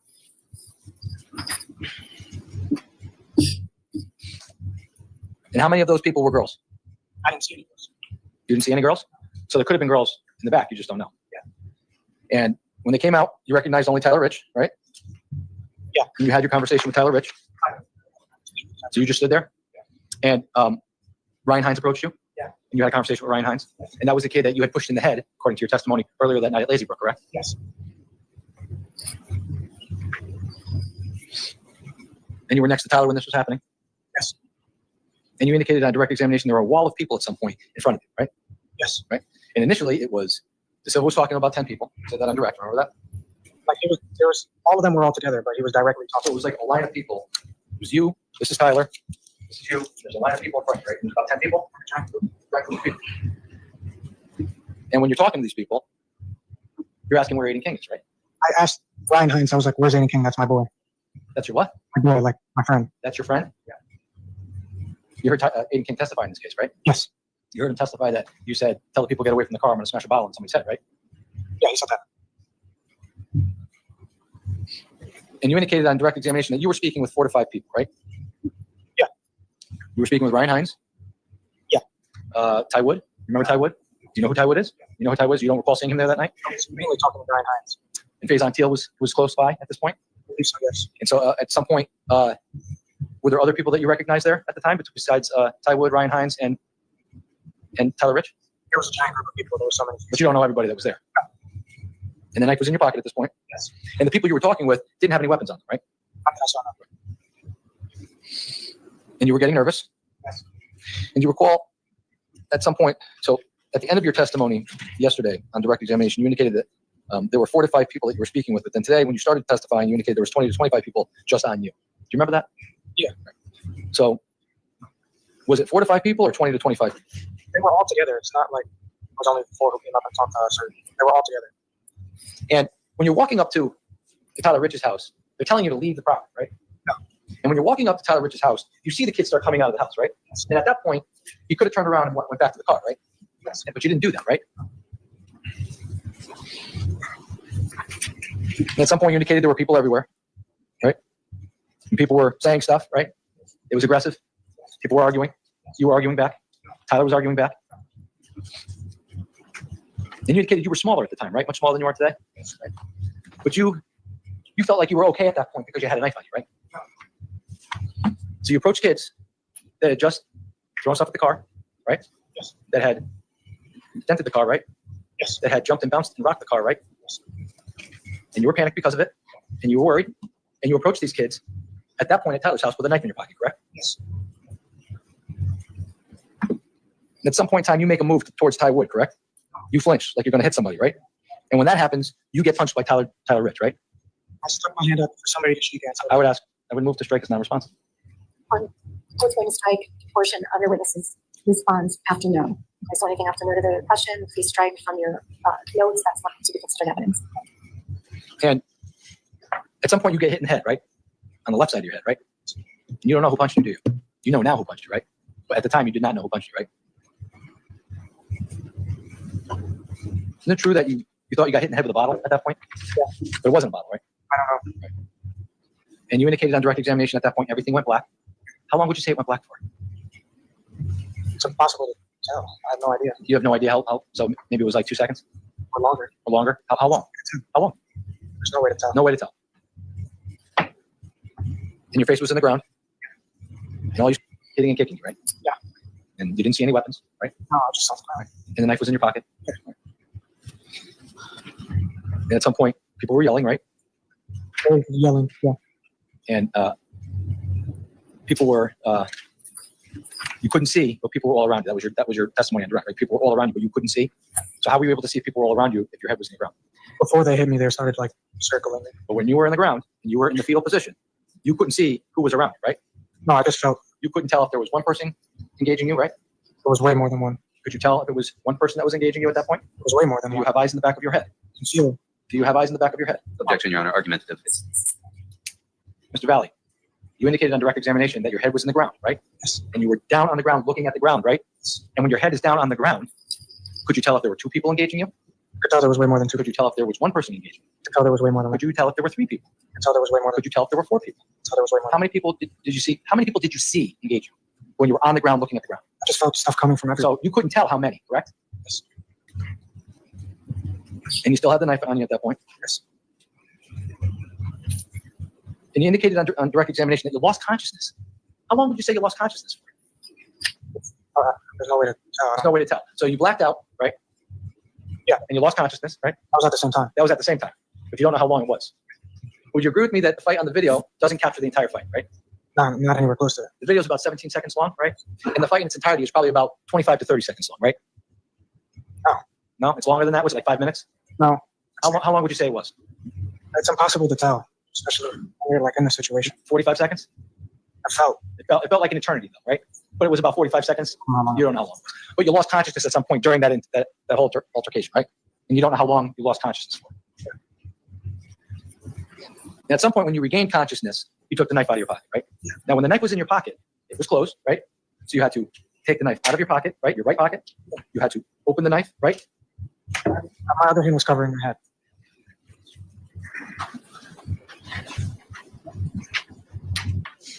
Showing States 95. Picture of a replica of the knife that you had that night, correct? I never looked at it. You never looked at it? But it was a knife that opened in this manner, correct? You had to open the knife? I don't even remember opening it. You don't remember opening it? Well, was the knife opened in your right pocket when it was in your pocket? I don't think so, no. No. So if this was the knife, or if this is a copy of what the knife looked like, it would have been closed in your pocket, correct? Yeah. Right. So when you're on the ground, you stick your right hand in your pocket, you take the knife out of your pocket, correct? And then you proceed to open the knife, right? No, I don't remember. My other hand, I remember, was the whole time holding my head. So you opened that knife with one hand? Yes. You recall doing that? No, I don't remember opening the Have knife. a thumb part on it where you And when you can take the open it knife out, with one hand. You have it in your hand, your right hand, right? Yes. And you have it in your hand like this, in your fist, and the blade is up this way, right? And you say on direct examination, you were flailing your arms. Do you remember saying that? And you indicated that you were swinging the knife, right?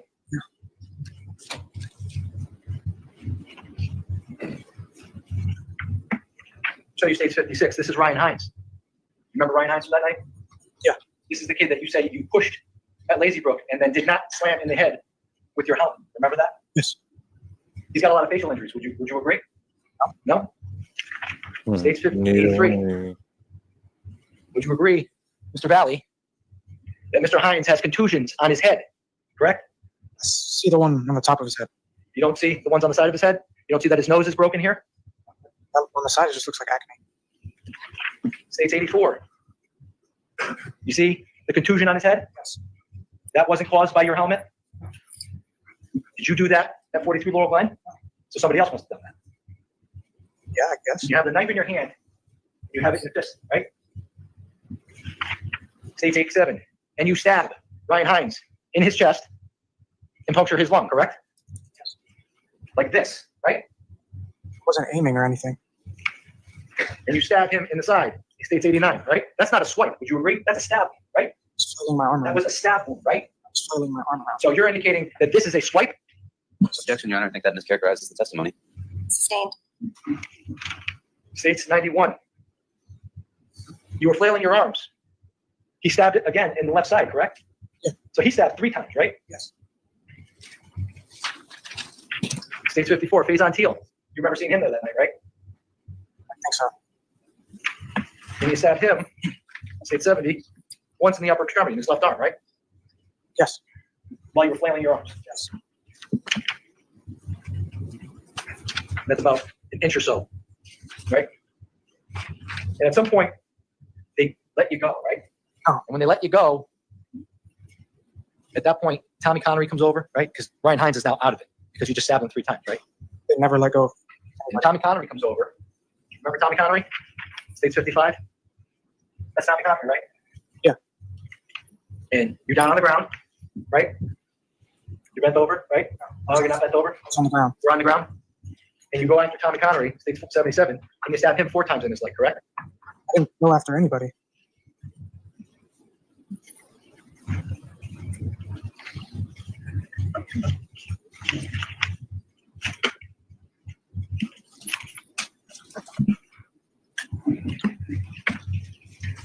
And at some point in time, you're chased out into the street, right?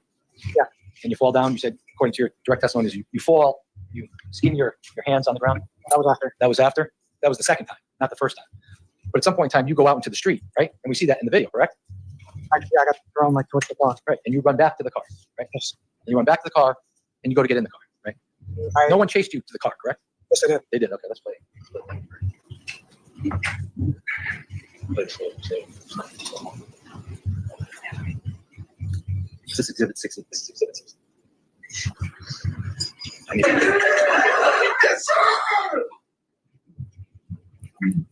Stop it. Who's this person right here running back to the car? Who's chasing? If you back it up a little bit, you see all those people, right? Oh, they stopped. Back up. Back up. Back up. Right here, right? These kids right here? They're chasing you? They stopped. Right? I didn't look backwards. But they stopped, right? The video shows that they're stopped here at this point, right? They're not chasing you up to the car, right? The camera turns. Play it again. Just keep playing. That's you, right? And you're at the car by yourself. Stop it. Do you see any kids coming now from your left side if they're chasing you? But in the video, they're not chasing you, right? I didn't look that way. My question to you is, in the video, they're not chasing you to the car, right? Rubicon, what's up?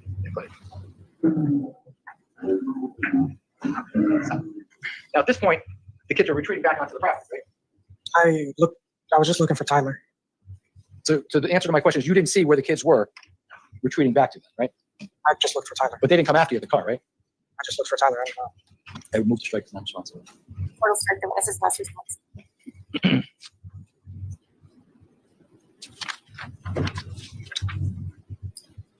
You indicated on direct examination that you were thrown into the car. Remember testifying to that? I was pushed towards the car. But the video doesn't show you being thrown into the car, does it? I guess not.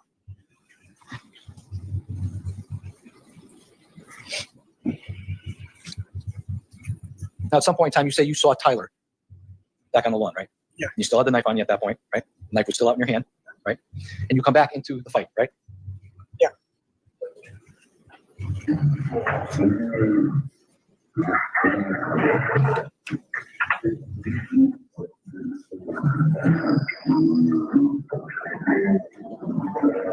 Good job, Cameron. And Tyler's being pushed into the street at this point, right? Yes.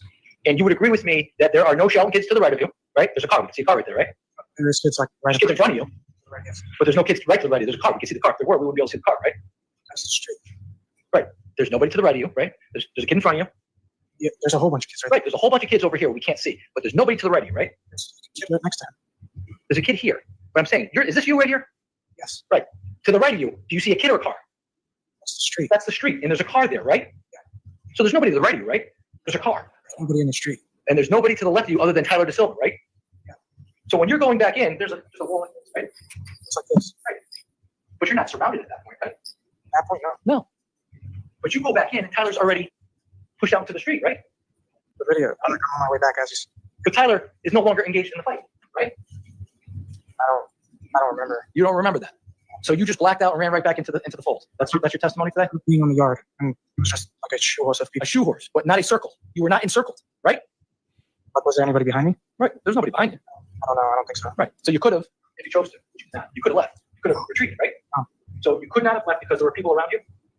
Yes. So you just said there was a semicircle of people on the yard. Now you're saying that you were surrounded. It was like this. So semicircle, right? Yeah. Not a circle. The circle goes like this, right? Yeah, I wasn't going to turn my back to that many people. You weren't going to. I'd move to strike as non-responsive, Your Honor. I'm going to allow the last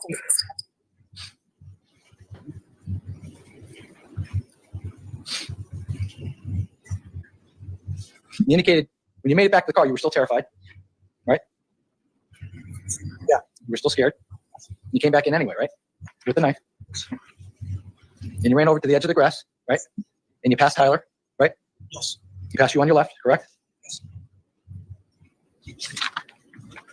You indicated that you saw Matt Lakovich. Yes. But you also indicated on direct you couldn't see who hit you. You said you were hit. Yes. You remember saying that? You couldn't see who hit you? I remember getting hit. But you don't know who hit you. I don't think so, no. You recall subsequent during your direct examination, you said Matt Lakovich hit me? I said it could have been him. Could have been, but you don't know who hit you. And when you were running back into the fight, you had the knife out, right?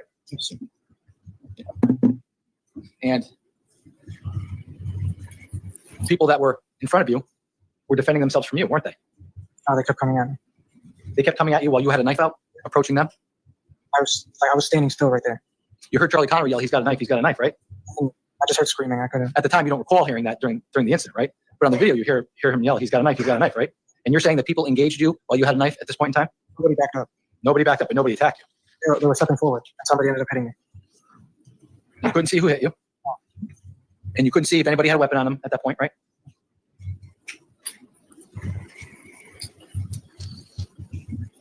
And at some point, you indicate that you turned around. Well, let's run. At some point in time, you turned, right, to run back to the car, right? Yeah. But when you're turning to run back to the car, you see Jimmy McGrath and you stabbed him in the chest, correct? No. I'll never Have you seen the autopsy photo, sir? Yes. Did you see where his injuries happened? In his upper left chest? Are you saying you did not stab Jimmy McGrath in the heart? I didn't plan. Move to strike is non-responsive. On strike, everything after. I'm not sure we got a response, so I will strike the response. Isn't it true? You just testified that I didn't want to turn my back on these people, right? Yes. But you turned your back on these people when you were trying to get out of there, right? I was facing backwards. You were facing back, so you're facing the group. And are you backing up like this? No, I was standing there. Right, you're not backing up, right? I got hit. Right. You're not backing up. And as a matter of fact, this is Jimmy McGrath on the left here, right? Yes. And he doesn't have a weapon on, does he? And he's not engaging you, is he? Stepping forward. He's stepping forward? They all stepped forward. But he doesn't have a weapon on, does he? Not that I saw. No. And it would be unfair for somebody who doesn't have a weapon to be stabbed by somebody who does, right? I didn't try to stab anybody. But you stabbed him, didn't you? Yes. You turned around and stabbed Jimmy McGrath in his chest. No. So you didn't stab him? I didn't see it happen. I didn't feel me stab. I didn't go up to him and stab him. Are you saying it was somebody else that stabbed Jimmy McGrath? I was the only one with a knife. Correct. You were the only one with the knife. And you turned around and you stabbed Jimmy McGrath in the chest, and then you left, right? Yes. It's forward, it's forward. What's out here? Ladies and gentlemen, Jerry, we are going to move forward, so you can come back and see that finish its solution, and then we'll see if there's any redirect. Okay. Thank you, and for your lunch, please again, we're going to stand some lunch recess until 2 p.m. All right.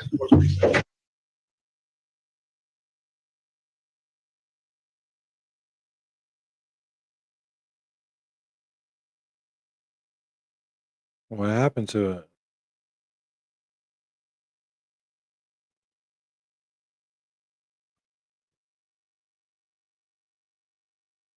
Seriously. What happened to it? Danny broke it. No, I didn't break it because it's good up until then. Well, geez. So Alright, it let me won't see. move forward? No, it'll move forward. There just ain't nothing there. What about the network that you were getting the feeds from Karen's trial, who cut out all the sidebars and stuff? Are they doing this one by chance? Oh, that's a trial channel. I'll check it real quick. I don't think they were doing it. That's why I've been watching it on this.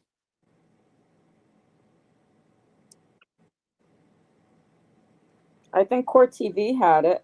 No, this wasn't Court TV, right? Somebody's giving a daily breakdown whenever I Googled it before. Let me see. Yeah. Yep. I think that's Court TV. No, trial channel. Danny, everyone's asking what was the last thing the judge said? Let's see.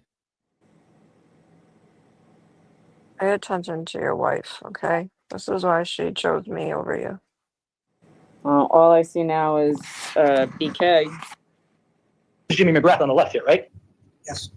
He doesn't have a weapon. He does have daily coverage. He's not engaging you, is he? Stepping forward. He's stepping forward? They all stepped forward. But he doesn't have a weapon on him, does he? Not that I saw, no. And it would be unfair for somebody who doesn't have a weapon to be stabbed by somebody who does, right? I didn't try to stab anybody. But you stabbed him, didn't you? Yes. You turned around and stabbed Jimmy McGrath in his chest. No. So you didn't stab him? I didn't see it happen. I didn't feel me stab. I didn't go up to him and stab him. Are you saying it was somebody else that stabbed Jimmy McGrath? I was the only one with a knife. Correct. You were the only one with the knife. And you turned around and you stabbed Jimmy McGrath in the chest, and then you left, right? Oh, crap. Stop here. Hold on a second. Should be it now. Ladies and gentlemen, Jerry, we are going to move forward and so we can come back and state that finish its examination, and then we'll see if there's any redirect. Okay. Thank you. Enjoy your lunch. Please again, remember the rules of the stand some lunch recess until 2 p.m. All right. It just said court's in recess till 2, but Court TV does have like coverage like they're doing it daily. Court TV is? When I Googled it, it showed it like in State versus Raul Day, blah, blah, blah, like it did back with Karen. All right. Well, let's just go to there and see. I think that was that day 7 or day 8? I believe 7 was the day he started testifying. So if we're still on the first day, I think it's still 7. That's I not could be even. wrong though.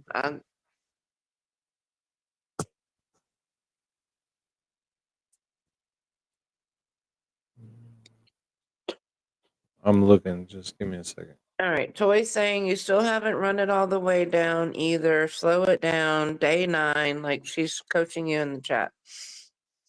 Okay, well, I did run it all the way on the video. But like, actually click it, because sometimes the I thumbnail did. doesn't change. I already did. Really? Did you? I don't think you did. For sure. And she's I saying day watched 9. it do so- this.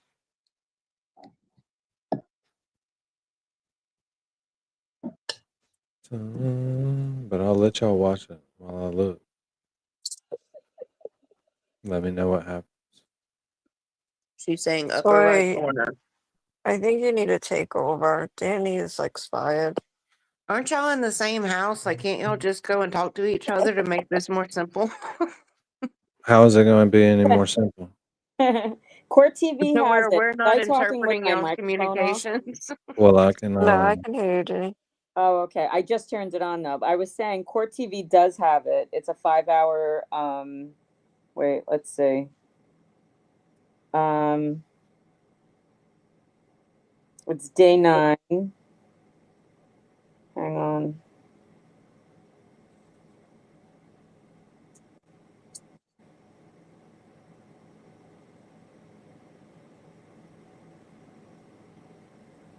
Yeah, you could go to Court TV. Do you want me to send it to you? No, I'm trying to time it back up now. Okay.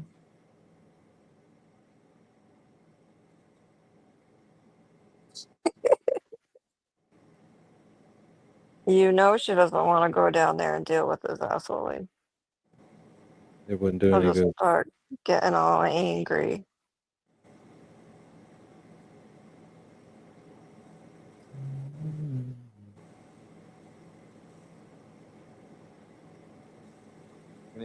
You That dove was towards longer the than car. 15 minutes, though. That was way longer than 15-minute break. Wonder why. Remember that? Maybe someone was taking a dump. Yes. And then you indicated you got into the front passenger seat of the car, right? Yes. And when you got in the front passenger seat of the car at that moment, Tyler DeSilva wasn't in the car at that moment, was he? No. Tyler got in a few moments after you, right? Yes. And before Tyler DeSilva gets in the car, you tell Jack, oh my fucking God, I just stabbed 4 kids, correct? No. When I first got into the car, he tried to drive off, and I said, "Wait." So you don't admit to Jack that you stabbed 4 kids? No. But you would agree with me that in hindsight, you did stab 4 kids, right? I didn't know who I stabbed or where I stabbed him or when. I'm going to ask a very simple question. It requires a yes or no answer. You would agree in hindsight that you stabbed 4 kids, correct? I don't know who got stabbed or where they got stabbed. As you sit here today, you would agree that you stabbed 4 kids, correct? Yeah. He Yes. didn't. It's hindsight. So at some point, Tyler gets in the car, right? Yes. And the car is facing. Let me approach. Stage 1. The car is facing Adams Drive, correct? Yeah. And you get in the car and Jack drives straight, correct? Yes. And he takes a left down Adams Drive, right? I'm sure. So you were not paying attention as to where you were driving? But at some point in time, very shortly after you getting in the car stops in a cul-de-sac, right? I don't know where it's at.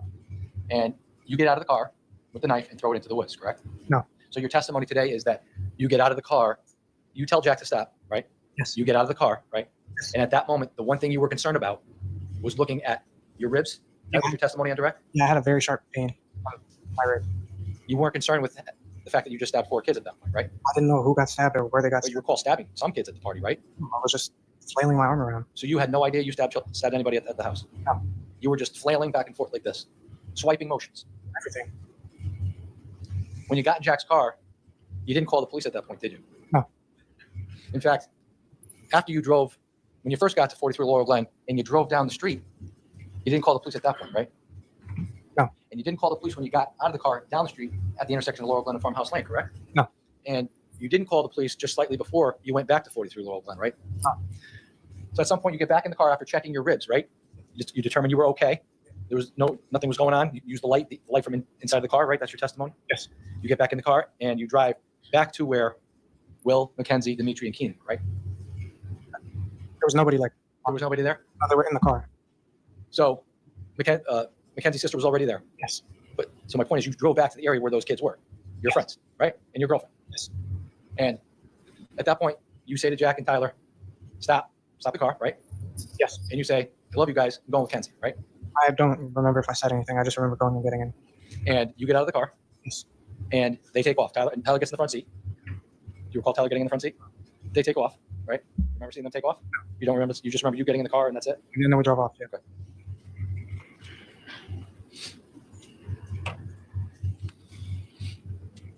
Now you were in Mackenzie's car and you were listening to music. Yeah. It was a quiet ride, right? Outside of the music, there was no talking, right? Keenan talked to me. Keenan was talking.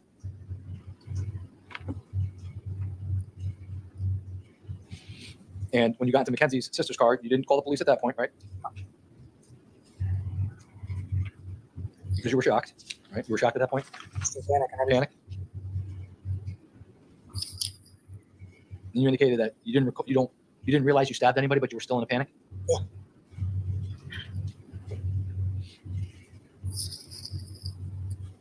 And you indicated that you dropped off Keenan and Dimitri, right? Yeah. Mackenzie was still upset. She didn't want to talk to you. Yes. And in fact, when they dropped you off in Milford, you asked to talk to Mackenzie, right? Yes. And she would not talk to you, right? Yes. And you got inside your house. Yes. And you got inside your house after midnight, right? I don't remember the time. It was late, right? Would you agree that the video from 36 Laurel Glen has 11:40 when you initially go down the street and about 11:53 when you're taking off and leaving the area for good? Do you recall that? I'm not sure what time it was. But it was late, right? Yeah. And your mother's packing for Florida. Yeah. And your brother's packing for Florida. Yes. Because you had an early flight. And you weren't going at that point, right? That was prior to coming home. You were not going to Florida? Yes. But when you got home, you decided you were going to Florida at that point, right? When my mom had asked me, yes. And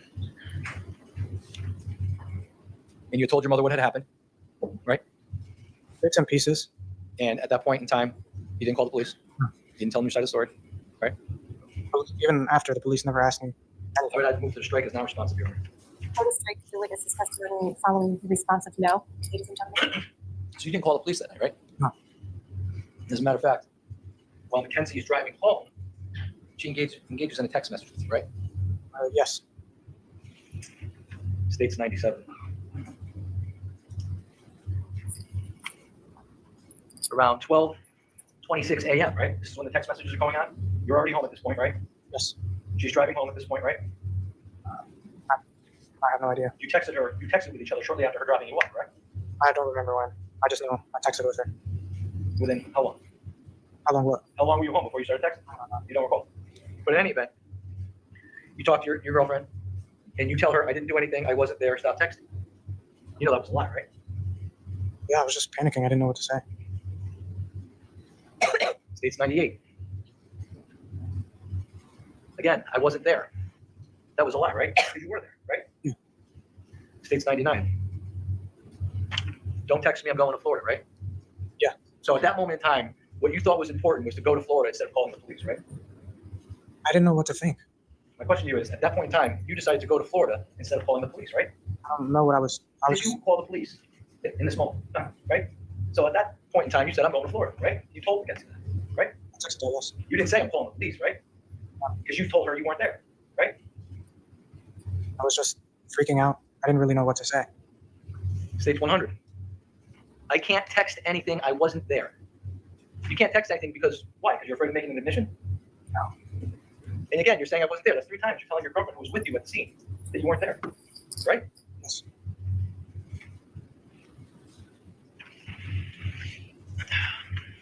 So you go to Florida early the next day with your mother and your brother, right? Yes. And you were going to Florida to see your other brother, right? And what was your other brother doing in Florida? Living? Where was he living? In Stewart, Florida. Stewart? And you were down there for a day? I don't remember how long I was down there. Do you remember flying home with your mother on Monday night, the 16th of May? I remember flying home. I don't remember exactly what day it was. You indicated on direct examination that you found out the severity of what had happened when you were in Florida, right? Yes. Now, who did you find that out to? I can't remember exactly, but one of my friends had texted me. One of your friends had texted you. And when you found out the severity of what had happened while you were in Florida, you didn't call the police at that point either, did you? No.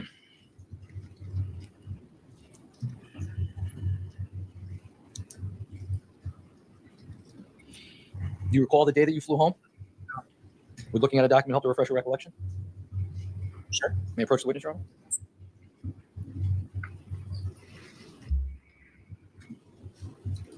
You remember refresh as to when you came home? Yeah. When did you come home? Showed me the like 7 or 10 p.m. 10 p.m. on the 16th, right? And at some point in time on the 16th, were you aware that there was a warrant for your arrest? I think at that time, no. No? And you indicated that the next day you slept late? Were you sleeping to the afternoon? No, And you were sleeping. And at some point you found out that there was a warrant for your arrest, right? But you didn't turn yourself in when you woke up, right? Yes, I got in the car with my dad and instantly. Isn't it true you didn't turn yourself in until 4 in the morning on Wednesday, the 18th? Yeah, it was around that time. So it wasn't the next day after you got home from Florida, right? I don't remember when it was.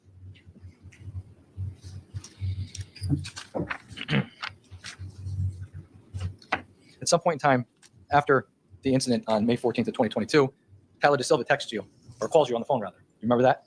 Never called him. And you had a conversation with him, right? Never called him. And you told him you fucked up, right? Never called him. I called him and he never answered.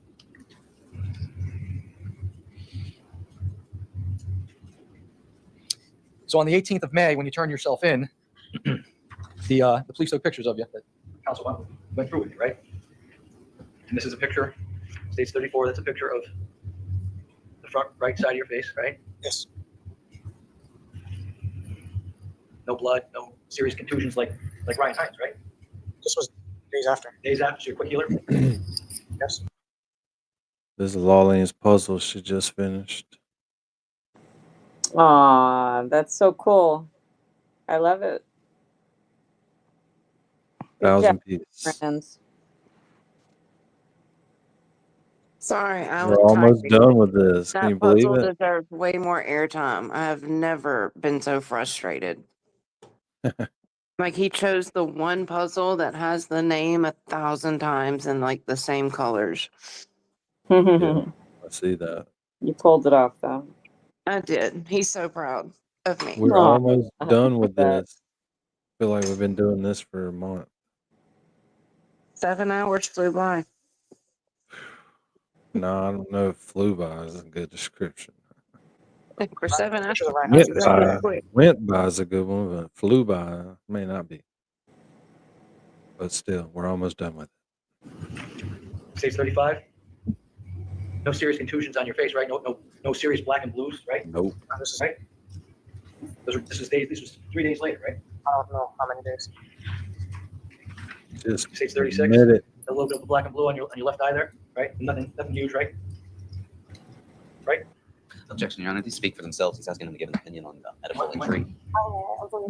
Right? You don't have a serious black and blue on your eye, right? That's not.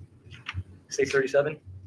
The rear of your head, can't really see any serious contusions on the back of your head in this picture, right? 4 days later? I see one. You see one? Where do you see it? Left side. On the left side, right. So we have states 38. We can show that right here. Again, not really that area there. 4 days later. Doesn't really look like the black and blues that Tommy Connery had a month later, right? Doesn't really look like the black and blues that Ryan Hines on the head on the side of his body. Objection, Your Honor. Asking him to make a comparison between somebody else's injuries and what are in these photos, it's improper. You have a scratch mark, states 40, right? A little scratch mark on your right hand, right arm? Yes.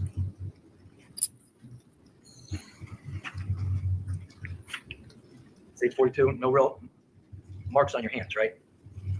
No. Stage 43. Again, no marks on your hands, right? No.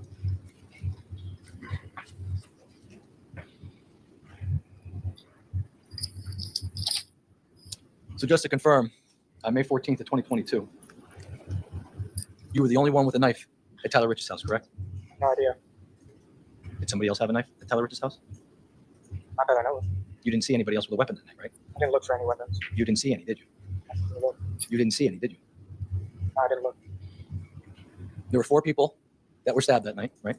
Yes. And those 4 people had 9 stab wounds, correct? I believe so, yes. And you're the one responsible for that, correct?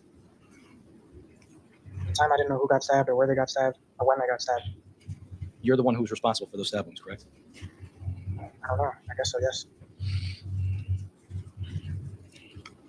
No further questions, Dorothy. Briefly, Your Honor.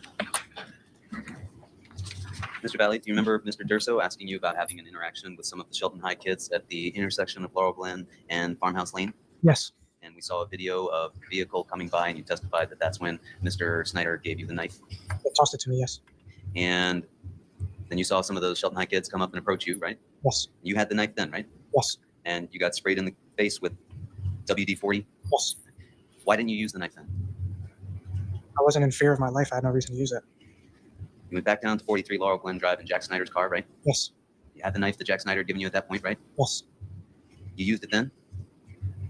No. You used it when you got down there and you were confronted with those kids and you're on the ground as you described for us here? Yes. Why?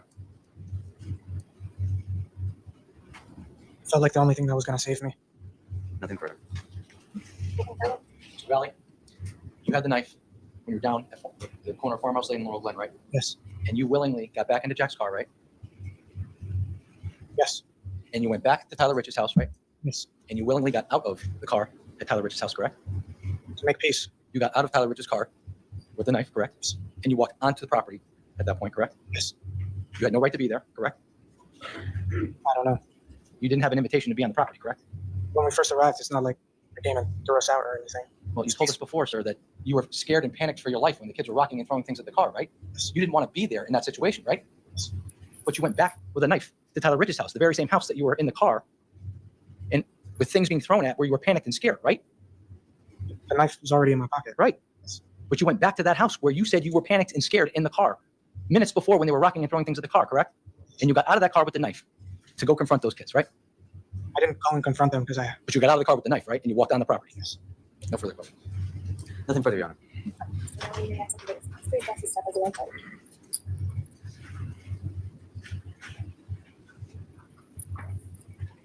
Does the defense intend upon any additional witnesses? The defense does not, Your Honor. The defense would rest.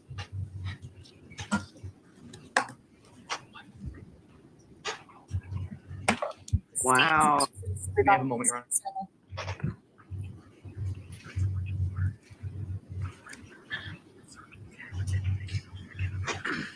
Your Honor, state has no further witnesses. State rest.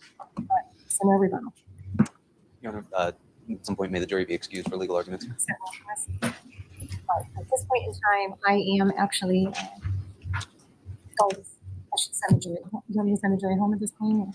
That's fine. No objection, Your Honor. All right, so the court is going to release the jury for today, okay? So I just want to remind you that we are at the part of the trial where you have heard all of the evidence that you're going to hear in this case. However, you've not yet heard closing arguments. You've not yet heard the instructions regarding the law that you're to apply to the facts you find in this case. As such, as in my prior instruction to you under your oath, you're not at a point where you can discuss this case with anyone, including each other. So you're not at that point yet, despite the fact that you've heard all the evidence. So it may seem natural that you are at the phase where you can talk about this with your fellow jurors, but you cannot, all right? So you need to continue to abide by that instruction until such time that I tell you that you are able to go ahead and conduct your deliberations. So we are going to adjourn with respect to the jury right now for the day. You are able to leave. Again, we will not be having court on this matter tomorrow, and that's due on July 3rd, at which time I would anticipate closing arguments and the instructions, and then thereafter deliberations by you, the jury. Okay, so please, again, remember not to discuss the case with anyone. Do not take in any information about this case. Try to avoid the media as best as you can. There is media attention on this case that includes social media and news coverage. So if you can please avoid those, or would much appreciate it so that we don't have to deal with any conflicts when you come back. Also, again, there have been locations that have been discussed. Do not do any drive-bys. Do not look up any locations via any other type of mapping device. And last but not least, please do not conduct your own independent research or investigation into this case, because you are going to be instructed to decide this case based solely on the evidence presented here in this hearing. With that, have a good afternoon. Have a good day tomorrow, and we'll see you back on Thursday. Thank you so much for your continued attention.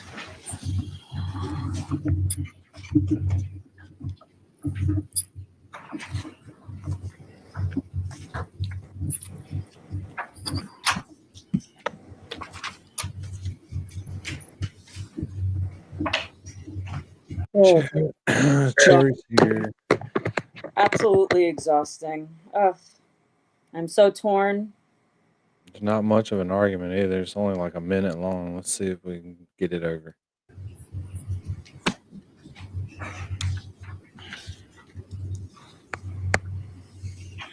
We caught up, though. I didn't think we were going to catch up.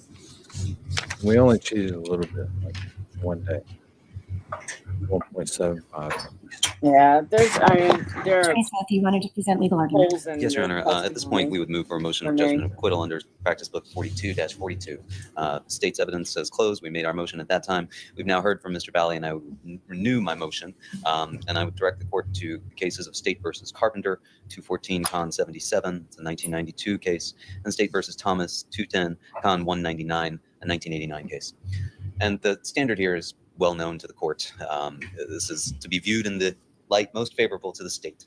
But even when viewed in that light, this evidence is insufficient for this jury or any jury to find beyond a reasonable doubt that Mr. Valle had the specific intent to murder anyone, that Mr. Valle had the specific intent to assault Tommy Connery, to assault Ryan Hines, and more so even with regard to Mr. Faison Teal, which is the assault in the second degree charge. The evidence as to Mr. Teal, candidly, is we heard the least about it. We really don't have any indication of what the mechanism was. Mr. Teal couldn't be sure how he got cut or what exactly it was that cut him.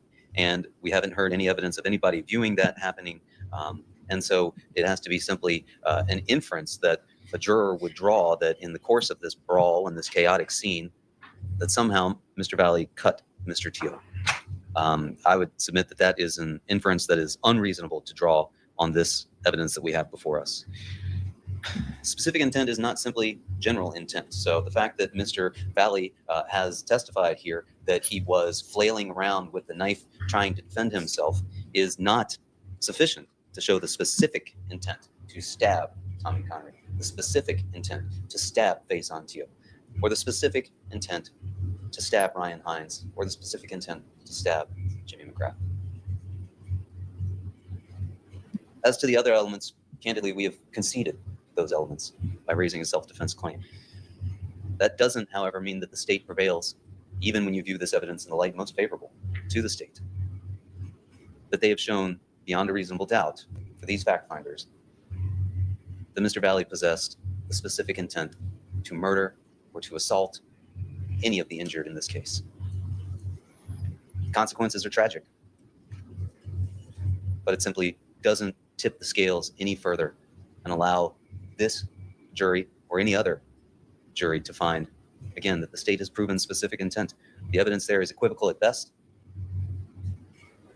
but in no way does it reach that highest standard and overcome it. We would ask the court to grant the motion for judgment of acquittal as to all the charges. Your Honor, thank you. I would just first start by saying the defendant has testified and is now subject to the same credibility instruction that every other witness is subject to when you charge the jury. The jury is free to believe all, some, or none of the defendant's testimony, and that's up to the jury. I would submit that there are a lot of inconsistencies in the defendant's testimony, and I would submit that the defendant was caught in a lie multiple times in his testimony, and I would submit that that would have an impact on this jury. With regards to the defendant's specific intent, should the jury believe that the defendant went back there with a knife, his intent was purposeful, and that he took that knife out of his right pocket, opened it up, and started stabbing the people that were before him. There was evidence that Faison Teal, Ryan Hines, and Tommy Connery were in the vicinity of where Mr. Valle was. He stabbed Ryan Hines and Faison Teal first. They were stab wounds, not slashes. So the jury can infer from the circumstantial evidence from Faison Teal that his wound was a stab wound, purposeful, not slash. There was some testimony from doctors with regards to that. The jury could also view Mr. Hines' evidence that he was stabbed purposefully this way, not a slash wound, flailing around. The jury can infer the defendant's intent from that. With regard to Tommy Connery, there was evidence that the defendant was down almost on one knee, that he purposefully went at Tommy Connery and stabbed him 4 times in the leg. And with regards to Jimmy, after he came back from the car, when Mr. De Silva was no longer in harm's way, he turned right at Jimmy and purposefully went at him and stabbed him in the heart. Didn't slash him, stabbed him. I would submit that the jury is going to get an instruction that intent can be formed in an instant. And they could also infer from the circumstantial evidence, should they not believe the defendant's testimony, that the number of wounds inflicted, the area of the bodies where the wounds were inflicted, all points to the specific intent of the defendant on May 14th of 2022. So I think when you view all the evidence in the light most favorable to the state, Your Honor, I think the defendant's argument fails, and I would ask you to deny it at this point. So this motion being made at the close of evidence in accordance with our rules of practice, the court is going to take the motion under consideration and defer a decision until the jury returns its verdict. So again, there won't be any court proceedings tomorrow on this particular matter, and we will see everyone back on Thursday, July 3rd. I would instruct counsel, please, at some point, just to touch base with me for an informal charging conference. I intend to be on the record on July 3rd. In the morning, we'll start with the formal charging conference on the record, at which point in time thereafter we'll move to closing arguments, and then the court will charge the jury. Very good, Your Honor. Thank you. Let's watch this real quick because I haven't watched it. Well, I don't want to. Well, it is. That's what we're doing right now. We're feeding ducks. Come here, duckies. Eat it. Eat it. Chew it. Swallow it. Don't bite my finger. Ooh, be nice. Ooh, close one. Feeding the ducks. You like that, ducky? Take it. Take it, duck. You like that, duck? We're best friends, duck. You want more? Don't be greedy. Feeding the ducks. I'm feeding the ducks. Honestly, it makes me love her more. I love Esty. Me? Feed the ducks? I'm not on the Let's Pile. No, it was called Feeding the Ducks. In any fucking way. I haven't liked her for a long time. What? And now she calls all the interns her duckies. Yeah, I don't know. Like, I'm. That's not in my makeup to like someone for a long time because they're, doing lots of nice stuff and they're going to standouts and dancing and everybody loves them. And then all of a sudden, one guy says, Apparently, Boots on the Ground addressed it first after the arguing with the court officer and then the taking of the seat. So it sounds like a whole debacle. And then the whole apology thing was really sketchy. So I don't know. The apology thing was sketchy. Not to, I would say it was a bad move. Yeah, it wasn't a good move. To blatantly ignore. No, it wasn't a good move. But the continued what messaging. exactly? What? But Especially the Bedrow letter. That was that's way above. The Bedrow letter was not. Yeah, that was all right. All It's right. a Bedrow email, guys. Let's not get it mixed up with our Bedrow letter. Oh, right. But wait, Laurleen, when you said that Boots on the Ground addressed, what did they address exactly? They were the ones who were uncomfortable about the way she hollered at supposedly the court officers when she wasn't allowed into court one day. And then she snuck into TB's trial as a guest of somebody that he mentioned when all the other people were waiting in line. So it's been like an ongoing thing with boots on the ground people, is what I'm gathering. Hang on, have y'all seen this? Let's watch this. Matched. Yeah, it really is. I don't think Diane you've seen sends this. 20 bucks, goes, Rat House Media and Danny Thomas on YouTube sent me. CHATRATS support Turtle Boy in the First Amendment. Well, thank you to Rat House Media and Danny Thomas. Whatever that is. Whatever that is. Keep up the Yeah. good work, and thank you for sending people over here. So that's So cool. I just want to address one thing. So Cherry, I don't know everything. You know, there are some things that I don't know about what happened with SD. So of course I support Turtle Boy, but I will say this. I would like to know everything that happens with boots on the ground. To me, that's sketchy because it's this one said this and that one said that. And from Scott McGinnis's comment last night in Turtle Boy's chat, God, what did he say? he seemed to question all of it, right? Like, so Didn't see Scott's comment. What's that? I didn't see Scott's No, comment. What was I saw it? one. I only saw one because when Turtle Boy was going off on SD, I was looking for this. I was looking for Danny's thing. So then when I came back, but it's just like, oh my, for fuck's sake! All of a sudden, 4,000 people that fucking loved her for Yeah. 2 years, and then can I Yeah. just say one thing? I mean, she was involved in the first trial. So when Turtle Boy says that she wasn't, that's just not true. Sometimes I feel like, and I don't know, right? So these are all questions. Again, like we can ask No, questions. I get you. I get We you. can ask, we can in America ask questions, and we can be inquisitive, and you know But when we have to say that first so we don't trigger anybody with our quiz. oh yeah, no, well listen, I don't give a flying fuck. I'll trigger whoever. No, I'm only kidding. This is your channel, brother. I mean, I trigger as a way of life, but and with no fucks to give, absolutely. But in terms of the SD thing, so there's a lot that I don't know. I've heard bits and pieces, but I will say this.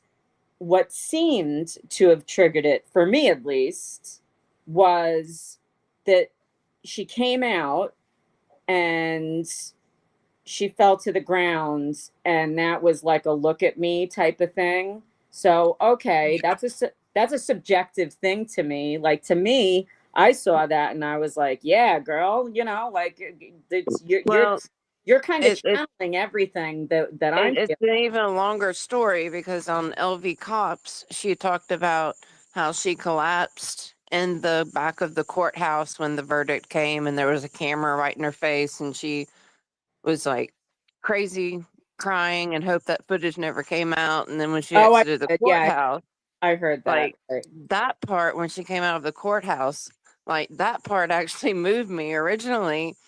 And then there's footage of her doing like the breakdown feigning thing afterwards that I didn't see. So it's just a lot. I just don't care. Karen's free. Like, I have no Yeah, fuck it. like Well, you know, future so in SD, but it's just all weird. So wait, so she what? But so I remember SD because during trial one, I believe I had seen her. Maybe she wasn't there like boots on the ground, but I know that I had. This is right after I moved, and I had Halloween tickets. Right, I was going to go to the Halloween party, so SD was at that party. So I was aware of SD, and that was with Lindsay Gattani was with Adrian, no, right? The Lindsay, first or no, the Lindsay second? Gattani, I think was the year prior. So I started following the trial, the Jen McCabe week, and SD Well, was the Halloween party would have been after trial one then. after trial one. There was the first. So the first one, I believe, was in 2023. Mm-hmm. got tickets to the 2024, but I remember that Esty was there. So my assumption, and again, it's like, I don't know, like I could try to go back and find, I don't know if she was boots on the ground at that point, but I know that before trial 2, she was part of the community movement, whatever you want to call her. Yeah. The first time I saw her was like standing out in front of the state house alone and dancing. I don't remember Right. That was trial in one. Terry, that was in between trial 1 and trial 2. So like I Yeah. said, I don't remember with specificity. I don't think I was paying attention to it in a micro way. So I don't know if she was boots on the ground specifically for trial What's 1 up, Laura J? or whether she was just following it.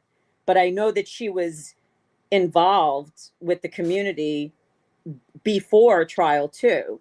And Turtle Boy had said something about, oh, I don't even remember her. Well, I remember her at that Halloween party, and she seemed to be quite familiar with, she was friendly. So I don't really know what the level Yeah. of involvement was, but it's just to me very stark that all of a sudden one person says, oh, she's this, oh, she's that. And I love that person. I support him fully, actually. But then all of a sudden, not a fucking peep. And then it's like, oh, she's weird. She's cringe. She's this. It's like, are you fucking kidding me? Like, have Yeah. I don't like all the drama. Like, can we just not stay focused on? But then again, I'm not the one causing the drama to happen, so I But don't is know it how I jealousy? would deal with it. So that's my question. Is it just jealousy that because any 10, 15 people can say, oh, this happened, that happened. Well, like, how do you know? And what did happen and why? So Well, it's like I'd that. heard the Kelly Reed stuff. Like at first, like Kelly and Essie were like tight. That's why I wasn't sure whether or not to believe the Kelly Reed stuff about her taking Kelly's seat and that Kelly had to stay outside. And But then how TV does said that it was actually true and Kelly was upset about it. So I don't know. right? So yeah, but I mean, like, who just takes a seat like that? And the Reeds were like, yeah, okay, you can take my cousin's seat. Well, I think it's It one of doesn't those things make it where is what I'm if saying. she's sitting outside waiting for a seat to open, like maybe Kelly wasn't there first thing in the morning. I mean, there could be different things that happened. There could be, I don't know. was there? And I mean, I don't know. It just yeah, seems like a lot. it does seem like a lot. All of a sudden, it seems like there was nothing, and then all of a sudden, I don't know, is it that there was some jealousy that she was there every single day? I mean, Mary and I saw her, and she was lovely. She she was like, oh, she, not that it makes a difference, like, oh, you know me, you're nice. I'm not saying that at all. I'm just saying she's very warm and approachable. That doesn't mean that she didn't do all of these things. It's just clearly she's friends with Nathan. She was walking around with Nathan. They seem to be tight. She was in the courtroom almost every day. And look, yeah, I get that TB is upset that boots on the ground didn't make it in quite as much, but it I seems think as though I don't think he got upset until she contacted Betero. Like, seems no, like he I pretty think much kept his cool till then. no, I think that It, it he started wasn't he boots on the started ground not getting in. It was that SD took Kelly's seat in the courthouse But is that true? floor. But Yes. is that really true? Like, how do you Yes. take a seat from a family member? You say, I'm in there and you're not. Didn't they have to invite her?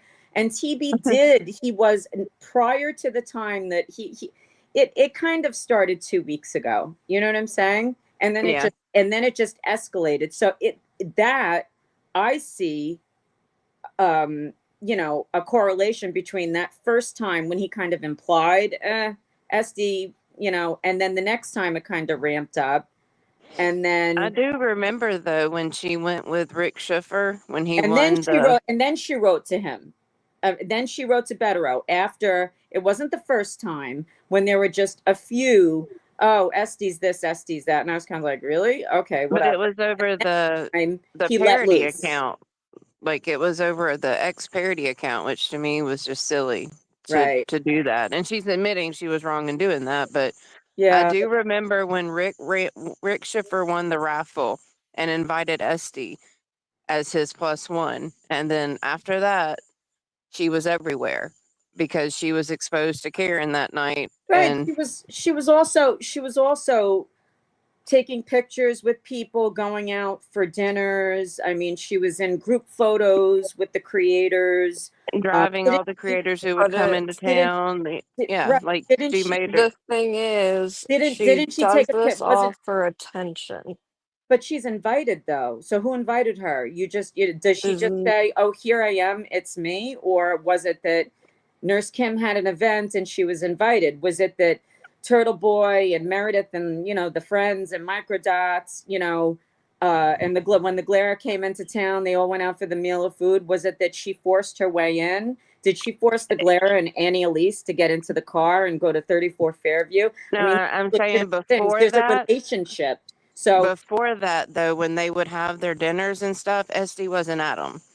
Like the right. first dinners we ever saw them having, right, there seems to be a progression. it was when But she went with Rick Schiffer is when I noticed that she started being way more seen and right, everything. but she was also at court hearings. I remember in her, she had this long puffer coat that was like down to the floor and doing dances, and I recall people saying, "Oh my God, she's such a badass," dancing in front of Uncle Joe's house, and now it's like, "Oh my God, she's so fucking cringe," and that to me, it's just ick. It's just like, I don't like the drama, but it's just strange. it is. It's what I don't like. I don't like someone's in and then somebody doesn't like what happens and then all the sheep will say, "Oh, you hate her? Oh, I think I hate her too." Get the Yeah. fuck out of here. I mean, grow a fucking spine. It's like, look, I don't know the whole thing. I would like to know, not that it keeps me up at night. I'm not that passionate about it, but I like her and I like that she made a channel just for donations and she would do streams, and then Right. she started Going over the so donations did and anybody complain about that? Did anybody complain when she was no. taking pictures at Nurse Kim's jewelry making, whatever the fuck she did? And now everybody's using it for content, and I think it's fucking gross. That's all, Yeah, And I it's get like it. it may be legit, it may be valid. I don't know enough about it. Listen, I love Boots on the Ground. I only met them a few times, but they're lovely. I love Erica Walsh. I think Dina's fucking awesome. Scott McGinnis. Like, I met these people. I think that they're amazing. I love TB, but Esty was really nice too. And I don't know.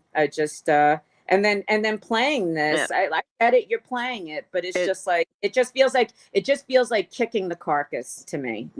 Like not you, Danny, not you, no, but I'm it's playing it Turtle because Boy. it's Did you funny really need because to I've go on had it in a my diatribe head about for 2 that? days. He also didn't have to show all of that shit last night. I don't know, whatever. He can do what he wants. I love him. I support him. I He's don't know what he showed last night. I didn't watch a last whole night. a whole stream of his back and forth The with Facebook Esty. messages where she did the I hate when he apology, he does did his that shit. response, and then they went Yeah, back and forth and back and forth and back and yeah. forth. Why? Let it die. Let it fucking die already, man. But Yeah, like just she tell did. her to go fuck herself, and you know what I mean. Like, But you Yeah. know how If he you don't is like her, leave it. when he gets burned, he makes it a big issue. When he But was feels he like burned? But was when he? he But was feels he like it. mad? That's my question. Was he mad at Esty or was he mad at Karen and her family and taking it out on an easy target, displacing his anger on Esty? I feel like he no, was he's mad at Esty for definitely contacting mad Better at Row. SG for Yeah. contacting Betero and making those But that was threats. after the fact. That was after he railed on about her for two. Yeah, For but two he's streams. going to be pissed off when Betero calls him and goes, "Hey, I just got an email from Esty." Yeah. But he had Yeah. already got off on her for 2 streams, and my feeling is Oh that it was shit! jealousy. She knew when she sent that fucking email that the I shit don't was know coming that back. he went off on her too much. Like he Not tried off. to avoid Not it. as bad Like as he could Yeah, have. It's people a were yeah. judgmental. When you do that, your followers are going to be rabid, and they Dude, I were. seen him go off on But somebody that paid him $5 worse than he did Esty. yeah, like he right. reads the super chats and he says, "This is not my Nah, opinion, but I'm reading agree them." with And that. I've seen I him mean, do that with other people before, and well, I that don't really that comes agree and with it. that comes and goes. Qualitatively, they're different. Apple, orange. I get it. I get what you're saying, which is why I don't do that kind of shit, right? Because I don't want to be yelled at. I don't want to be kicked out of the stream or whatever. Even when No, we do our fucking raids, I'm like, oh my God. But you know, it's taking a chance, you take it a kamikaze mission. But the truth is, there's one thing that's a transient thing, that's a passing thing. This SD thing is in the bloodstream, right? And it's ugly and it's unfortunate because, you know, I don't know, maybe she was not a force for good. I thought that she was a force for good. I thought she was a good person, a nice person who had made some connections and formed some relationships. And you know, my spidey instincts were like, and this was three streams ago. It wasn't. I don't know in the Betero letter, not the letter. I'm sorry, the email, The but the better email. seems to have that seems to have been within the last couple of weeks. This has been going 3 on. days, I think. This has 3 been days going or on 4 days. since Karen was acquitted, right? Basically, it was the stream after, you know, and it was kind of subtle, but I noticed it, and then it got more pronounced with each stream, and as did the attacks, and it's like You see what Jerry outright. said? What's that? You see what Cherry said? She sent a turtle chat under her real name, trying to boost her own ego. Oh, I didn't know about that, Cherry. I think there's a what lot I of stuff say. we don't know about because we're not These local. are all internet But was people. that? But was it Esty? Was that for real? For sure, Esty? Like her Esther, like her real name. Oh, My thing God. is, we don't know these people. What's up, TML fan? No, you don't. We know we So, don't. Right. yeah. Yeah. And there's a lot that we don't know, which is why I'm skeptical. And it's nothing personal. It's not even personal about TB. It's just like I feel like I'm sometimes he gets a bee skeptical in his both butt. ways. I'm skeptical both ways on everybody, like because I Yeah. don't know them. I know, but I feel like he gets, but it hurts when you have like, when you think that, you know, these are your people, right? Like these are your people. And then all of a sudden it's like, how did she get in? Oh, Boots. And I remember how it started. I seem to see her a lot in there. You know, I saw Erica Yeah. in there once, and Gingy all just of a put her sudden, real name in the chat. and then all of a sudden you saw the chat kind of like, ooh, that's, you know, I'm like, it's a dog whistle. It's like, you know, it's like, all right, somebody's going after you now. You know, now it's in the bloodstream, you know, persona. Yeah, but how would you feel if you had all these charges on you, right? These And bogus then, charges, and you're facing all this time, and then this random chick wants to accuse you and your girlfriend and a couple other people of running parody accounts and trashing her online and making threats to press it charges. sounds I ridiculous. understand, but at that point, MJ, it had reached such to my understanding, if the timing is what I think it is, which is pretty recent, it had reached a fever pitch where someone who was part of the community, quote unquote, you know, was now like, you know, in the doghouse. And you know, maybe I heard it Monday, so I think it happened Monday. I think it happened Sunday Yeah, night. I don't Stream. think they maybe she knew. This freaked isn't out. something that's been ongoing. Maybe she It freaked out. is. It's You know, something that's been ongoing I that mean, people boots have on the just ground, tried to yeah, but put to the on the side. streams and shit for Turtle Boy, no. Now resistance probably so. The streams for Turtle Boy was just people sending in super chats about her, and he was like, "I'm whoring myself Yeah, I out and mean, reading this. It doesn't mean it's she my knew opinion." that Right. the number one, it was bullshit. You can't just press charges on somebody for that kind of stuff. But he's got a bunch of charges. She knew what she was doing. She's getting attention. so wait, Cherry I is agree with saying Janine, but I also agree with everybody else that she Yeah, is like an attention I seeking person. definitely Very get attention both seeking. sides for sure. Like right, I personally, I have never liked her, so I'm right. just like No, I get I it. could care less. It's a personal thing, but my point is this. It's like you can't have it both ways. She's great. She's this, she's that. She's part of the community. Nobody really ever said she was great. She's your personal. A lot of people did though, Well, you know, Danny. a lot of A people lot would of A lot of people I've people did. never did. A heard the lot that. of same way people with did. Rita, though. Like Because she everyone had that big supported falling out Rita, with and somebody, like in the middle of starting her channel. It was a big fallout. And I know she gave all her money. Hell, I subscribed to it and I went and sat in there and gave her a view and a like. Yeah, when I could, I yeah, did. So I But that's have the an thing. I don't objective know. opinion, but I know I watched it. but I mean, I we've watched the seen this with streams. I know how she is. She's yeah. very attention seeking. But I agree, but we've seen this with so many people in this movement. We saw it with Rita. Everyone was gung ho pro Rita, and then everyone, Mhm. like half the people hated Rita, and then something Yeah, would it's happen mob with the mentality. Sweeney. That's Like what fine it's mobs do. line, What do you think a Tom 300,000 person mob's CPU. gonna do? We've seen it with Go all of them, viral. and right, like Oh God, that's I not- just don't care. fine Yeah. line between attention seeking and look at me and I'm out for exposure for a good cause, right? Yeah, Fine 'cause line between that, and it's like I feel that's it is. exactly my point. Some of it was Like, genuine, I think, and some of it wasn't. That's why it's hard to be on one it's side or hard to the other. tell, right? And that's my point, though. If it's hard to tell, it's like Yeah, if she went now after there's Tom too. thousands of Mhm. people shit talking this woman, and like that's awful. Well, I she would shouldn't feel have sent fucking that. awful If about I that. sent a letter or you sent a letter and you barely know him to Betero and you were like, I'm going to sue Turtle Boy because I think he talked about me on his show. But at He's that going to talk about you on his show. point, Danny, it had That's been what he 2 said. or 3 streams where people were absolutely like just flipped on her Oh, if you and read what people attacking write her in the chat, savagely, that, savage attack. So it's like, did she freak out? Which I'm not I don't excusing, think that just saying somebody can write something in the chat. she's a human being. No. All of a sudden, this is She the knew community what you've she was been in doing. for a year or two, and then everybody fucking turns on you because one person may or may not have Well, legitimate I don't think it's one person. I think it's the whole boots on the ground thing. Mhm. All those You local think, people, they but don't none like of us know. You think, but none of us know, is my point. Does Well, anybody really know? some of them actually do know. Who? Well, the boots on the ground people, all the infighting that they do, because they do a lot of it between Tom and Resistance and Right. Esty and Exactly the Canton same thing. Chronicle. There's a whole shitload of them up there that you never know which ones are going to be arguing next. Right. But it's, So I don't even listen to it anymore. It's like, right. But the thing is with Tom, I feel like, yes, that, and there are a lot of questions because, I've heard oh both. God, let's don't talk about all that. I've heard I no, Yeah, don't want to don't. talk about all that. no, of course not. It's I'm going a grown, sideways. I'm an adult. I'm saying I've heard both sides of it, and that's why I'm just like, Right. Yeah. I met Tom and I was like, Tom, how you doing, motherfucker? Like, I mean, he's a human being. But what my point is, I didn't say that, but I was happy. I gave him a hug and and he's much more handsome in person than he is like when he's on stream.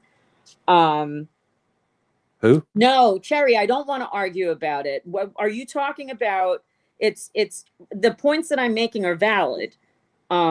If you're talking about that she tried to get his bail revoked recently, my point is maybe she freaked out. I'm not excusing it. I'm saying we don't have enough information. I heard a lot of bad stuff about Tom. I heard great stuff about Tom. It's not the same with Tom. And it's like I take it with a grain of salt. It's like I don't fucking know. So when I met him, I don't hold anything against him. I have no idea. At the same time, when I heard stuff about him, I was like, oh my God, okay. You have Right, your ears perk up, but at the same time, they're not going to affect your life.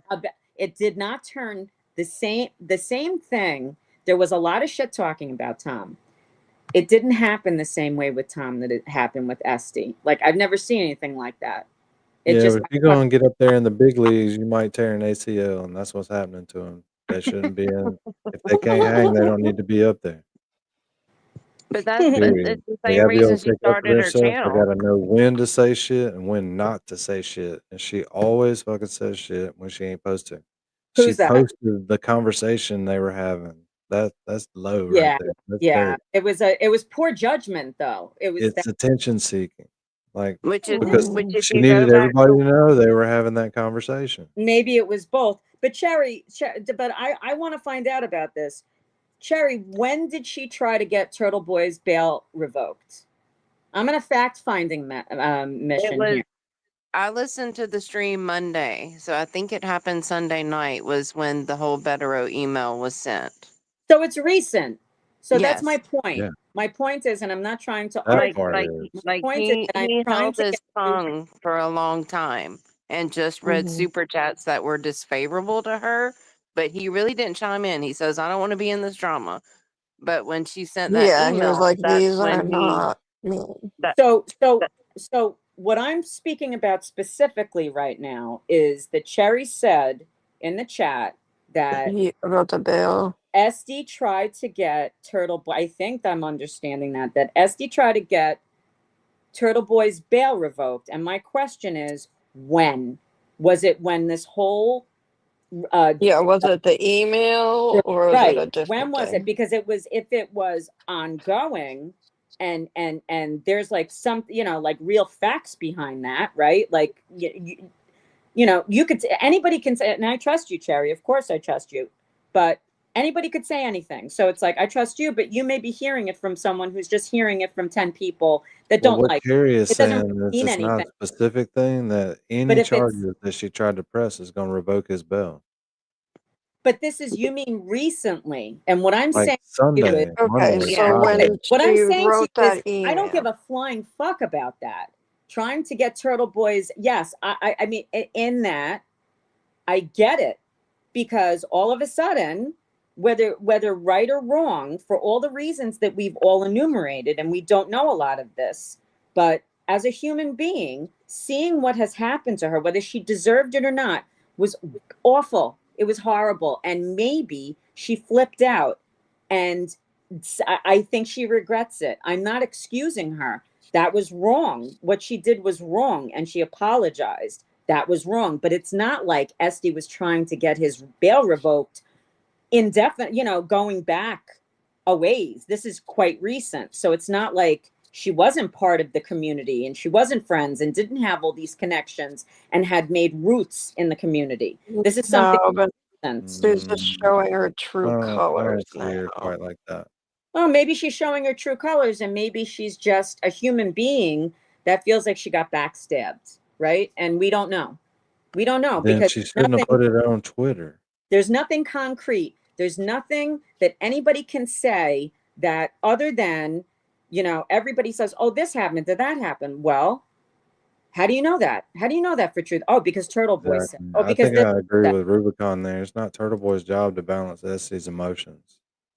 She should just leave what I him was alone trying if to she say don't like him earlier. or No, whatever. absolutely Like, not. But it's But but it all why does Turtle he Boy why does she to get to publicly start the shame her fight, but when he so that responds, everybody she's hates in the her. wrong? But yes, I agreed. But it's Like, not. you're sitting there poking the turtle, and the turtle gets mad, and now you feel she bad was for very her. submissive in But that did she? apology. If she was annoying, all right. So maybe she was annoying by trying to get into the.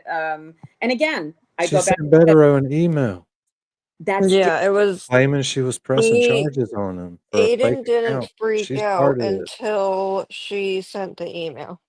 He That's had no when idea he she was was even done. involved in this I argument. disagree. That there were, I believe there were two other streams. There was this started right after Cameron was acquitted. He did a lot of streams. He streams almost every night, and there. Yes, but Not to those pick were on Turtle super Boy. chats that were sent in, and he specifically said, are not my words. I do not condone this message. I have to read it because it's a super chat. Right, and it was about Esty. You mean? Yeah, Yeah. but not from Turtle Boy. But it Right. wasn't him Yeah. saying fuck her, whatever. It was Right. other people Right. sending it into The his same way chat. he read super chats about Tom when that stuff was going on. He Right. said, I don't Yeah. like this drama. I don't want to be involved, but I'll whore myself out for money as a joke. And he would read them. All right, but Yeah. you can't have it both ways. You can't say, "Oh, she did this. Oh, she was in here." Yeah, there was a lot. It was subtle. No, It but was we're subtle. not saying. All we're saying is And it that got Turtle more. Boy didn't start anything with her. She started it, and then she wants sympathy when he responds. I disagree. I think that he started it. You think When? he started it with the email to Betero, but this started No, streams ago. And people. No, But she had the already email wasn't started about stuff before that. the email Before had that, nothing to do with his streams and the super chats he was reading. The email was about this parody account named Esther that she thought Meredith, Turtle Boy, Erica, and a couple other people that she Dana. named. She thought one of them was behind it, and she was tired of the online abuse. And supposedly none of them have anything to do with this account. and then she took it upon herself to email Betterow about it.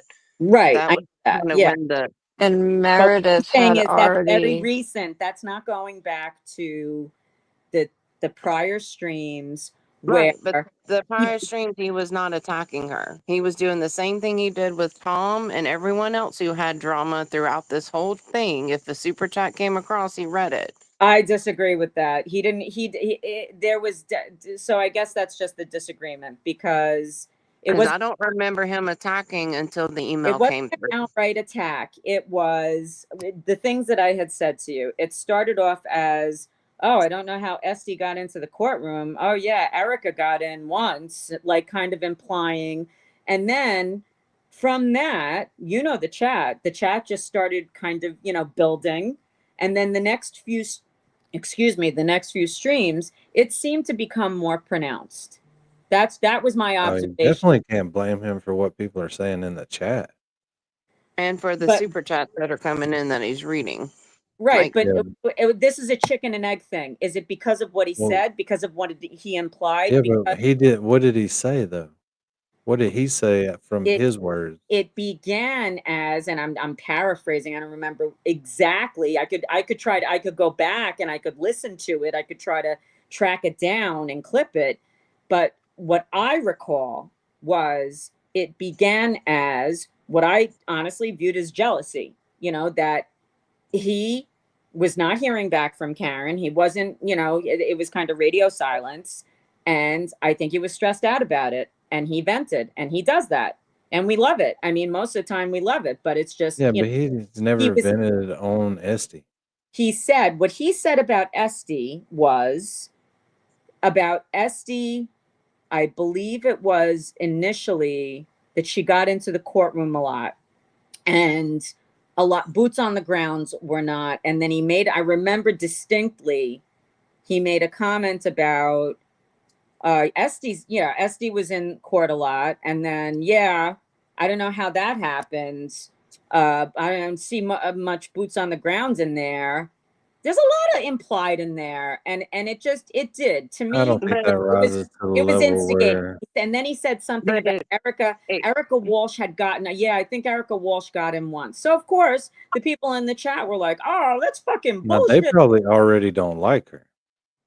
And if but I'm saying, Erica like, for doesn't him like to her, she'll mention straight up Esty, tell you she Maybe, don't but like if that was the case, they didn't like her and they kept it to them fucking selves. Because what I her. Well, usually I mean, saw you was, still can't blame all that on oh, Turtle. Esty. I never saw any hate for Esty until that happened, is what I'm saying. And then it but got, he didn't it bring Esty escalated. up on his own, to my knowledge. What I'm that? saying is I'm saying he didn't bring Esty up on his own. It wasn't part of his content. Like, he didn't go in on Esty. It was until the super chat started coming in. No, he Started did. reading. He mentioned exactly what I just said. Without it being brought up at all? In that stream, could it have been because that's of the kind of super chat? I minuscule. don't believe so. But it was, I think, more of an observation of his as he was streaming about, because at that point the acquittal was fresh. And he was making an observation that Esty had gotten into the courthouse a lot. And that But Boots was drawing a wasn't it- contrast between Esty and kind of, in a very perplexed manner. Like, oh, Esty's in the courthouse a lot. Oh, Boots on the ground didn't really make it in there. So right there, that's it to me. I'm almost positive it came from a super chat or a chat in his stream that he highlighted. I don't believe so. But if you can find it, and I'm not that worried about it. I'm pretty sure that's how it started. I'm pretty sure that it's not. I think that was just him on his own, going over the course of the events that happened the day of the acquittal, and then the assessment of, oh, Esty was in. That was just riffing. That was just him riffing, talking about, oh, Esty was in the courthouse a lot. Oh, I didn't see a lot of boots on the ground. I don't think that had anything to do with a super chat. That's not my recollection. I could be wrong. I don't know. Yes, I know that Yeah, there but I were. don't think all of that started from I that think there from that were time. you know, super chats that came after that, but that initial, that's the first time that I remembered,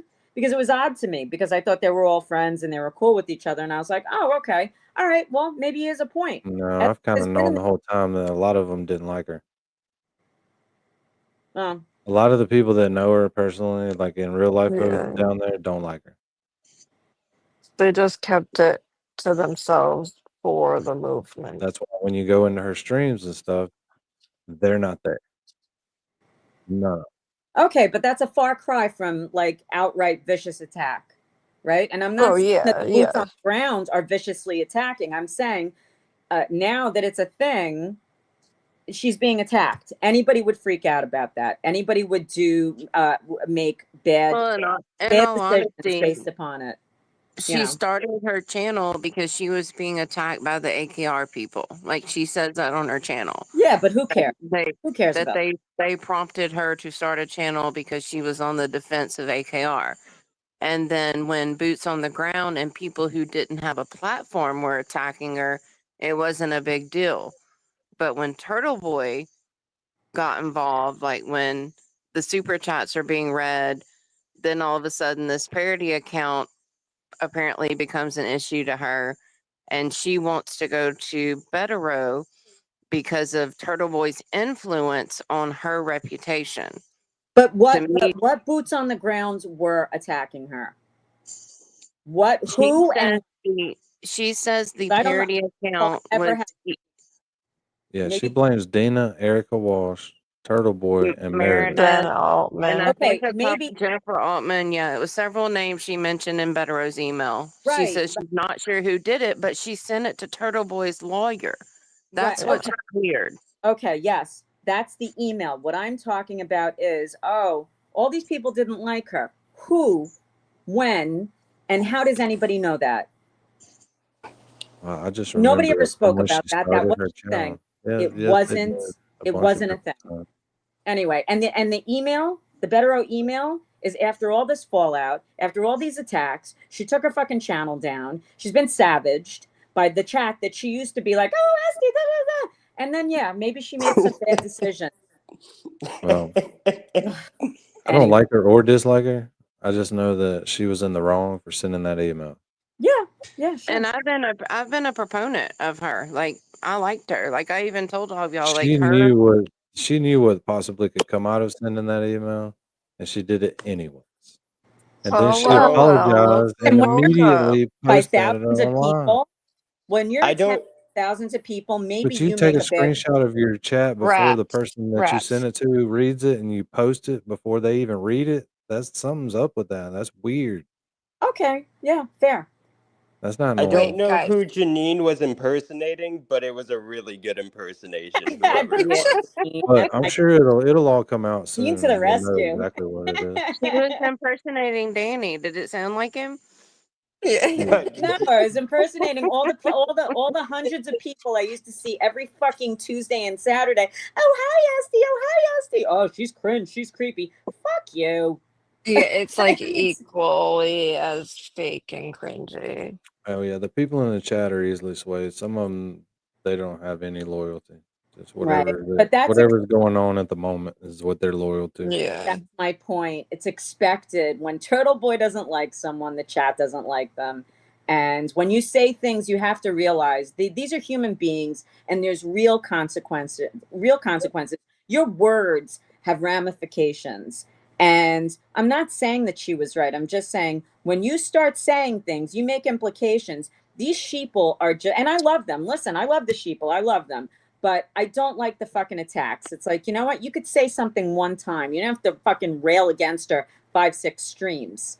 And then it just gets worse and worse and worse because they want to appease Turtle Boy. And it's like at a certain point, yeah, if somebody's attacking me, I think I may fucking go into hiding and lose my shit if I'd been out in the fucking cold for over a year, maybe even 2.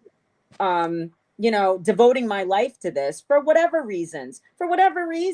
Fuck off. She helped not you. I don't mean you personally. Yeah, but that's like living in a dream world. If you don't think these chats are going to turn on people, I got kicked out of JFK and I watched 20 people laugh about it. Not while I was me, brother. watching I the was chat. there I with the know, but I'm just saying You how got people kicked are. out.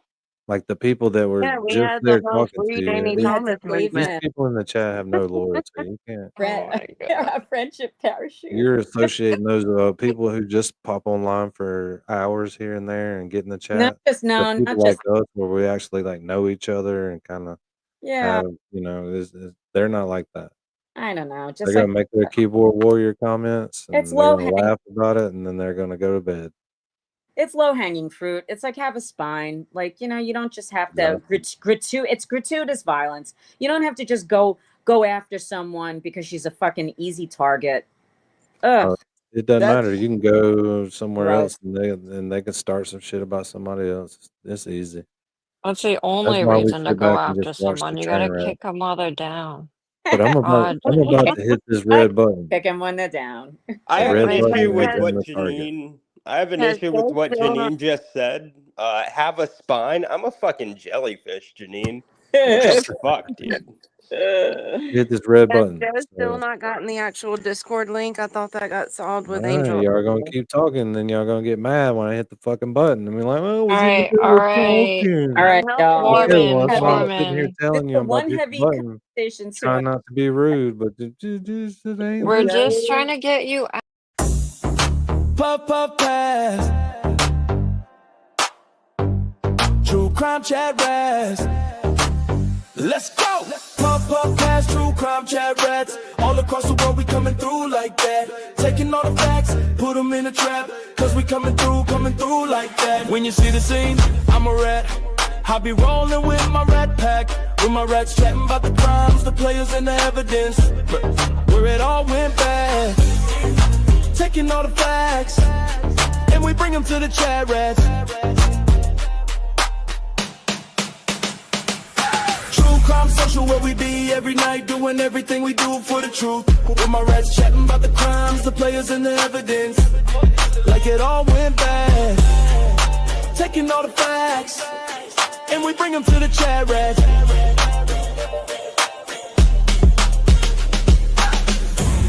All my people on the internet, all my people from around the world, gonna take you to the place we know best. Cause we're coming through like that. Puff, puff, pass, true crime chat rats. All across the world we coming through like that. Taking all the facts, put them in a trap. Cause we coming through like that. When you see the scene, I'm a rat. I be rolling with my rap pack. With my rats chatting about the crimes, the players and the evidence. Where it all went bad. Taking all the facts, and we bring them to the chat rats.